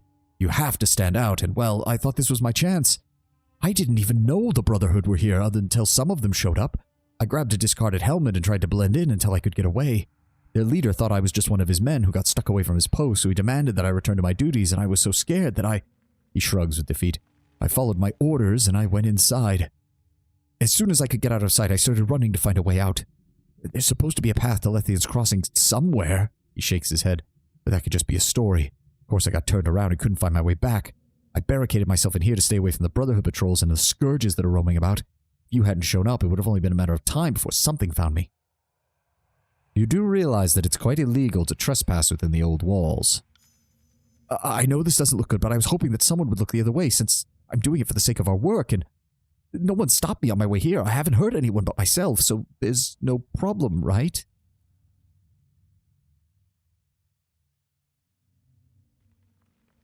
I'm in the old walls as well right now.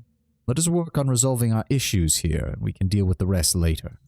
I forget that the Fatebinders are beholden to Kairos' law, of course. If I get out of here, I won't mention it to anyone. But please, you can't leave me here. You need to help me get out.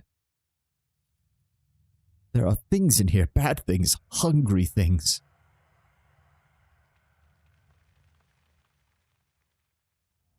What can you tell me about Master Lahara? She's strict, but she makes sure things get done quickly and efficiently. Like I said, she's almost impossible to impress. Figured if I could find something in here to enhance my work, she'd have to notice, but now all I'm going to get is a lecture. He looks around, forlorn, expression on his face. That is if I get out of here alive at all. It's not to worry. I've cleared the way out behind. Head back towards Twin Rivers. You saved my life, thank you. I promise I'll never enter the old walls again. The garrison spotted me after the first time, but looked the other way. Guess it was only a matter of time before my luck ran out. He wraps his arms around you, crushing you in a tight embrace, before releasing you and making a small, desperate sound and fleeing into the darkness. So you can do more nebulous things by being imbued with magic. Yes, that does seem to be the case, although objects themselves can also, much like archons, develop their own reputations and become even stronger over time. Oh, there's a dead soldier over there. Ah, the Row Torch Key. Oh, it's a bunch of the fire ones. God, a bunch of the fire ones. Yeah, here they come. Okay, hold on. Let him bunch up. Let him bunch up. Oh, God. Okay, I don't like that they just run. Fuck. What the fuck?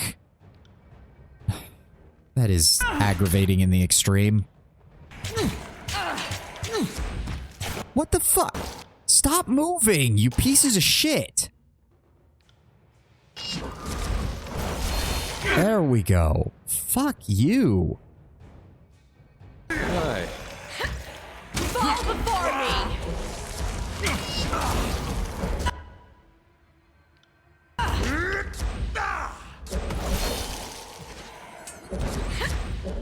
There we go. Finish him off.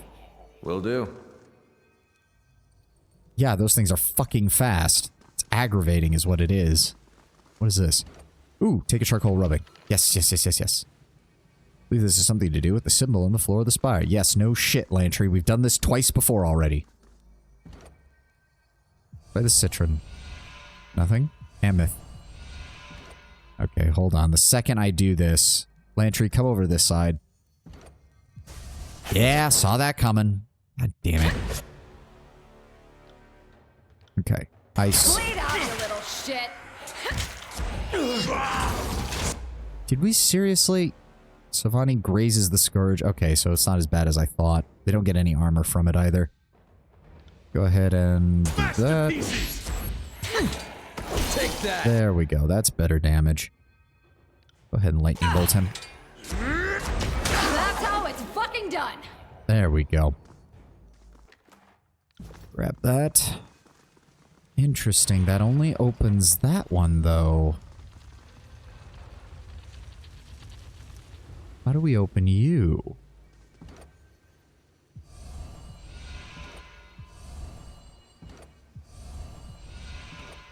Fuck.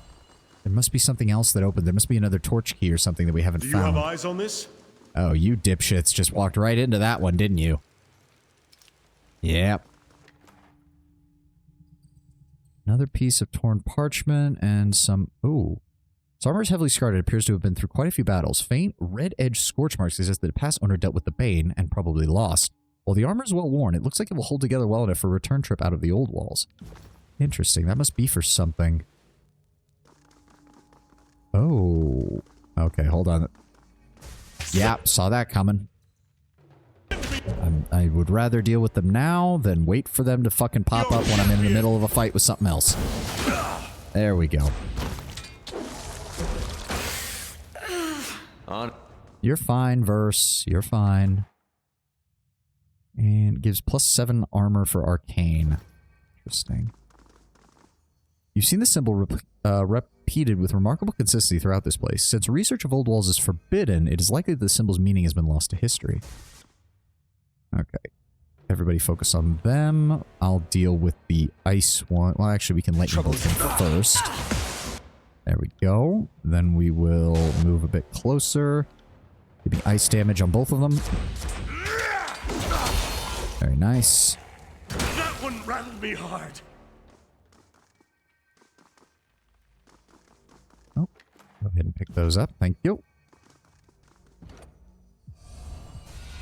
Yep, saw that coming. I'm gonna deal with them anyways. Why would I not? Give me a fireball. Fucking asshole. Stop running around like that. Oh no, they're immune to lightning damage. That's worthless on them. Sorry, I can't. Stop moving, you piece of shit. There we go.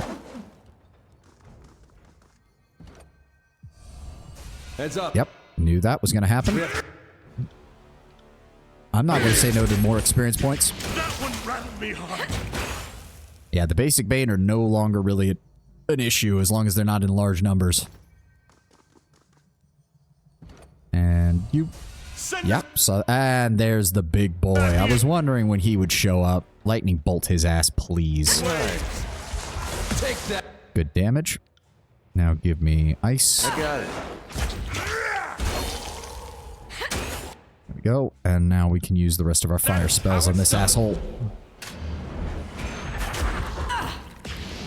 Good damage. And fireball. I got it. There we go. There we go. I got it. Dealt with. So if it's not Roe, it's not Citron.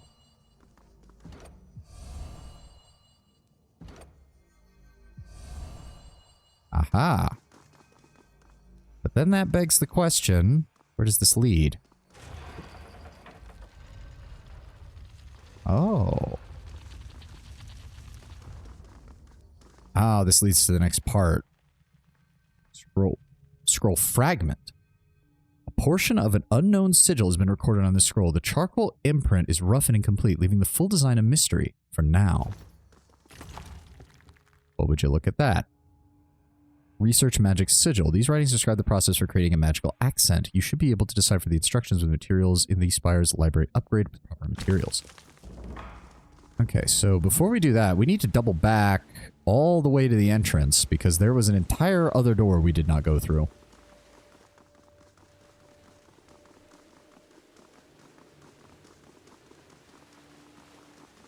All of your equipment will be magic by the end of it? Probably. I think that's why it's making this place so... Oh, fuck. Okay, that was close. See, it can't just be by amount of damage, because Lantry just got knocked down to like 5 hit points out of 200, and he didn't take an injury. So why the fuck does Barrick suddenly randomly take one half the time? Right. I'm really going to have to look that up, because it's actually starting to annoy me. Another scroll, some camping supplies, iron ingots. Yes. Ooh, study the runes, cyclical energies 3. Oh, so that is the cyclical energy, so that's going to be... So, cooldown 24 seconds. The first version takes it to 20, that takes it down to 15. Ooh, that is good. That is good. Maybe it's a crit effect. Does it happen to any party member? It's only happened to people who've gotten hit by melee attacks. So I've seen it happen to Barrick, I've seen it happen to Verse, and I've seen it happen to me. So it has to be something related to melee, but if so, having no way to remove it except by resting is kind of a dick move then, game, because you're... It seems to fly in the face of what they were trying to do with their resting system in both this and Pillars of Eternity, if that's how they ended up doing it. Okay, so that does lower the cooldown substantially. If we take that off, and we go with that. Oh, we are at 125 now. We are at 125. See, that doesn't... that takes it down to a minute, but that's really not worth the plus 30 for something like that, because you usually don't have combat that lasts a full minute, or like a minute is the most you would want, like a buff or something. Intensity sigil, accuracy sigil. No, we couldn't do anything else with this, could we? No. But there was some stuff we could do with others, if I recall. Yes. We'll go ahead and put the recovery sigil on that one. Nope, we can't do it there yet. Can't do that yet. No, because Fireball already has horrendous accuracy. Rename the spell to I Cast Rock. When we get higher lore and I can put everything I want on it, I will rename it to I Cast Rock. 110, nope. Area of effect, nope. Interrupt, nope. And we can't use any of those. I swore there were some that I wanted to get to 125 because they was able to do better, but now, okay, there we go. Twisting, oh no, that doesn't really help. 130, 135. Don't want to change that because bleeding and mage fire is good. There we go. Icicle Storm, we can up the damage slightly. Good for AoE, not gonna lie. Decently good for AoE. Interrupt. No, we already have all the expressions on this, and we don't have enough to do that, although that gets the cooldown down pretty far. Okay. On it. Still good to know. Alright. Nope. Nope. Aha, so you needed this from the other one. So this would not have been openable without having done the other old wall section first. Okay, hold on. Okay, we've got a nice spread of different banes here. How do we want to do this? It is not good. He's also in the front, which is a real pain in the ass, because that means my guys are probably going to run straight at him. Alright, we're going to need to do this a bit smarter. Spectral blur. Spectral blur. Surge of glory. Yep, saw that coming. Yep, nope. Draw them in. Draw them in. To myself. Verse, no. Verse, no. Do not engage that until we've killed everything else. Are the more formed Banes more dangerous? It's not that they're more formed, it's that they're each one of them has... So, they each have an elemental difference.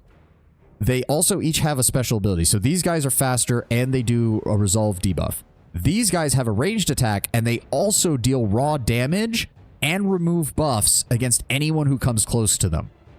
And then the ice ones are actually the weakest, and I know they do something when they hit... Right, when they hit you, they lower your elemental defense. So the three together are actually kind of dangerous because they very much build on each other's capabilities. Now, where was I? Right. Ice damage. Oh, that one fucking hurt! There we go. And then we want rock. There we go. Good, good, good, good. Move up. Give me the ice damage again. Hit them all. Yep, now we focus down on this asshole. Why did you heal me, Verse? Barrick is taking a hell of a lot more damage than I am. In fact, Barrick, heal yourself, please. Physician, heal thyself. Give me the fireball. I'll tear your scalp out by your ass! There we go. Now, what the fuck were they guarding? Ooh, the Sun Lance. A one-handed artifact spear? Yes, it looks to be a spear. Vitality +2, wits +2, reduces fire damage taken by 30%. Releases trails of erratic fire that seek random enemies in the area. When trails reach their target, they erupt into pillars of light and flame, dealing fire damage. Damage scales with the Sun Lance's renown.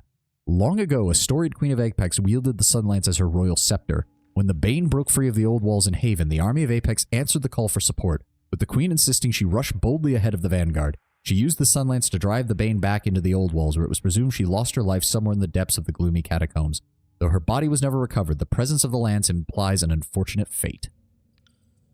As well, the Dying Wish armor, heavy armor, martyr, heals nearby allies when defeated for 41%. Upon taking a mortal blow, Dying Wish causes the body to expel the last of its natural regenerative properties to nearby friends and allies. Ooh, very nice. That's not so good for us, but honestly, the Sun Lance wouldn't be bad on Verse. She's actually good with... She usually likes fire damage. We could swap out the mace, lose a little bit of DPS, but gain range and act... Ooh, that's the problem, though. If I use that on her, she's going to attack with one and not the other because of the range difference. Maybe Barrick on his one-handed set? He's already got one fucking magical weapon. I don't know if we need another. You know what? I'm going to save that and give it to Ebb. Ebb with a shield and that as a secondary weapon for when enemies are in melee range might be a good idea. That or Siren. So we're going to drop that off for right now. Also, I think the mace has been doing pretty good, so we don't need that. And the ring blade is still doing all right as far as damage goes. Plus, it's giving me some extra money over the course of the game, so we're going to hold off on swapping out anything else from him just yet. Still very interesting. Oh, really? That was it? I should have come in here first. God damn it. That's still... Oh, but then why can't I access this then? How do we... There's even a sigil in there. I need to get in there. Oh, is this going to be a case where I have to go find another touchstone in another section of the old walls and then come back? Because it won't let me... Row is the only one that works. It won't let me use anything else. Oh, that is aggravating. That's aggravating. Is there something I could... No, I can't even interact with these, so it's not that. Fuck. There's a sigil in there. I don't want to lose out on that. I refuse to lose out on that. I'm doing a magic character. I refuse to fucking lose out on that. Oh, okay. Where are we? We're on the other side of the... Oh, this is Lethian's Crossing. Oh, okay. Okay. I see where we are now. Oh, boy. What? Oh, God. You fucking idiot.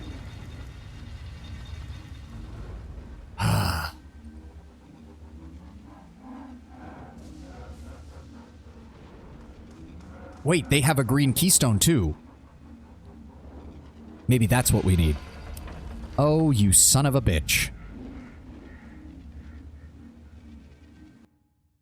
Raytomon stands before the roiling ball of blue arcane energy. His head seeming to bend and fold as light and shadow fight across his face. He wears an expression of pure ecstasy that immediately fades as the bridge retracts. Who dares interrupt me? He turns and sees you, his expression now one of fury. No. His voice contains equal amounts of authority and petulance. You cannot be here. This is for me. I will not have you ruin it. How did you make it through? You don't know the secrets of the old walls. One of his men hands him something small and green, and he slips it into his pocket. You're incredibly tenacious, I'll give you that. But this ends now. You don't belong here. He stomps his foot, its dry slap echoing against the enormous room and reverberating back in a quick patter. You do not belong here. His men involuntarily step back, away from his sudden rage. Just as quickly as it came, his rage subsides and he smiles, but it doesn't quite reach his eyes. But I might as well be yelling curses at the encroaching darkness for all the good it will do to admonish you. You'll never leave the Brotherhood's affairs alone, never keep out of something you have no business in. I will applaud you. I never expected you would get this far. This man is losing his mind. But since you clearly have no plans on giving me some peace, you might as well stay for the main course. Trust me, they can't wait to sink their teeth in. Anything you'd like to say before they tear you apart?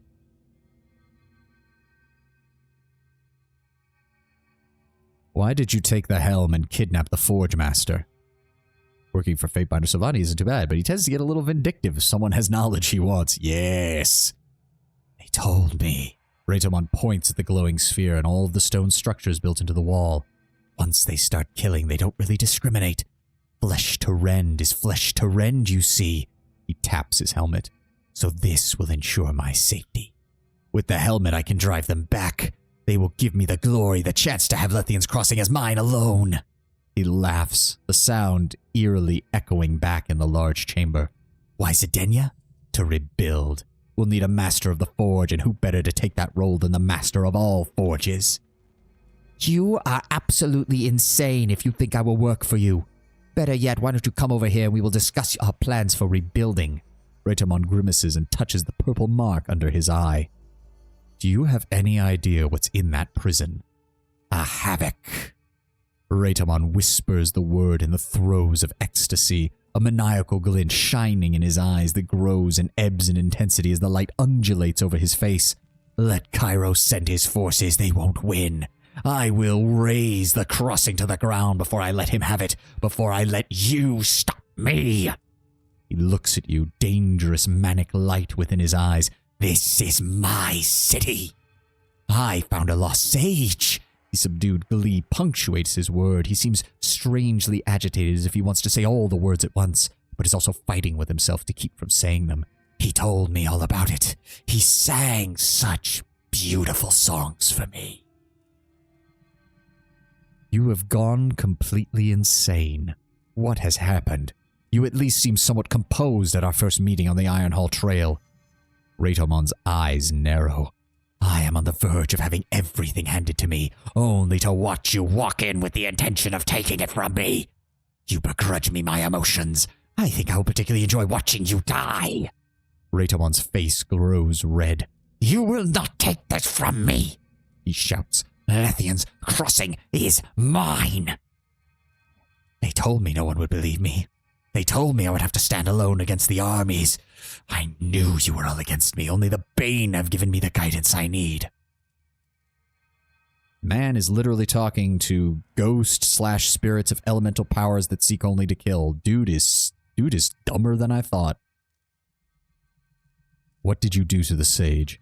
Raytomon waves his hand dismissively. Oh, we intercepted him carrying a stack of books. I don't even know where he was going, but who better than a sage to ask about history? He smiles, glancing to his side, subconsciously licking his upper lip. Told me everything I needed to know about this place. You really don't think the Bane will kill you as soon as you release them? Of course they won't. Raytomon looks at you incredulously. The Bane be praised. I have the helmet with their name on it. When I walked in wearing it, the prison shook. This will work. This is their will. You even know how to release a havoc. Of course. He shouts and stomps his foot again. He shakes his head at you as if the answer is the most obvious thing in the world. My special sage told me everything. He was very knowledgeable about the old worlds in this particular region, and the rumor of a key that could unleash the Bane. He didn't want to tell me. I could tell he wanted Kairos to have the crossing, but I showed him how wrong that kind of thinking can be. He bites the tip of his thumb, lost in thought. For a moment, he almost seems to have forgotten you were even in the same room. Then he breaks his silence. He mentioned something about crystals, 4 points of a compass. It escapes me now. Frankly, he was singing so loudly that it didn't seem important at the time. What did the sage mean about 4 points of a compass? Raytomon twiddles his fingers madly against the sides of his head as he tries to remember. It had to do with unlocking the old walls. He found a clue in some damned archive somewhere, said something about a compass. Here, he fishes out his pocket and produces a torn scrap of vellum. He drew me a diagram. He unfolds the scrap and looks at it with a frown. Of course, this is useless. Torn. You can't read it if it's not there. He shakes the scrap. Useless. Why don't you give me the vellum? It might be important. He mumbles to himself, scratching his head, looking back and forth between you and the scrap, before finally relenting and throwing it in your direction. I can't read anyway. It's of no use to me. Take it. Why don't you? I don't suppose there's any chance you'll give me that torch key that your man hid when I walked in. He smiles, twisting to the side so the pocket is out of sight. Trixie, Trixie. You are far too observant for your own good. By the Bane, you are such a nuisance. Give me that crystal, or I'll take it from you. You're welcome to try, you fool, but I am the savior of the Bronze Brotherhood, and your acolytes are dust to be trampled by my boot.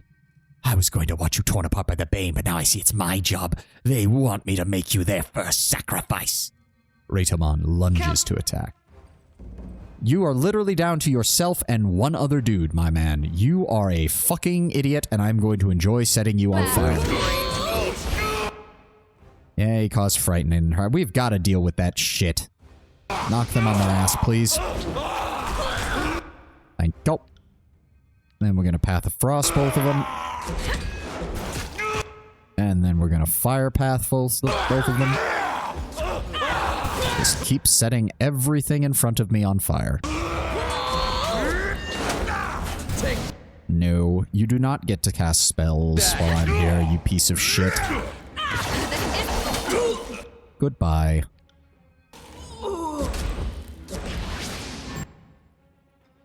Raytomon sinks to his knees. Coughing, he looks up at you, bloodshot eyes wet with tears. How? The question is half-hearted and not even really directed at you. How could this happen? Interesting, we gain major favor regardless of what we do. Your plan didn't work, and it dies with you. There we go. Broken armor, the Emir torch key, the Mage Bane helm. 50 defense against spells. Holy shit.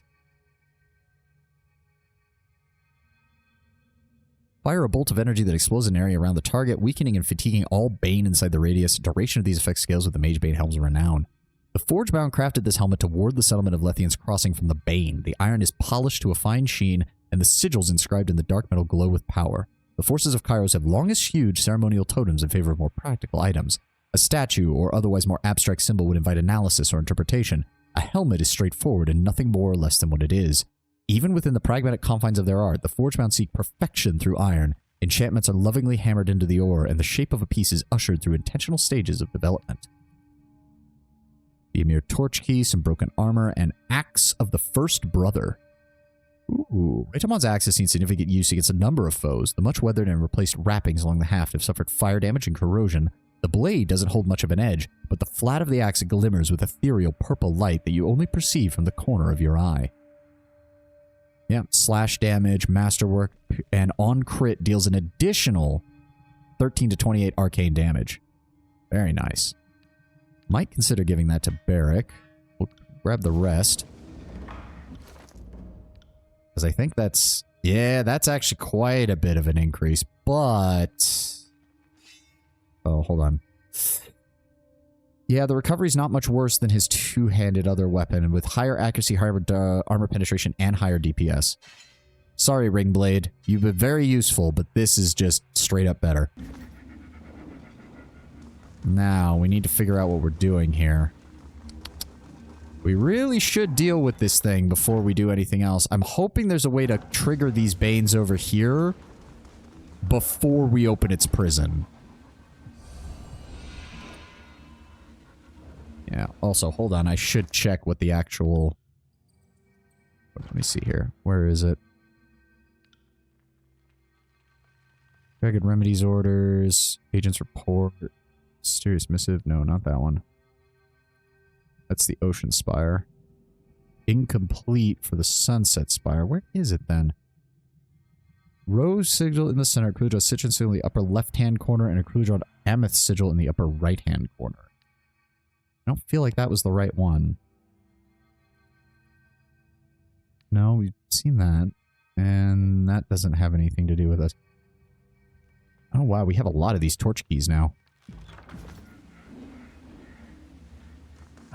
You know they're going to be boss. I know. Spotted something. Oh. Oh, hello. Oh. Gains plus 10% damage, but lose 1% health while your health is above 35% every 3 seconds. This choker seems to shrink and tighten of its own accord. Bloodshaders have been known to don such lethal accessories to satisfy some perverse delight. Ugh. Okay. Not exactly something I'm looking forward to. No, thank you. Okay, so that's Citron. There must be only one answer because now I can't interact with it.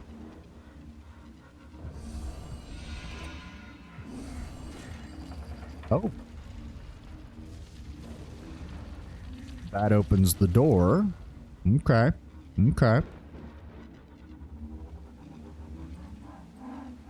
Oh, boy. Imagine giving that to your girlfriend as a gift. I mean, I was about to make a joke about Verse possibly being into it, but she's much more of a sadist than a masochist, so I don't think it's quite up her alley. Oh, shit. Is that going to start the fight? I thought we had to use all 4 to start the fight. Oh, no. It's starting the fight. Oh, fuck. Tallies to the body count. Okay. If this is anything like last time, the rest of the Banes spawn as we deal damage to this thing. All right. Barrick, get in there. Get in there. Let's start the attacks. I need to save my AoEs then. I would need to do... Oh, yeah, here they come. Lantry, get over here. Alright, we got ice spells. We use those. Yes, I know it's immune to mage fire. I don't care. I know it's a disengage problem. That's fine. Engage with this. There we go. Good damage. Now the fire. Oh god, he's sending a lot. Okay, you know what? We haven't used a lot of these. Which one is it? Where's the Barrack one? The Barrack one does a lot of damage up close. Where the fuck is it? Ooh, Quicken the Dead. Release Baleful Energies. 15 foe AoE fatigue and deals raw damage. Ooh, that could be good. But where's the team attack that she has with Barrack? That's a good one. No, not Fury's Rage. There it is. Arrow Storm. Use that as quick as you can. Please, Verse. And move closer. Hit him with the ice. There we go. Good damage. Good damage. Lantry, hold that guy's attention for a little bit longer. Let's go with ice. Come and feast my iron. Good damage. Good damage. I got it. Why did we stop? He just went back up to full health. Are you fucking kidding me? Alright, fine. Focus down the remaining enemies, I guess, because fuck me, apparently. Oh, we're taking way too much damage from this. Alright, Verse, where's that other one of yours? Ooh, what's this? Steadfast Stand. 60 defense against knockdown and push, and +6 to resolve. Decent, but not what I'm looking for. Fury's Rage. More fire damage, Verse. Can't wait to try. There we go. There we go. And then, powerful attack that traps nearby enemies in twisted spires of rock, petrifying them all for a short time. Yes, we'll go ahead and do that. Petrify does work against these things. Unstoppable! Please heal her. Oh my god. Fuck, we're taking damage. Verse, take a healing potion, please. How the fuck is he still at full health? Barrick, pop a healing potion. Fucking hell, Verse is taking a lot of damage, and I don't know from... Well, because of this stupid thing and its aura. Fucking hell. Kill it. Right. And she's gonna go down because she's taking raw damage. Get out of there. Get out of there, Verse. Switch to a ranged attack. And then engage. We have to get out of the range of this. How did she... She was out of it! What the fuck? Oh, for fuck's sake. Lantry, where's that healing spell of yours that... Where is it? You're supposed to have it. What the fuck? There it is. Get her back on her feet. Barrick. His healing spell's got 3 more seconds. Pop a healing potion. Thank you. Why am I still No, Barrick, focus on the fucking enemy. Fire spell. There we go. We're working on it. How is he still taking so much damage? What the fuck? Fucking arcane damage out the ass. And I'm about to die. I'm about to die. What is even... Weakened. Drain 5 from all attributes? And it takes away 13 armor arcane. No wonder he's doing so much fucking damage to us. Did I just seriously heal only to then immediately get fucking killed because he fucking got hit by that attack? Are you fucking kidding me? Thank you. Oh my god, can we please kill that thing so Verse can get back into melee range? Will do. Thank you. Okay, heal yourself. Barrick. Oh my god, he's already used his heal. Pop a potion. Verse, pop a potion. I'm injured. There we go. Okay. You can't call on anything else. Let's start hitting him with everything we got. There we go. We stunned him for a second. Let's go with... The rock isn't going to help. The icicle storm really isn't going to help. I don't want to get too close, though, is the problem. He keeps dealing extra damage. Fuck it. I'll spill your There we go. Mage fire. guts. More mage fire. There we go. Pull back out. Now we'll go with the rock spell. There we go. Get close. Oh, that's a lot of... Oh. That's a lot of bane traps. I didn't realize just how many of these fucking things... Oh, okay. Ooh, okay. Ooh, that's a lot of them. That would have been bad.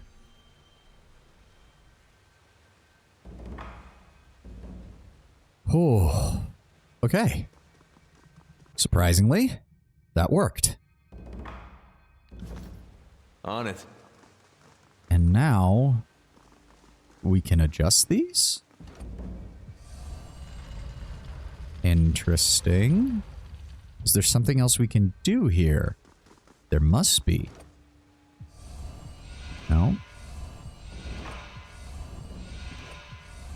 No, we can only have that there.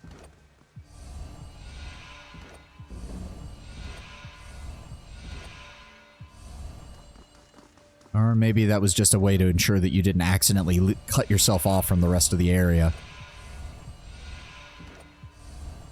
Yep, okay. Whew.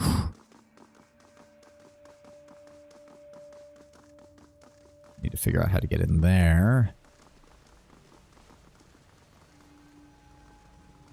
Sedenia, you alright? Oh. Jesus Christ, why? That would be a horrible idea. She rubs the lump on her head. Diabolical ass. He knew he was no match for me on his own. She bows to you. Thank you. You have the gratitude of the Forgebound. Ooh, very major favor, and we are almost there, of course, Master Zendenia. But I've come on behalf of Graven Ash. He wishes to meet you. Zendenia nods. As you wish, Fatebinder. You helped me, and so I shall help you. I will move to meet with Graven Ash, and it will be an honor to speak with him directly after working for him so long. We already provide weapons and armor for his men. I can't imagine what else he needs of me. He bows and salutes. You've shown yourself to be an honorable and trustworthy leader.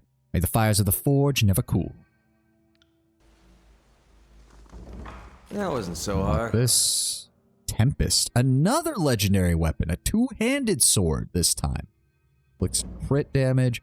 Conjure storm clouds overhead, bombarding the area with lightning. Bolts of lightning damage foes in an area around the strike. Damage scales with the Tempest's renown. Legends tell of a spire repeatedly struck by lightning until it crumbled.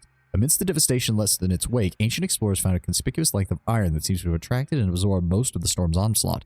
After painstakingly shaping the iron into a capable weapon, the wielder was chastised for drawing violent weather during every hunt. The blade, dubbed Tempest, was hidden in the old walls to keep its unpredictable energy under strict guard. Whatever fury the elements unleashed on this weapon have not diminished for its time spent in the old walls. The hilt vibrates in your hand, and the air around you feels constantly tense with expectation. Sort of finesse. Well, the only person who really uses two-handed weapons is him. And it's a straight-up downgrade, but it is a legendary weapon, is the only real thing that it adds to it. So on weapon crit, it deals 30 to 46 shock damage. So that is a lot.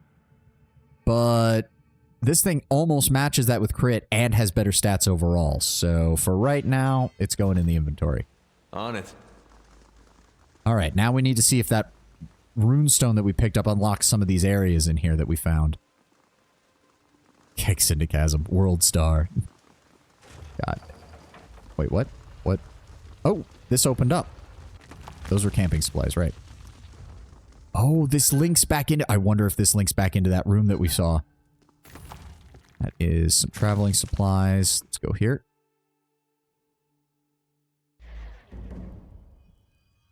Oh... 1 second. We need... I want that fucking sigil before we do this, because this is going to unlock a whole other thing and more people we're going to have to talk to and all that shit. So get me back over here, please. Also, Lantry. He's good there. We need more spell cooldown. And then we need... When Lantry's in the party, all party members gain bonus experience for the lore skill and a bonus spell slot. Ooh, Lantry is becoming more and more... Shit, that means I can't keep that unless I keep Lantry in the party. Shit. Brown Bear, it's getting harder and harder to justify not having Lantry in the party. It really is. Okay, so I wonder if I put another of the wrong... of one of the other touchstones that we have, if that'll activate that and allow us to kill the enemies in there. It did! Aha! More experience, yes! Also, Verse, you can switch back to your melee weapons, please. You're better with those. Go ahead and give me a lightning bolt. On your knees, worm! Didn't want to kill the old man, but... No, do not kill Lantry. He is useful. I do not want you to kill Lantry. He is good. No, not fire. Give me the ice. What are you two doing? Attack! I know your AI is on. Don't pull that shit on me. There we go. There we go. Okay, pop that open. Yes. More magical knowledge. Stepping lightly. Ooh. Ooh, a whole bunch of shit. Very nice.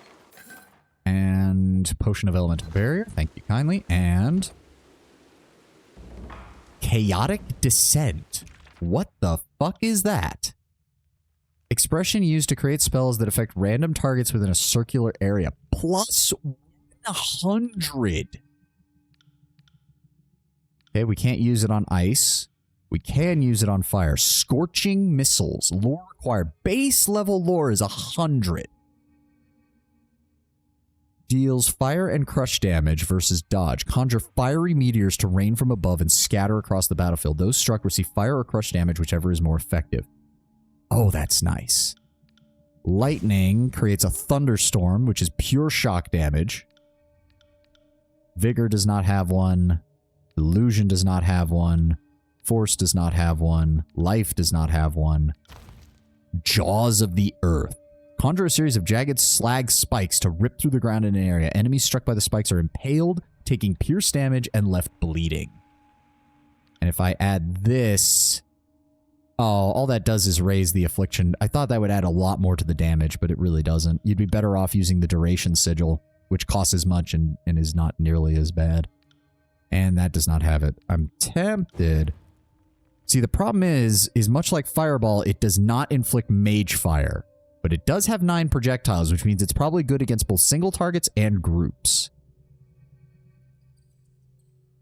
But I could eventually give it the Sigil of Frostfire, which would give it both frozen and mage fire, and that would be good. You found the machine gun sigil. Well, more like the aerial bombardment sigil. Yes, this is closer to a proper fireball. Although it's more like a whole bunch of smaller fireballs that I'm hitting. I just need to get my lore up to 130 so we can use the Frostfire on it, because that'll put both Frozen and Mage Fire Affliction on it, and that'll make it worthwhile. Once we learn that, that'll be good for a big AoE attack. I don't think there was anything else we could do with those, and there wasn't... That was how we got up here. There was nothing else around here from the looks of it. Okay. We do need to go back to the other segment of the old walls, though, and see if we can get into that other area. Get the fireball. The heavy fireball. Yes. Get the airburst fragmentation fireball. Alright. Back over this way. We need to awaken this spire. You might want to return to the other old walls later. I mean... Unless you're just... Tenwin, is that your subtle way of telling me I don't have the touchstone that I need for it yet? If I had a copper ring for every glyph I've sketched today. Giving you a clear representation of the carved rune. Yes. Where is it? Which one? No, not the agent's report. Nope, that's the Ocean Spire. Wrong one. There we go, Sunset Spire. Okay, so... Ooh, complex one here. Circle with a 4-pointed star. Okay, so what we want to do is this, and then this, and then this, this, and then that. Okay, hold on. Everybody get out of the way. I'll do it.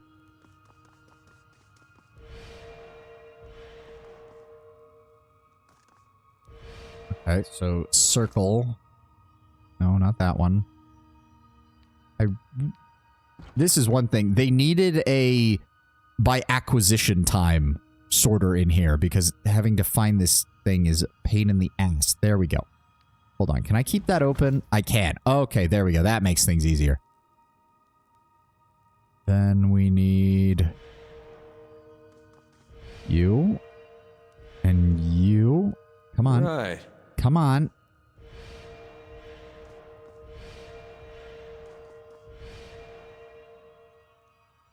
Okay, that covers... Oh, but we need the rest of it here too, all the way to the edge.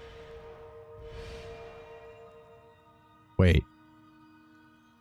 Yes. No. No, we don't. How do I turn it off? No, how do I turn it off? What the fu- How do I turn it off? I have to reset the whole thing, don't I? Yeah, fucking hell. Ugh. Hey, Bender Savani does work Lantry rather hard whenever the old walls are concerned. Yes. Okay, let's try that again. Hold on, how do I get... So that's curving... Okay, hold on. Start with the basics. Start with the basics. Let's get the triangle. Let's get the circle going.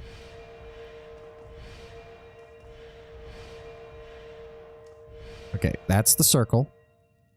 Then we have to activate the inside of it. So these have to be on one way or the other, which means this also has to be on to form the innermost. No, this one. There we go. Okay, so that forms the circle and the inner diamond. Now we just need the remaining points. So we need... But those don't link up. And that doesn't link to that either. How is it supposed to do that? Because if I try to link it this way, it's going to make a curve. If I do that... Nope, that didn't work. Trying to... I really wish I could rotate the camera because trying to do this at a skewed perspective is starting to annoy me. Okay, so... No, because if I link those, it's going to be too curved. Connect the rest of the pyramids. Like this. That looks too curved to be right, though. It doesn't...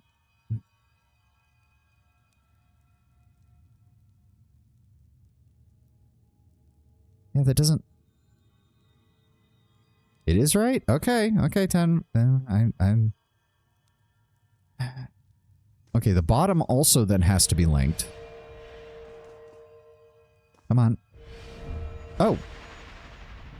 Oh, for some reason with the way it was perspective, I thought that the points of the triangle were further out than I thought. Okay, okay. That was on me then. There we go.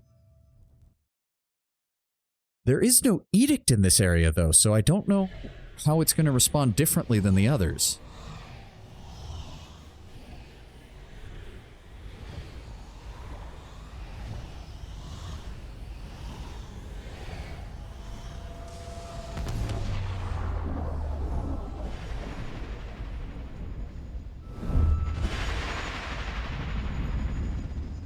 The now familiar light of the spire courses skyward, trailing off towards the horizon in the direction of Vendrian's Well. You feel the ground beneath you fall away as you give in to the warmth of the energy surrounding you. The sunset spire in Lethian's Crossing feels burdened by its age, as if a central linchpin somewhere in its core has weathered the centuries of oppressive weight and longs to topple. The surge of energy that courses through you, forming a link with Vendrian's Well, strengthens the very stones beneath your feet, and that structural weakness you detected vanishes, replaced by confidence that could keep this tower standing for millennia. And tell me where you're writing from. Lantry speaks aloud as he pens a missive. And how to reach you. I will send you an iron ring for your troubles. He signs his name with a flourish and then tosses the parchment into the wind. In the blink of an eye, the heavy currents carry the slip of parchment eastward. I had this idea of a message in a bottle without the bottle. Perhaps it'll work. If I threw my dagger from up here, I wager I could split a man in the ground in half. Damn, I want to try. Even from up here, the old walls seem paltry. This sovereign view was not intended for the likes of us. Barrick shakes his head slowly. We've acquired the Sunset Spire. I'm thinking we build the library here. Yes. Constructing a library allows you to research magical knowledge. Yes. Edicts and artifacts. Yes. Once built, resting in any spire grants a bonus to lore and all magic skills. Yes. Give me. Give me. Ooh. On it. Fancy. Ooh, what's that? Hold on, I'll talk to you in a second, buddy. That is more scrolls. And this is more scrolls. Small settlement resides on the bank of a large river. Okay, what is the... There's usually another one on this side, yep. Even from this height, the Portuscar River is vast and expansive. Greetings, Fatebinder. The sage bows low before you, the quills of his hood brushing the ground. Who are you and how did you get up here? He takes a cautious step back. Garrus, I am now your scribe and researcher. I've heard many great things about you and this place. The library you've had us construct for you here is incredible if you don't mind me saying so. He quails back with uncertainty and fear. When I heard about the library you were building, I just had to come.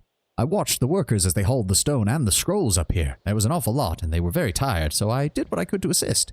Then, as the last days everyone was leaving, I just stayed. I do not remember hiring you. Well, if you want to hold strictly to the truth, you didn't. But I never let details like that stop me in the past.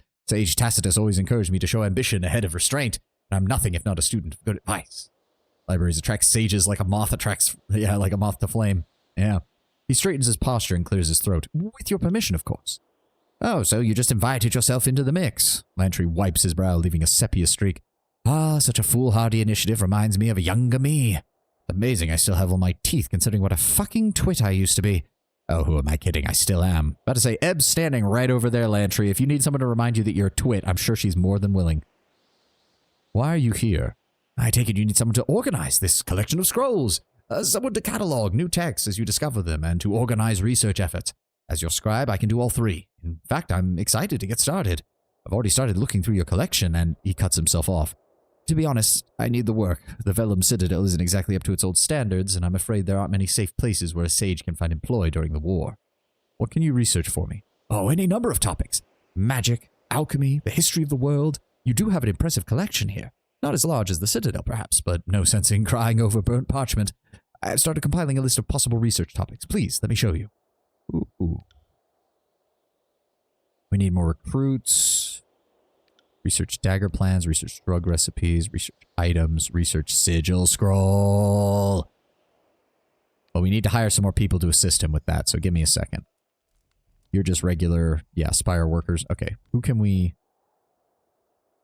no, not that. Where is it? Right, we need to bring up the spire. Okay, here we go. We can have 6 people here, as per usual. Ooh, these guys are quite a bit more expensive than the others. Maintenance cost. Is that for each of them, or is that for both of them combined? Interesting. No edict, no edict. Yeah, so all that's left is the Edict of Fire and the Edict of Stone. Let me see. Teaches lore, control fire, control frost, and control lightning. Collection of rare magical scrolls. Lore seeker who regularly provides scrolls to further research. You pretty much have to have that because you need more of those. Okay. Skill trainer, control stone, control attribute, and control force. Control stone, control force, and use of magic staff. Subterfuge and magic staff. Control fire, control emotions. Sage Nerea, control grave light, and control illusions. Ooh. I do want you. Control stone, control force, and use magic staff. Or control stone, control atrophy, control force. We want that. Magic staff isn't that vital, really. Fire, frost, and lightning. Always good to have. We don't see the Fatebinder for a month, pretty much. That's the only person who can do control emotion, so I guess we'll grab him as well. And that just leaves... We'll do the collection of rare magic scrolls. So you'll get started on that. We're not currently researching anything. I want you to research something. We have plenty of artifacts, so we're going to immediately do this. Recruits needed at the library 3. Time long. I don't care. How long is it? I will notify you as soon as we have results. Okay, they're not going to tell me just yet. Okay, so firstly, I want to travel away and back so that we can see the new recruits when they show up. Come on, you piece of shit. Go faster. Yep. And then we click on this. And then we go back to Sunset Spire.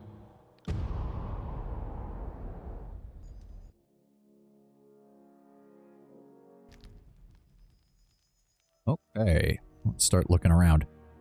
I've got scrolls. I've got vellum, parchment. The woman shakes her head. It's really more interesting once you start reading. Would you like to take a look? Ooh, elegant staff. Control lightning. Shock damage. Very nice. Is that really all it does? Much lower recovery speed. Slightly lower overall damage.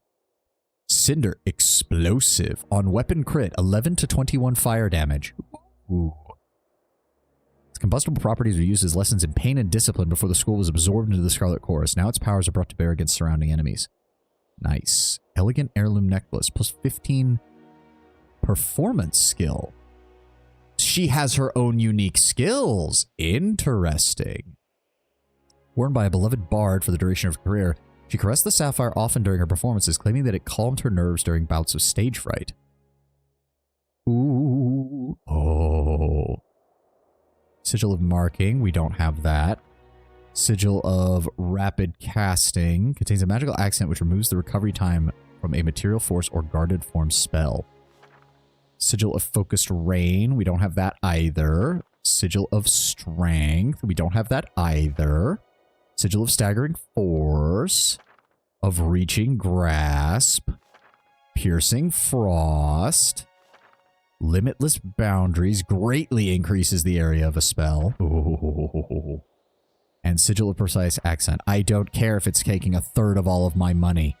Give me spell shit and take my fucking money. Alright, Velos, which one are you? The sage examines a scroll, taking in every detail of his handiwork. Did you know there are 7 ways to write fire, but only 2 for water? He continues to examine the scroll without the slightest sign he was expecting an answer. Could it be that fire has simply more meaning in our era? There's a short pause before he realizes you've actually approached him for something. Apologies, Fatebinder. I'd be taking a ride of my own trails of thought. Sure, there's something you need from me. You seem fairly versed in the common tongues. Did you study at Vellum? Squints at you as if to sniff out some sudden hidden motive, but finds none. You still call it by its old name. Most these days refer to it as the Burning Library or the Burning Heap of Shit. His posture visibly slouches. Yes, I had many colleagues and mentors far more scholarly on the subject of the written word in its many forms than I could ever grasp. His gaze wanders past you, escaping off into some distant memory. We lost a good many scrolls when the edict fell. Yep, he's still making more scrolls for us, so that's fine. Philia. The mage peruses the library with an amused expression. It takes a while for her to notice you. Fatebinder. I was wondering if I would meet my patron. She bows. Philia of the Forge Bound, and before you ask what a smith is doing away from the forge, well, I'm taking a break from ironwork, and this library suits my taste at present. What's the plan now that you're here? I needed some time away from the war effort, assembling the same swords and helmets using our intellect and art to equip an army. He shivers. The Forge Bound are masters of the craft. We're artists at heart, and quite frankly, this war has misused our talents. I want to spend some time among these books, recalling what got me interested in the arcane in the first place. Teaching you will fulfill a similar goal, though I don't know for certain until I get started. Shall we begin? She has Control Fire, Control Frost, Control Lightning, but she cannot improve our lore skill any further. Unfortunate. I was kind of hoping to grab a couple of points of lore, but I guess we have been pushing it pretty hard. Oh, yeah. The Bloodchitter laughs and canters about, dancing in a rhythmless and maniacal fashion. What is this? I came to help you, dear one. Voices of Narat told me to go up, up, up we go to the spire, find the decorated Fatebinder of Tunon, and now, here I am. She spreads her arms wide. I am Puppet, and my master bade me keep you entertained, sharp, battle-ready. Should you like to try your hand at juggling fireballs, or shall we trade stories and cry ourselves to sleep? She folds her hands into a pillow and rests her head. Control Fire up to 150. Hot damn. And Control Emotions, which if we really want to get any, would probably be best to bring Seer in to take a look at that. If you were a Tearsman, you'd definitely be a Sage. No shit. I offer you the benefit of my wisdom, Fatebinder. Let's talk magic. Stone, Force, and Atrophy. I don't use stone that much, so quite frankly, it's nice to have as an option, but we're not going to go out of our way to grab it just yet. Sage Nerea. Clear your throat. Sorry, she peruses the library, rubbing her palms together. Her eyes shoot open with panic, and she utters a quick incantation. Your vision blurs, and suddenly there appears to be several copies of the sage standing about, looking at you with the same anxious expression. Some seem ready to fire off an additional spell, while others fiddle awkwardly with their garment. What are you doing here? They all yell at once. I am Fatebinder Savani, commander of this spire, at your service. Apologies. I only knew you by description. They didn't exactly get it right. A moment's patience, please. The assembled sages regard one of the identical speakers with expressions of doubt and worry. The sage waves her hand and dispels the copies, which spread apart like mist until a breeze carries them away. That is better. Please forgive me, Fatebinder. It's an old defense mechanism against the lechers who ran the Vellum Citadel. Lechers, really? Oh dear. Lantry, do you have something to tell us about how you and some of the other male sages were running things back at the Vellum Citadel, Although, to be fair, she didn't specify gender, so it's entirely possible the old female sages were just as bad. I'm available if you need any practice, Fatebinder. Illusions and Gravelight. I do need to boost Lantry, so we'll go ahead and grab him 5 ranks in that, just to improve it a little bit. I got it. And that's all she wrote for here. All right. Now, what the hell can I do with this? Oh, dear. So there's more of these. Can I... No. That... Oh, God. This is going to be one of those things where I'm going to have to, like, figure out what unlocks all of these and what I can use them for. Because we... Oh, wait. I'm an idiot. I haven't actually read the damn things. My brain was making up shit that it saw. Give me all of these magical accents. Give me all of these magical accents. Still can't do anything for that one. Ooh, giant boulder. Marked affliction. Interesting. So if I put that on there. Attackers receive a 20 accuracy bonus. Oh, for my AoE spells, that's gonna be good. Armor penetration. I can add armor penetration. I don't have enough lore. I need so much more. I need so much more. Oh my god, it's 45 to pierce armor. Holy shit. So much shit. The marked affliction. I need that on my AoEs. I need that on my AoEs. Oh, but that takes away the mage fire from my ice. Oh, I'm having to actually make some hard choices here.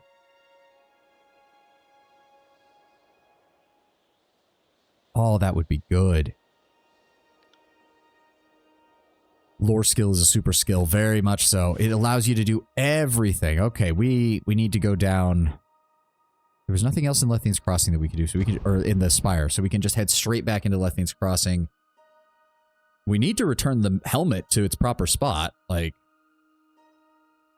that would still be a good idea to have, unless you're going to tell me that now they don't need it, which would be a bit weird. Oh. Oh dear, what's happening? Fatebinder. Oh, this is just random settler. For some reason I thought it was Eldian. It's good to see you. With all the commotion coming from inside the old walls, Eldian was beginning to worry. He sent me to find you should you return. Without a garrison here to protect us, the noises were disconcerting to say the least. Everyone here will sleep a little bit better knowing you've returned safely to us.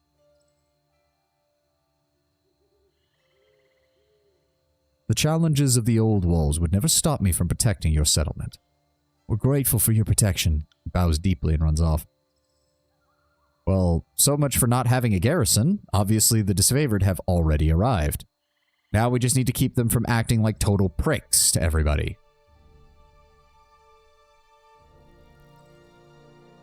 Let's go talk to Eldian, and then... Ooh. Oh, that's just a Crescent Runner. It's just a regular soldier. See if you can give that poor guy his amulet back. Oh, right. We'd have to go back and see if he's even there. I have recovered the Magebane helm from Raytomon. Eldian's face breaks into an enormous smile, and he puts out his hands in joy. I knew you wouldn't fail. Ah.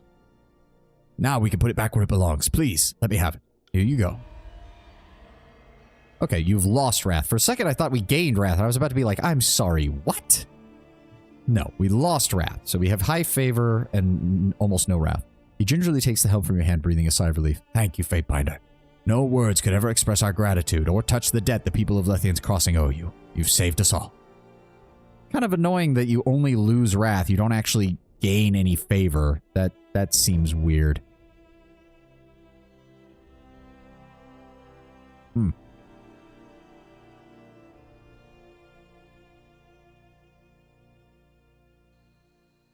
Let's check in with the Forgebound as well.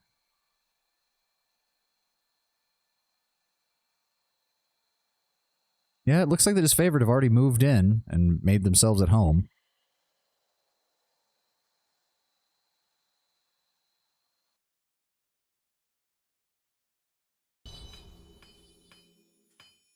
Oh, right. Zedenia said she would go off to talk to Graven Ash. I completely forgot.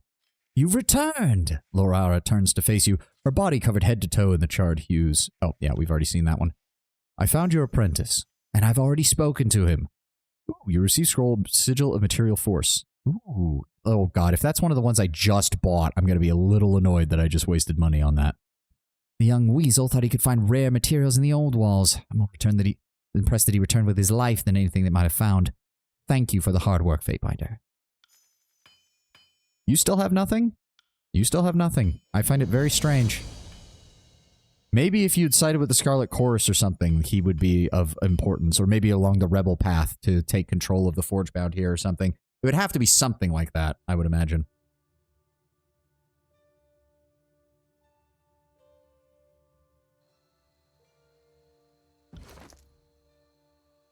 Oh no, that's new. Ooh. Sigil of Material Force. Nice. Wait, Sigil? Isn't the Sigil the... Sigil of...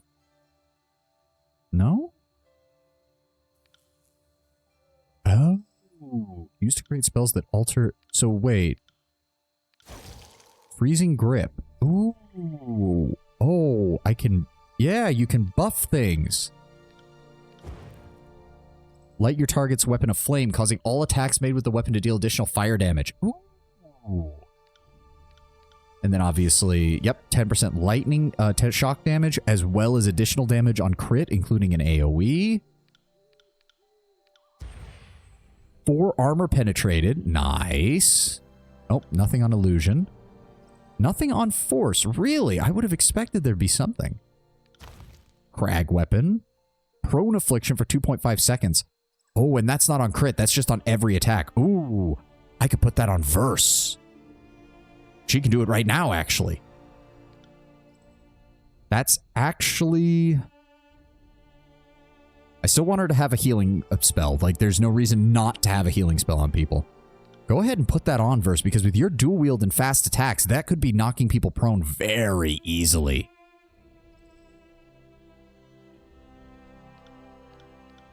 And nothing for emotion. Although I should check, you can actually cast that on yourself, right? Yes. I got it. Oh, that's glorious. So for a fast weapon, that is great, because that will allow her to attack a lot. Oh. If I can get Kills in Shadows thing lore high enough, she could learn that on her unarmed attacks, because she's even faster. Ooh, rock fists. Yes. And it lasts quite a bit. Yeah, prone versus endurance for prone for 2.1 seconds. That is good. I like that. But yes, let's see if we can return to... Was he at Twin Rivers? I think he was at Twin Rivers, which is the outside... Oh. To the right of the road, a broad basin opens. The tall grass shifting silently in the light breeze makes the wave of the open sea. A silver ribbon of a stream winds through the panorama, and you make out a small group gathered at the water's edge. Approach the group. Espying your approach, the snigglers snatch up their baskets and poles and scatter, bolting in 2 groups, each following the river in opposite directions. Their shouts and laughter ride the wind to you. Pursue the group upriver. You give chase, crashing through the tall grass with the Haven youth. Despite the head start, you rapidly catch with them, grasping one by the collar and another by the wrist. They squirm, trying to break free, but you hold them fast. Interrogate them. You demand to know why they fled, and it quickly becomes clear they believe you to be in league with the mercenaries stalking the roads and waterway. Oh, believe me, I am not. The thugs, they inform you, have been quick to rob them of their eels and poles in the past. You assure them that you're not in league with these mercenaries, and they appear relieved by the detail. In fact, you'll buy their eels. Once you've calmed them, you release the pair before offering them rings in exchange for their catch. At first, they look at each other, clearly skeptical and mistrustful, but the desire for copper overruns their suspicions. The bounty you proffer for the eels they've caught is more than fair, and they add the rings to their belts and surrender their basket of snigs. They take up their poles and make their retreat. You return to the road to continue your journey. Well fed, and we gained a little bit of additional favor from Lethian's Crossing. Yay! See, I'm a good guy, as long as you follow the laws of Kairos. I'm a good guy.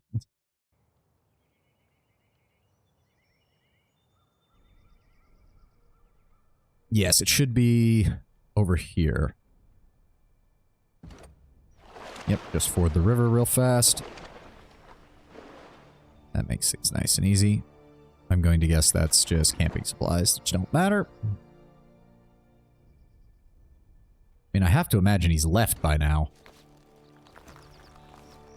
Oh no, he's still here.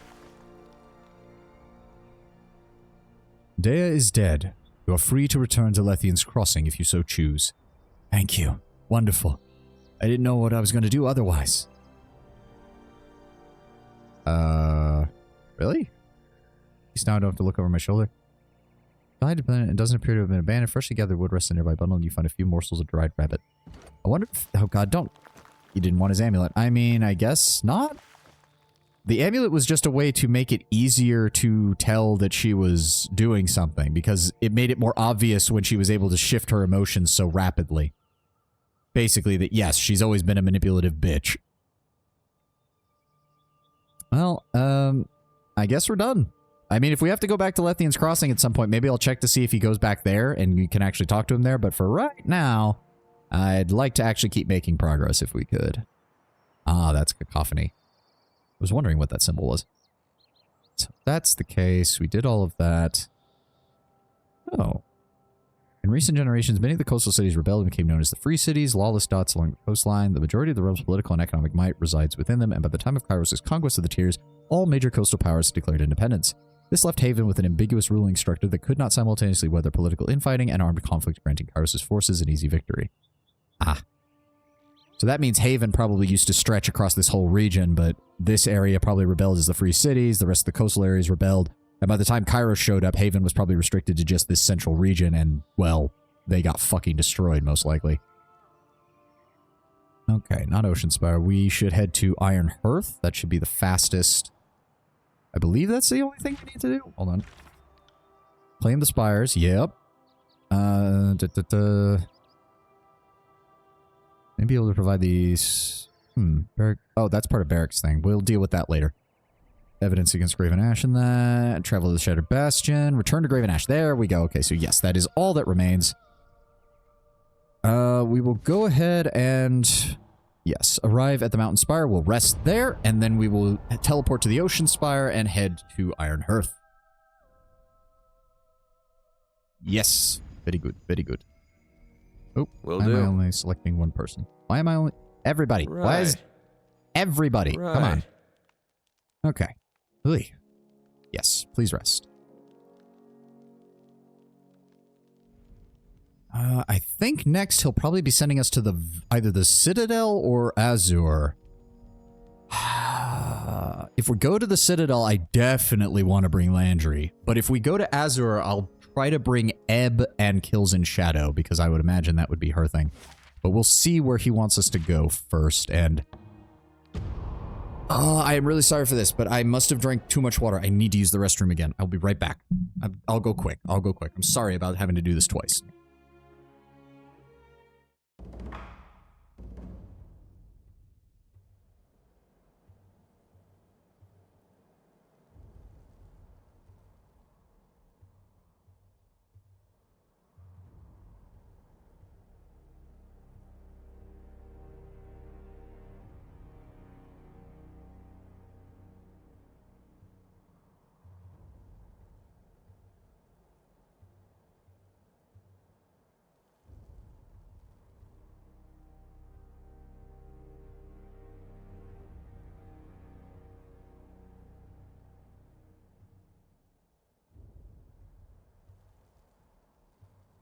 Do not be calling me a piss boy, Tenwin. I can see the chat log. Don't you try to do that shit. It's not my fault. I have to keep drinking water, otherwise my throat starts getting fucking dry. So I inevitably have to just keep drinking water while we're streaming. Otherwise, I'd probably have already had some voice issues trying to talk this much.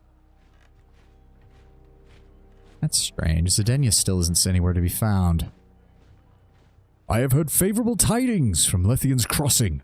Under ordinary circumstances, I might have disregarded the settlement until the end of the conflict, but the focal point of iron production cannot be left exposed to our enemies. Peed on it. Where? I'm sure that's a reference to something. I don't even know where it's from. Asked this pisser in the West. I pissed, I washed my hands, and I came right back. I don't want to waste time since people are actually watching the stream. I'd feel bad about taking too long. They say the Sunset Spire has fallen into your hands. Whatever instinct compels you to claim these towers, I hope that it serves the interests of the war, but at times I have my doubts. Forgive me, you didn't return to Iron Hearth to audience my nerves. If you are ready, I will hear your report on what transpired at the settlement. What concerns you about the spires, Archon? That answer should be obvious. We do not know enough about them. It is clear that they offer some advantage. The ability to stand beyond arm's reach of your enemy is significant enough, and I suspect that that is the least of Aspire's many talents. Should you ever learn more about Aspire's true power, I hope that you are prepared to use that knowledge responsibly. I'm ready to deliver my report. Yep, Lethian's Crossing is now controlled by the disfavored. Excellent. I expect comprehensive details of your conduct and accomplishments in the region. I fought the first brother of the Bronze Brotherhood to take back the Magebane Helm. That filth Raitomon is dead. Good. The Bronze Brotherhood would have little value to my forces during the conquest. Hopefully this lesson will teach them the value of real leadership. I don't really think you're going to have to worry about that. I don't think there's many of them left. If any. I understand the restoration of the helmet to Lethian's Crossing will keep the Forgebound less distracted from outside threats. All that matters is that they continue their craft, and for that, I thank you. The Bane in the area have also all been killed. We may never fully cleanse Tyranny of the threat of the Bane, but I consider any work done towards that goal a respectable pursuit. Well done. Zidania has also been rescued. Yes, and now that the Forgebound Master is safe in our keeping, she is free to labor without interruption. She is a talented artist with a stubborn medium, but for the time being we need her to keep the troops armed with dependable iron. What is our next step? Now that we have 2 regions under our control, the disfavored's presence is felt throughout nearly the entirety of the tiers. This is as strong as we've been. Ash gives you a determined nod, but there's something behind it that takes you by surprise. Then you notice that he's gone pale, his eyes unfocused. The Archon begins to shake his head and collects himself. Then he shifts his attention to you, and you catch a momentary confusion reflected in his gaze, as if he's trying to account for the last few seconds. Oh, I saw that look plenty of times back on the family farm. It's never a good sign. Someone's getting ready to be put out to pasture. General, we await your orders at your leisure. Barrick tips his head at the Archon with concern. The time has come for us to gather and descend upon the Stone Sea where the voices of Narat and his gang have dug their miserable little warren. Once we've dealt with the Archon, I will melt down his twisted helmet and drop it into the ocean. First, we have to secure a base in the region. Give us a position of strength to rally our forces and take the war to the Archon's doorstep. Are you ready? You look pale, General Ash. Is there anything I could do to assist? If I look weary, it is because the damnable Archon of Secrets has vexed me for too long by far. We are better rid of him. I wouldn't have you wasting time on issues that do not concern you. He takes several deep breaths and regards you with an intensity you haven't seen before. Do you truly believe that you can defeat the Archon of Secrets in a battle? Do you doubt it? I am not naive to the Archon's power. The voices of the Narat's madness is used to cloak his brilliance. But he never mistake it. He is mad. Cold tactics and a logical approach will win out against the likes of him. I'm nonetheless ready. Where should we start? I sent an advanced unit of disfavored forces into the Stone Sea, but the Scarlet Chorus presence in the region has them threatened in the location known as Howling Rock. I dispatched a support unit to assist. They will be found at Jagged Maw Shrine. They will need your help clearing a path to the Howling Rock. Why does the support unit need the assistance as well as your frontline forces? There is a tribe of beastmen occupying the region. They aren't quick to tolerate human element. They can imagine it to be in their territory. They are no concern to mine, so cut down as many as you see fit to complete your mission. Garb yourselves in their skins for all I care. Just get my soldiers through. The beasts are more than capable fighters, General, and they ripped more than one of our countrymen to shreds during the conquest. The General has no love lost for their kind. My Earthshakers have a plan to blight the land, starving the Chorus in their home territory. Offer them any help they need, and see my will done upon the voices of Narat.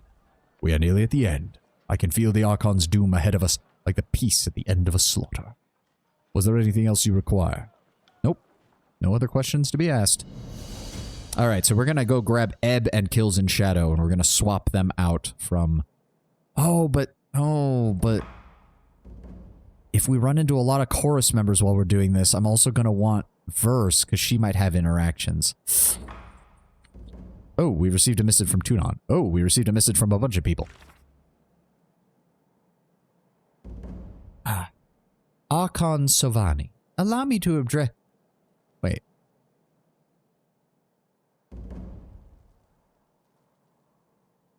Is this a new one? Okay, yeah, no. So it is talking about... Okay, so this is the new one. We're just not responding to it.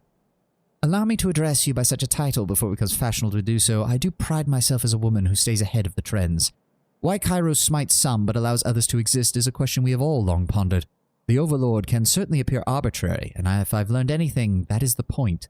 Kairos is intentionally aloof, distant, both for matters of personal security and because if you had to wrangle the most powerful entities on Tyranny, you'd need to keep them from getting too comfortable. To me, the most obvious answer is that Kairos knows exactly what you're doing.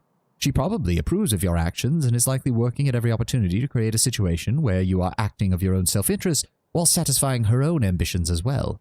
You have to consider one important detail.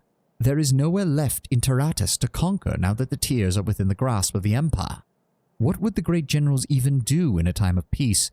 The voices of Narat is barely tolerable when you have need of a spy master. Why keep such a monster when you have no longer any need of such a gruesome weapon?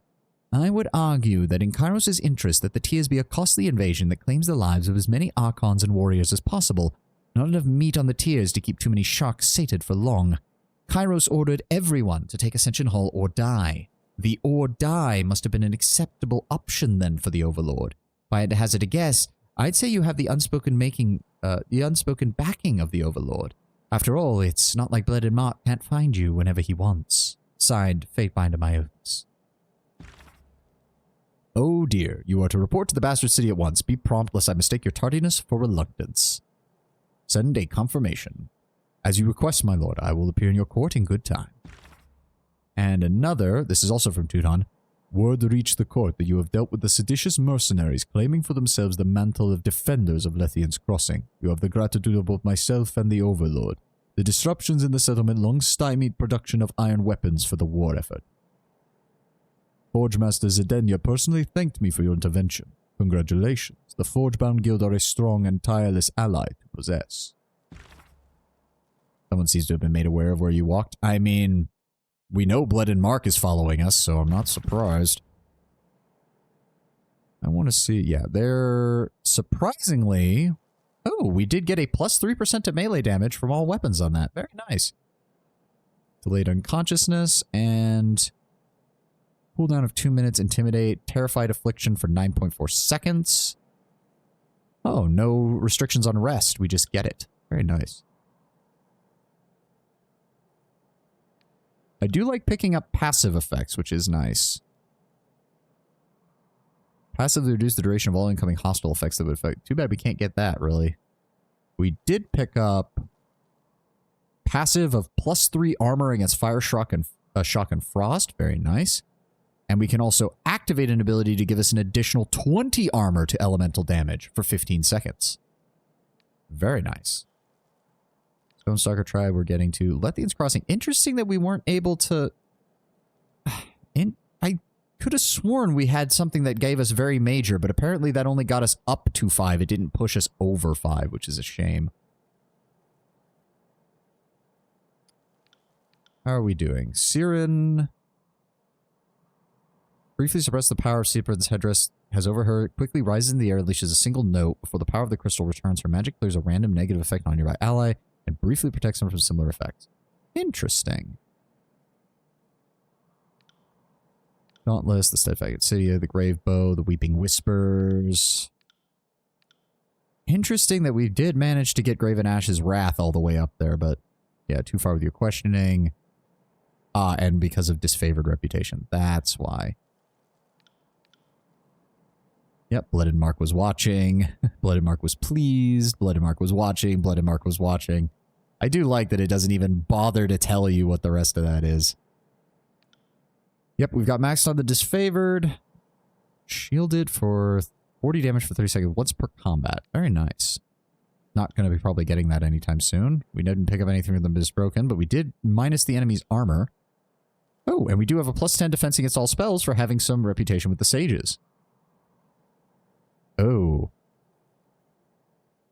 I kind of want that. I kind of really fucking want that. I really want that. Likes it when you affirm that everyone is out for themselves, so whenever you pretend otherwise by showing mercy, it pisses him off. That does seem to be the case. Blooded Mark is Santa Claus. Alright, that's enough from that. We do need to...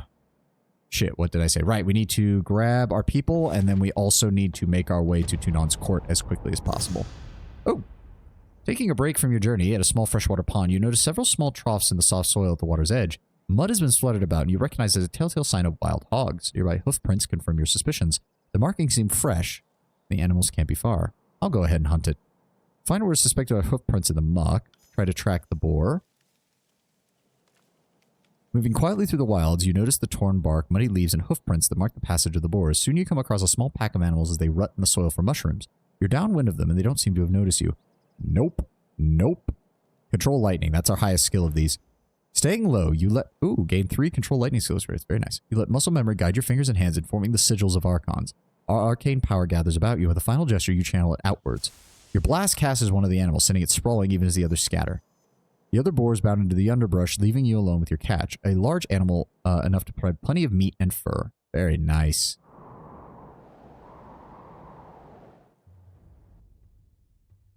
Very, very nice.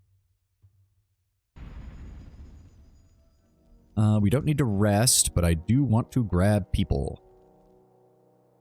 What is it you need? Of course. All right, I Lantry, will return to our holdfast at grab once. that.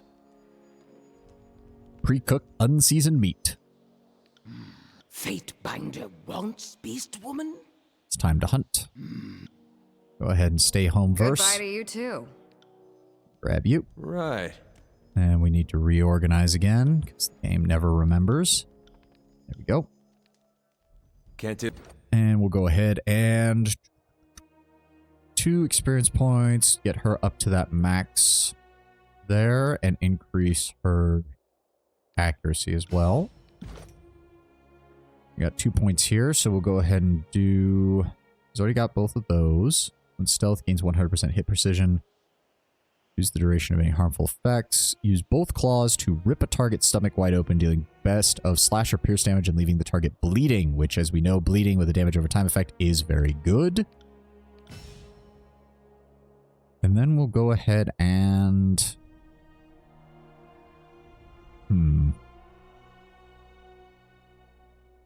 Oh, so you do have the option for that. To actually equip her with a weapon. So this actually affects her usage of a weapon. Or at least it somewhat does. Gains a bonus while being wounded. As her health reduces, her damage and attack speed are increased. Ooh. Permanent health bonus and reduction to crush damage. Permanent health bonus. Oh, wow. So yeah, so if she gets all 3 of those, that's a 45% health increase. Holy shit. It's bonus damage on prone targets. I do still want this. Dazes and weakens is still really good against enemy melee users. Can also frighten or terrify them if we get the other one later. No, inventory. There we go. Do we have anything else we want to give her here? As funny as that would be, it would still cause her to become even more of a glass cannon. We'll go ahead and give her that so it improves her, her fucking subterfuge.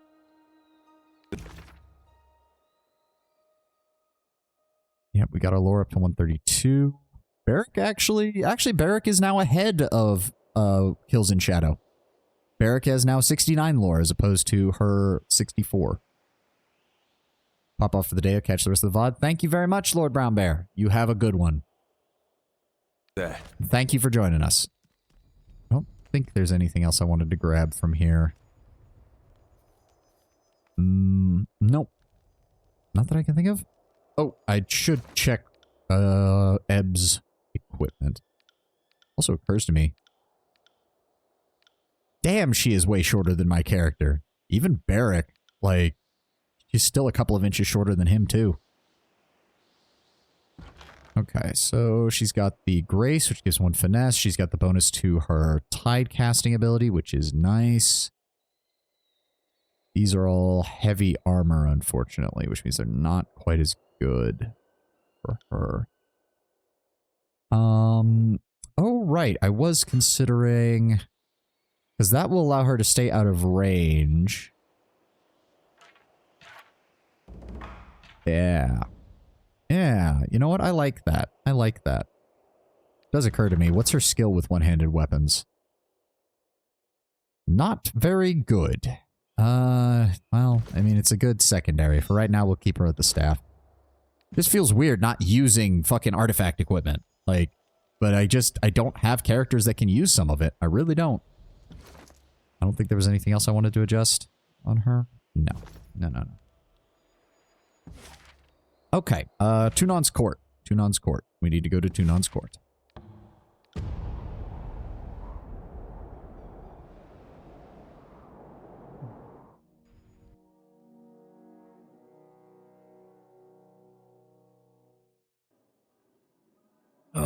You got anything for me, Bloodin? Nope. You got anything for me, lady? Nope. I don't think you guys have anything for me. Nope. Nope. And nope. All right. Can't do that. Oh boy, Tunon's probably going to question us about everything that happened. I'm going to go ahead and give a hard save here just in case. On it. You return as summoned, despite the weight of responsibility on your shoulders. The court appreciates your devotion to our good work. It should come as no surprise that your activities are closely monitored. As an extension of Kairos' law in the frontier, your progress is a topic of some interest. I sent you on a mission to bring order to the chaos of this civil war. Not enough time has passed for me to expect any significant progress, but I am curious about your findings all the same. I want to make sure your time outside the court's shadow is being used effectively. Tunon pauses to regard you with an intense stare. Greetings, Dracula. Indeed. I understand that you've made a name for yourself in the ranks of the disfavored. Good. With the confidence of his soldiers, you should have no trouble rooting out corruption or chaos in Graven Ash's elite legion. I am of course happy to be an asset in Kairos' forces, and to pull chaos out by the root. That is all this court has ever demanded of you. You do well to recall your duties with such exacting precision. You have spent some time on your own recognizance. The efforts of our military and the challenges they face should be no mystery to you. Tell me, are you any closer to determining which of the Archons is at fault for the troubles of this campaign? I'm afraid I do not have sufficient information to make such an informed accusation, my lord. Evidence continues to point in both directions, though I cannot tell if one is responsible for the other, or if one took the initiative in order to initiate these issues. Come now. Your decision does not bind you to an accusation at this time. I only wish to know if you have had success uncovering any evidence of misdeed or malfeasance. If you believe either of the Archons has acted in a manner not befitting their station, give voice to it. I wish there was an option to say both, because we found evidence that both of them have been fucking around the entire time. I wouldn't include this first part here. It would just be, I do believe that the voices of Narat are guilty of inciting additional chaos amongst our ranks. Interesting. On what grounds do you make this claim? Look at him, he's terrified. No. He's to be doing the most. Oh, he absolutely is, but it is interesting. That's why I even said when I was ad-libbing my response the first time, I pointed out that it's hard to tell if Graven Ash was doing these things before the voices of Narat provoked him, in which case it would be directly as a result of the voices of Narat, or if he was already making certain moves for his own forces' benefit before that happened, and the voices of Narat acted in response to that. The voices of Narat took every available opportunity to provoke Graven Ash. In my opinion, he seemed to be intentionally baiting the civil war into happening. I suspected as much. Though what the Archon of Secrets thinks he can gain from inciting such a conflict is anyone's guess. I look forward to receiving your full report. I will summon you again at the appropriate time. If there's nothing further, you're dismissed. Surprised he didn't ask for a full report on Lethian's Crossing. Interesting. That's... Yeah, no, he did. Interesting. There must be something later in the game where he will go over, like, everything we've done or something. And it'll probably be some big hullabaloo here at the court where I'll actually have to defend myself in all of my actions. I can't imagine that he wouldn't do that at some point.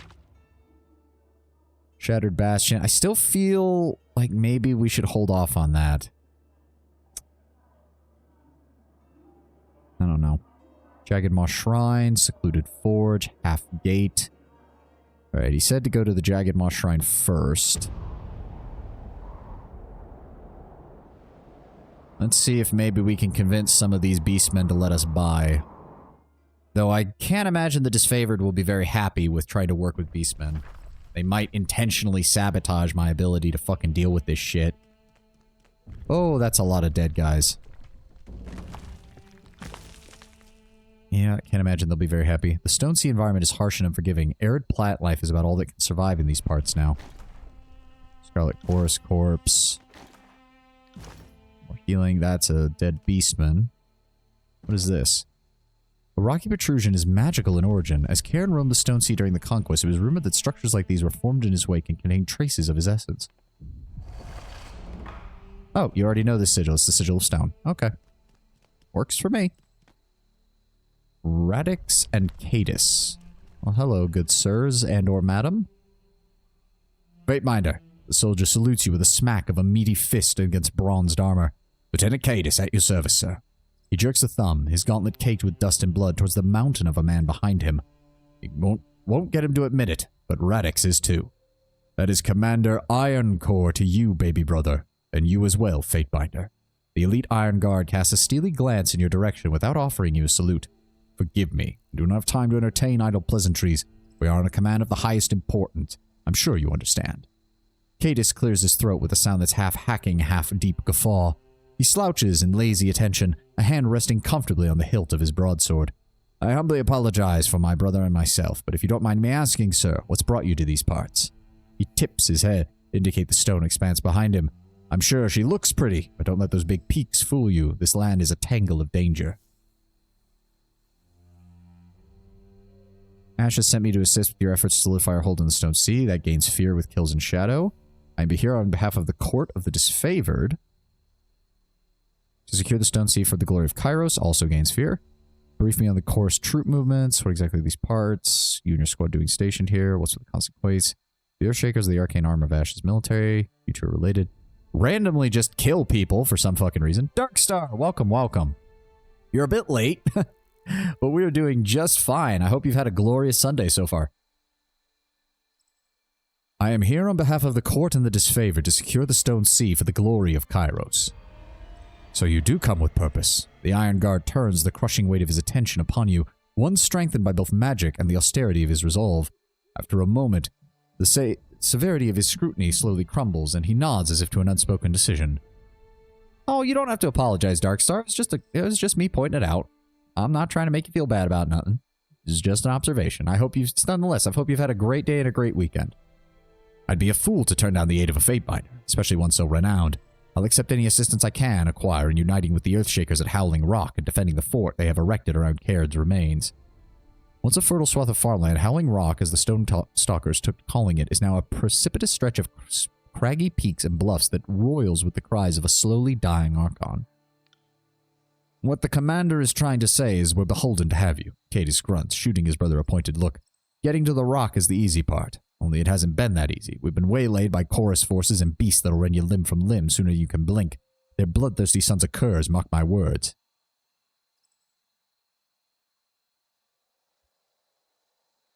I fear neither man nor beast. If need be, I'll cut us a path to the Howling Rock, regardless of who stands in our way. That's what I'd like to hear, sir. Deftly, he draws his sword and, crouching, carves a basic map into the silt-covered ground. Fastest route through the Stone-Down Gorge. There's an area swarming with chorus and beasts alike. The territory of the Stone-Down is a dangerous gorge recently reclaimed by the Stone Stalkers following the Edict of Stone's casting. Carve us a path and we'll follow on your heels. He tips his head to look to you in good luck. Get us there in one piece, and I'll name my broadsword in your honor.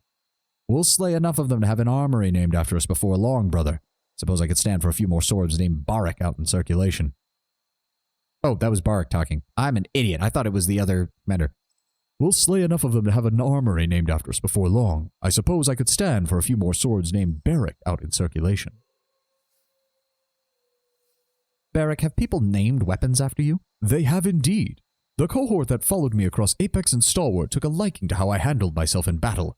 Big enough that I can heft a broadsword that others found unwieldy, they often added weights to their training sticks in order to live up to me, and started naming their assigned blades after me. He looked suddenly crestfallen. I imagine most of those blades were lost or destroyed in the Edict of Storm. I left too many friends and too much of myself in the ruins of Old Stalwart. I'll need to see to some preparations first. Understood, sir. We'll prep for heading out and await your readiness. Cadis pounds a fist onto his chest in farewell. Holler if you need us, sir, but don't count on me and my shields to save your ass. Our duty is to protect the Shakers, so we will be trailing a ways behind. Fatebinder, should you arrive before us, which I'm almost assured that you will, you'll need this code. It's the sigil of Cairn's forgotten name to gain entry to the compound. Pay attention. This is an intricate sigil. The master of the Earthshakers Guild calmly demonstrates the sigil by twisting and drawing his fingers through the air. Though it appears to any witness to be a motion of a spell, he lends no magic to the mark, deceptively using it as a coded communication instead. Show that to the guards, and they'll know you're one of us. Huh, very clever. A name only the true disciples would understand and appreciate. Ebb nods, with a beaming smile. Not only is it intricate, it's quite unusual. What is the meaning behind this sigil? It is a name all but we have forgotten. It is the only reminder, the single identifier of Cairn's existence when he lived wild and free in the mountains of Tortalis during the time of his youth, before he pledged himself as an Archon to the Overlord.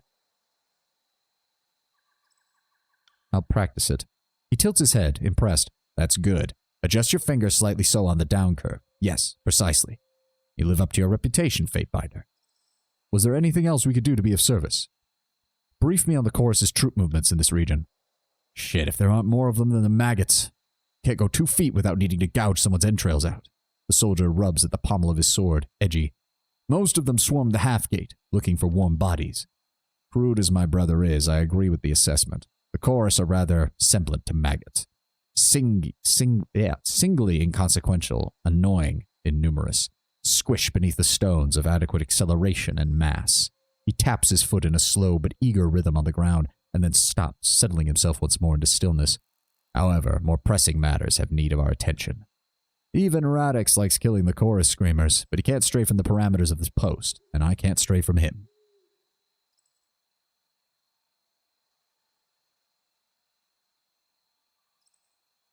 If need be, I will strike at the heart of the Chorus forces. I'll make the disfavored proud.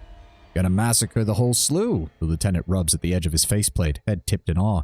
I think you just stole my heart, sir. Give him our iron-bladed regrets. Happy to lend iron to the cause. The Chorus dogs will grovel at our feet before long. Barris pounds his fists together and grunts in anticipation. Consider it done. I can't wait for the death toll and the destructive reports. What exactly are these lands, and how are they dangerous? The Stone Stalkers call the place Jagged Maw Shrine on account of the crystal formations. The beastmen here don't kill you, the constant quakes and steep drop-offs will. The jagged outcroppings of rocks is considered sacred land of the Stone Sea's beast tribe. Ah. Oh, come now. The quakes are of little consequence to Earthshakers, baby brother. It's the foul beast we must contend with, and it's why you're here. I've heard tell that the beastmen consider this place a sort of shrine. Yeah, something about big elder teeth and dead ancestors have made it sacred ground to them. Shit if I know or care, sir. The Shakers say it's a place with concentrated magic, and that's about as far as I understood it. Just ask him about military stratagem, and he'll light up like a spark of sulfur, but when it comes to alchemy and the arcane, my brother's understanding is fundamental at best. The site's sizable protrusion of Azerlith exude a temporal resonance on par with a geoentrophic elucidation of the purest regularity. As one could imagine, Fatebinder, the area is of particular value to the study of the Earth Arcanum, and is likely as well appealing to those creatures who hold some level of attunement to the land. Humans know nothing of beastwoman ways. Jagged Maw hollowed land to stone stalkers because land's rocks are ancient, jutting, mystic. The beastwoman snorts, amused. I do think Elder Teeth is a tribal name for the magic stones most human scholars know as Azerlith. The etymology of Jagged Maw. There's an old Azure superstition that beastmen of centuries past were as tall as the old walls, and that Azerlith are their petrified teeth. If you believe that, then I've got a spire to sell you. Right, of course. Pets the beastwoman. Honestly, the fact that the members of the Disfavored have just not even bothered to acknowledge her existence is actually kind of probably a good sign that they're well aware that she's under my protection. Otherwise, they'd probably be bitching and moaning. The mountainous man rumbles a deep laugh and claps you hard on the back. It is refreshing to speak with one of similar understanding, considering my company of the last several weeks, Fatebinder. I assume then that the locals are going to give us trouble. Which ones? The starving simpletons of Halfgate who mule their grievances against us to the Chorus, or the beasts who nightly crawl the cliffside seeking to flay us alive? What grievances do the people of Halfgate have against the Earthshakers? At times, the Earth remits me vibrations of their murmurings. The cretins unilaterally blame us for the region's continued seismic activity, though they're not entirely wrong. Is the Beast Tribe in the Stone Sea trying to kill you? Did you know they first welcomed my Earthshakers to these lands? They do tend to hate the disfavored, though, don't they, baby brother? Damn right they do. But rather than agitated, his voice sounds mirthful from behind his mask, cocky yet easygoing. We put the fear of the General Ash into them. The Iron Guard presses 2 fingers to his temple, suppressing a sigh. Regardless of the means, the beasts have commenced attacking us, Earthshaker, soldier, akin. We had hoped to draw on our common ground as mages of the land, but after first accepting us, they savagely accused us as trespassers and stealers of some nonsensical substance they call elder teeth. And what are these elder teeth? It is what the beastmen call azurlith. They call them that because of their teeth-like formations, and the elders in the tribe use them. He shrugs at the odd reasoning. We know that they have mystical properties and the amplification of magic. We're still studying their uses. Cairn himself was fascinated by them when he arrived. What can you tell me about these azurlith formations? Well, as said, the locals call them elder teeth. We were researching their properties to amplify magic. Cairn was very interested in them and sought to better understand them before his untimely demise. He looks off in the distance, as though hoping to catch a glimpse of his former master. What exactly are you and your squad doing stationed in the middle of the Stone Sea? We're weeks into the escort op of Fire and Damnation. I'd say I got the detail as punishment, but the general claims he chose me on account of this jerk being my kin. He thinks Radix will listen to me when I tell him he's about to step off a cliff. As if that would happen, he waves a dismissive hand. My brother is a dreamer, though his fantasies are often insipid and ill-devised. We were en route to Howling Rock to bolster our fort, and the Earthshaker is protecting Cairn's remains. On account of you, I'm skinning beastmen and digging rock spurs from my boots instead of sacking Stalwart. Cadus levels at the Iron Guard. If I was going to dream of anything, it would be about leaving this wretched shithole realm behind. Cairn, the Archon who rebelled against Kairos. It was Fatebinder Kaleo who issued the Edict of Stone in 430 to try and kill him. Precisely. During our primary campaign to conquer Azure, Cain broke completely from Ash's command, and shortly thereafter, Fatebinder Kaleo cast the Edict of Execution. The Iron Guard widens and resettles his stance, arms clasped stiffly behind his back. While I devoted myself as Cairn's apprentice for most of my life, rest assured that as the inheritor of the Earthshakers Guild, I remain steadfast in my service to the disfavored. Kairos' demand for loyalty is absolute. This I understand well. The Iron Guard taps the heel of his boot against the ground, annoyed, causing pebbles to quake and jump in the near distance around you. What I can neither understand nor forgive is why he would choose such filthy savages over his own disciples. By savages, I assume you mean the beastmen. Quite assuredly, sir. For Cairn to risk the entire guild on account of such primitive beasts, it is not only wholly contemptible. Not only did he bring ruin upon himself, he very nearly rained it upon all of us. Human have two eyes, yes, but always are having trouble looking past length of own snout. She grunts, clearly cross. And he's not at all full of himself. Cadus laughs good-naturedly. If mages demonstrated more modesty and attention to their tasks, the army might be less severe in doubting their worth. Titles and honorifics are earned, not simply spun out of a storm of bravado. So you're both an Earthshaker and an Iron Guard. How did that come to pass? It was not by choice, I can assure you. I merely desired to study under Cairn's tutelage, but after we pledged our allegiance to Ash, the position more or less forced itself upon me. He looks down for a moment, before catching himself slumping. Not that I could resent a position bestowed upon me by the General himself. I am not one for the rank and file. As Cairn's protege, I was the ideal selection. To be Iron Guard is to be recognized by Ash personally. The Archon of War loves his soldiers to a woman, but he only grants his favor to those who distinguish themselves. There is no greater honor. The Earthshakers are the arcane arm of Amash's military, correct? Astute observation, sir. Our guild has devoted themselves to the study of Earth and the Arcanum, and as such we are the disciples of Cairn before his unfortunate end. As his prime and closest pupil, it has fallen to me to inherit Cairn's legacy. He sweeps a brief, stiff salute. I am Radix Ironcore. I am mover of mountains, Iron Guard to the great general, second master of the Earthshakers. And the two of you are related? Right, sir. We're brothers born, if not bred. He slaps Radix heartily on the back, the iron underside of his gauntlet resounding like the clang of a funeral bell. We share a mother, much to Radix's regret. My brother, as impetuous as he is, likes to rely on brawn and chance as he marches through life. I am the elder and of higher intellect and fortuitous enough to inherit the call of the land. Oh, he says that, but I'm the one keeping his head from getting lobbed off when we get attacked. You were raised apart from one another. It was not like he was sent away. On account of him being 12 years older and annoyingly apt with magic, my brother left for Totalis to study under Cairn. Cadus smacks his brother heartily on the back. Can't say I missed him much. You ever been buried alive, sir? Oh, how long ago. I do remember. Mother was quite proud. Not of that incident. She was unreasonably furious even though I left you an air hole. He taps the toe of his boot to the ground. thoughts likely as tremorous as the earth around him, it was a great honor to be called to study under an Archon. So you have separate fathers? Don't know, the lieutenant shrugs. Doesn't rightly matter. If it were just our father, this could have been rid of me, but you can't deny the lineage of the womb, nor a woman's inheritance, even if I did choose the front lines over Radix's stodgy guild. That's right. For better or worse, we are bound by blood. Though you wouldn't know it if Cadus exhibits only the most minuscule of our mother's traits. Totalis, in the north, correct? Obviously. Despite my master's increasingly irrational inclinations in his rage, Cairn was a northerner, same as you and I. The Iron Guard settles his stance, peering silently towards the horizon for a moment before he continues to speak. Totalis is the longest of the continental mountain ranges in the Empire. Naturally, it was upon the highest peak that Cairn established the Earthshaker Guild, and where I painstakingly accumulated the potential of my abilities. What was it like, studying directly under an Archon? It was excruciatingly arduous, yet edifying. Do you want me to claim he was like a doting father? I can't. He was ruthless when he needed to be, but above all, brilliant. Ooh.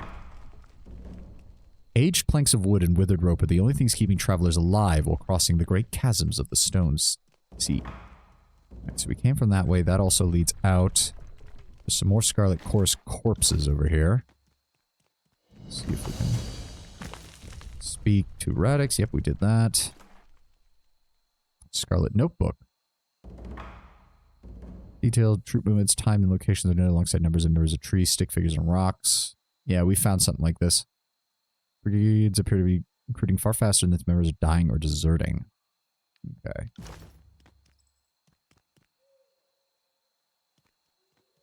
Alright, so that's all that there is here. They want us to move up to Halfgate. Or no, I guess we should... Do we actually need to tell them that we're going? Keep alert when dealing with beastmen, sir. They can be damned aggressive. I am fully capable of handling the beastmen, Lieutenant. Understood, sir. Station in the Stone Sea. Interesting, so I can't...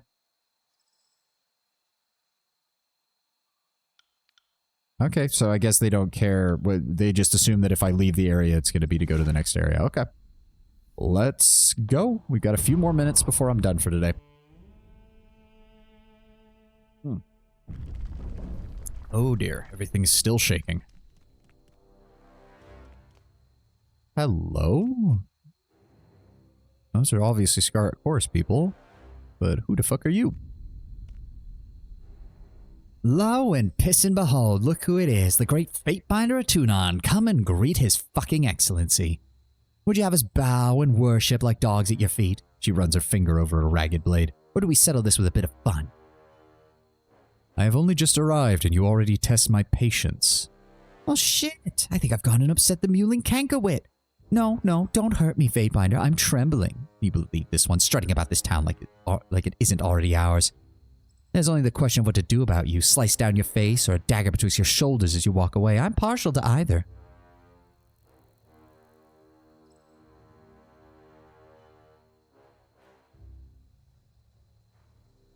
You would attack the Fatebinder who reduced the Vellum Citadel to ashes. That is very brave, or very stupid. The soldier pales and grips for the hilt of her blade, but hesitates to draw it. That joke's a joke. We're just having a bit of a row. No need to be so eager to die.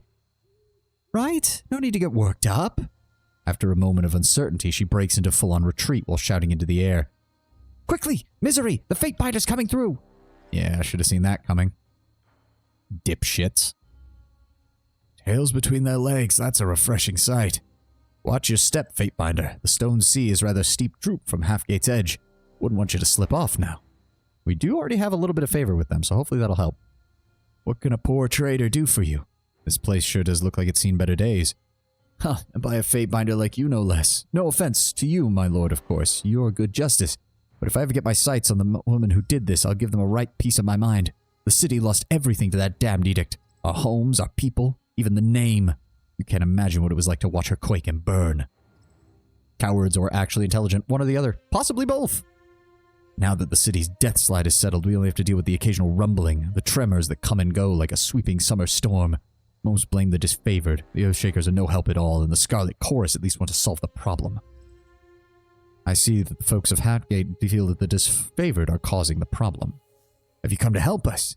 Those meddling Earthshakers are protecting Cairn, but for the life of me, I can't tell you why. Maybe they like the trembling he causes every time he rattles and moans. How are we to rebuild so long as the Archon lives? Halfgate's townfolk sympathize with the chorus's cause, then. I wouldn't say we like them, but we don't hate them. They've got a plan to stop the Earth's trembling. Kill Cairn, kill the quakes. Once the land's at rest, we can start to actually rebuild, maybe farm again. Do you have anything noteworthy in stock? Afraid not. Plumb out of everything. A bit of gabbing's all I've got to trade at the moment if you're in the market. Fair enough. That's a water skin. I'll take that. Oh dear. Oh, we're already in combat. They're already counted as combat. Oh, of course they are. The dangling rope served as a last desperate attempt to keep homes together following the collapse. The aftershock proved too much for this makeshift support. Edict of Stone. Ooh. Plus 30 to control stone, but minus 15 to all other magic skills. Plus 20% to prone duration. Interesting. Oh boy. I guess we'll clear out this initial area and that will be where we call it for today. Nope. There we go. It's all good. We've got this. In fact, go ahead and give, since it says we get a plus 30 to stone skills, may as well. Or Ebb can fucking throw people around and I can miss my attack. There we go. Yeah, you guys are not that effective. I'ma just say it. On it. Sorry, I can't. What is this? The home lays flattened by the quake that shattered Halfgate. The majority of the structure here stood no chance against the subsequent tremors. Ooh, that's a lot of dudes. 2 of them are Furies as well. Okay, everybody's bailing.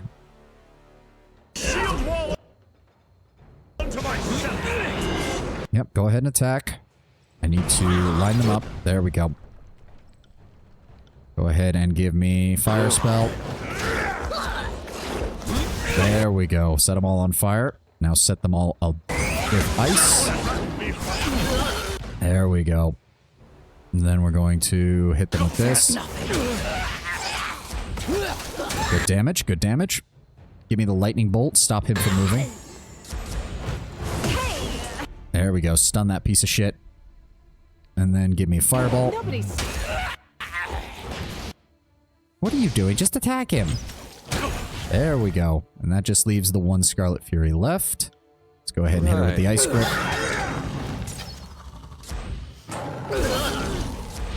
Wrong weapon for the job. I need to try something else.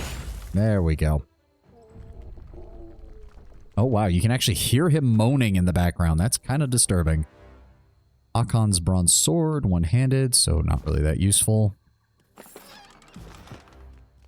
Why is Cairn not dead is the question. Oh. Beastman is shackled and cannot move. The Beastman lies bound and unable to move. Why can't we do anything about it? That's stupid. And why were people screaming and... Oh, let me guess. The chorus was recruiting the Beastman and the Beastman had killed somebody or some stupid shit. Oh, hi. Must be my lucky day. The Crimson Spear cocks her helm-hidden face to the side, studying you warily. I get to bathe my Arabella in a fate-binder's blood. She stomps onto a hip-squared crouch and pivots her long spear over her head. As her hand movements speed, the bronze spear begins to whoomp and snap in the air. She slaps her spear against the ground, loud as a whip crack, and her shoulders shudder from the force as the haft ricochets back into the air. She laughs clamorously and throatily pleased, eager to test her prowess. Any last words?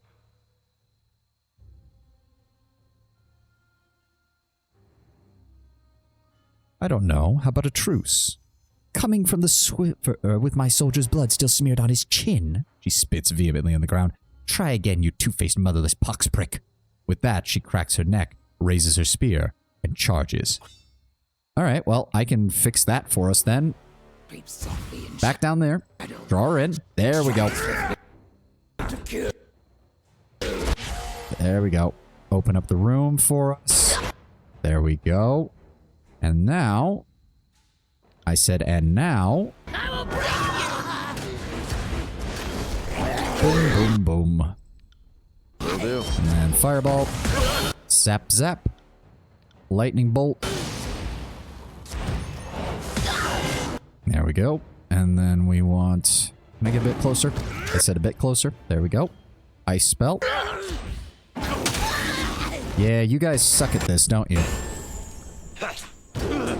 Wow, he actually managed to heal himself. Dick. Why is it not letting me use a spell?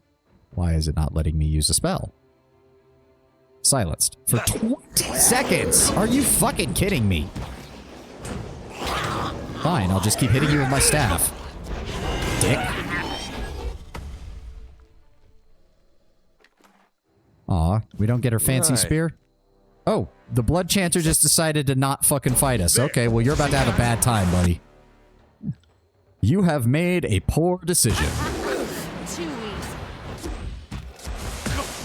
Nope, just keep him stunned. And now throw a fireball at him. Thank you. What do you have? Ooh. Heavy Blood Chanter bracers. Good against slash and fire. Weak against everything else. Ooh, some more supplies. Those are cats. Don't know why those are cats there, but there are cats there. Jeez. Anything inside? A lot of 20-second afflictions. Yeah. Hello. Interesting. Read the scroll. Sigil of Bounding Bolts. Ooh. More, more, more. Give me more magic. More. Who are you? Oh. Fatebinder. Mercy, please, mercy. Kill me and end my torment. I'm begging you. What the hell? If I'm going to order the death of a soldier of Kairos, I would need to know what crimes you committed to warrant it. He starts to nod, but it turns to a halted cringe. How's this for you? I killed an entire village, men, women, and children, crushed them with the snap of my staff, as I had to know if I could do it. I slaughtered them in a landslide, and I listened to their screams. He grimaces a smile at the memory despite his pain. You have no idea how exhilarating it felt. He eyes you discernibly. Or maybe you do.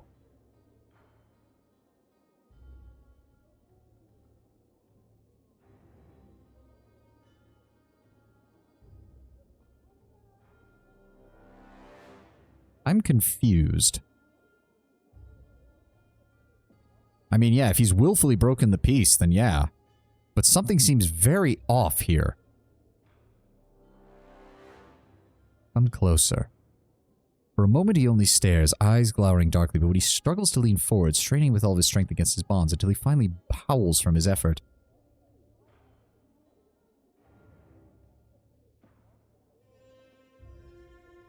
I'm still very confused by this. But fine. For the crime of willfully breaking Kairos' peace and killing subjects under its protection, I hereby sentence you to be crushed by the weight of rock until dead. The punishment shall be carried out no later than 1 span from now. Fitting end, he grunts, nearly breathless from the pain. As long as it comes quickly. I have no care for how. Hurry and send for your executioners. Do not make me wait and wonder, wishing every moment for it to come. And here, Prey's heart pitter-patter racing. She grins, showing a mauve tongue between yellowed fangs. Prey is frightened, smells good. I am very confused about what's happening with this, but obviously he's gone now. Okay. And Barrick has taken an injury again. What the fuck?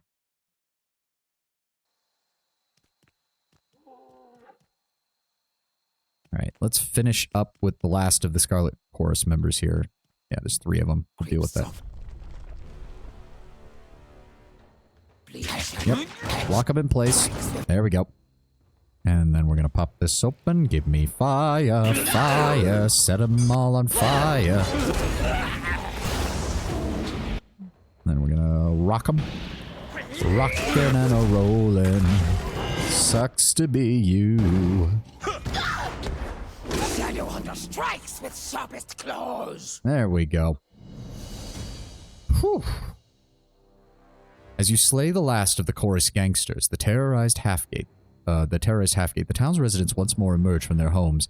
Vendor stalls begin to reopen, children play in the rubble-filled roads, and a crowd gathers in the village square as daily life in the ruins of Azure resumes. So, Let's go ahead and grab these. Horde boots. I think those are actually... Nope, they're the equivalent for her. Shame. this is what Kairos's edict looks like. Remind me not to look down.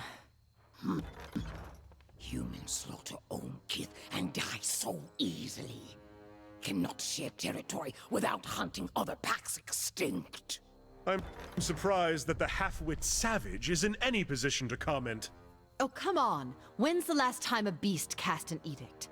Think we can all agree humanity is far worse. Far more destructive. That doesn't necessarily mean worse, though it also depends on who that power is in the hands of, Eb. Alright, and that will be that for today. We even went a little bit over time so we can finish up this area. We will continue tomorrow with our usually scheduled stream. Let's see if we can find somebody to raid real fast. Sounds like a good idea. Yes, a good long stream. Very good long stream. Raid.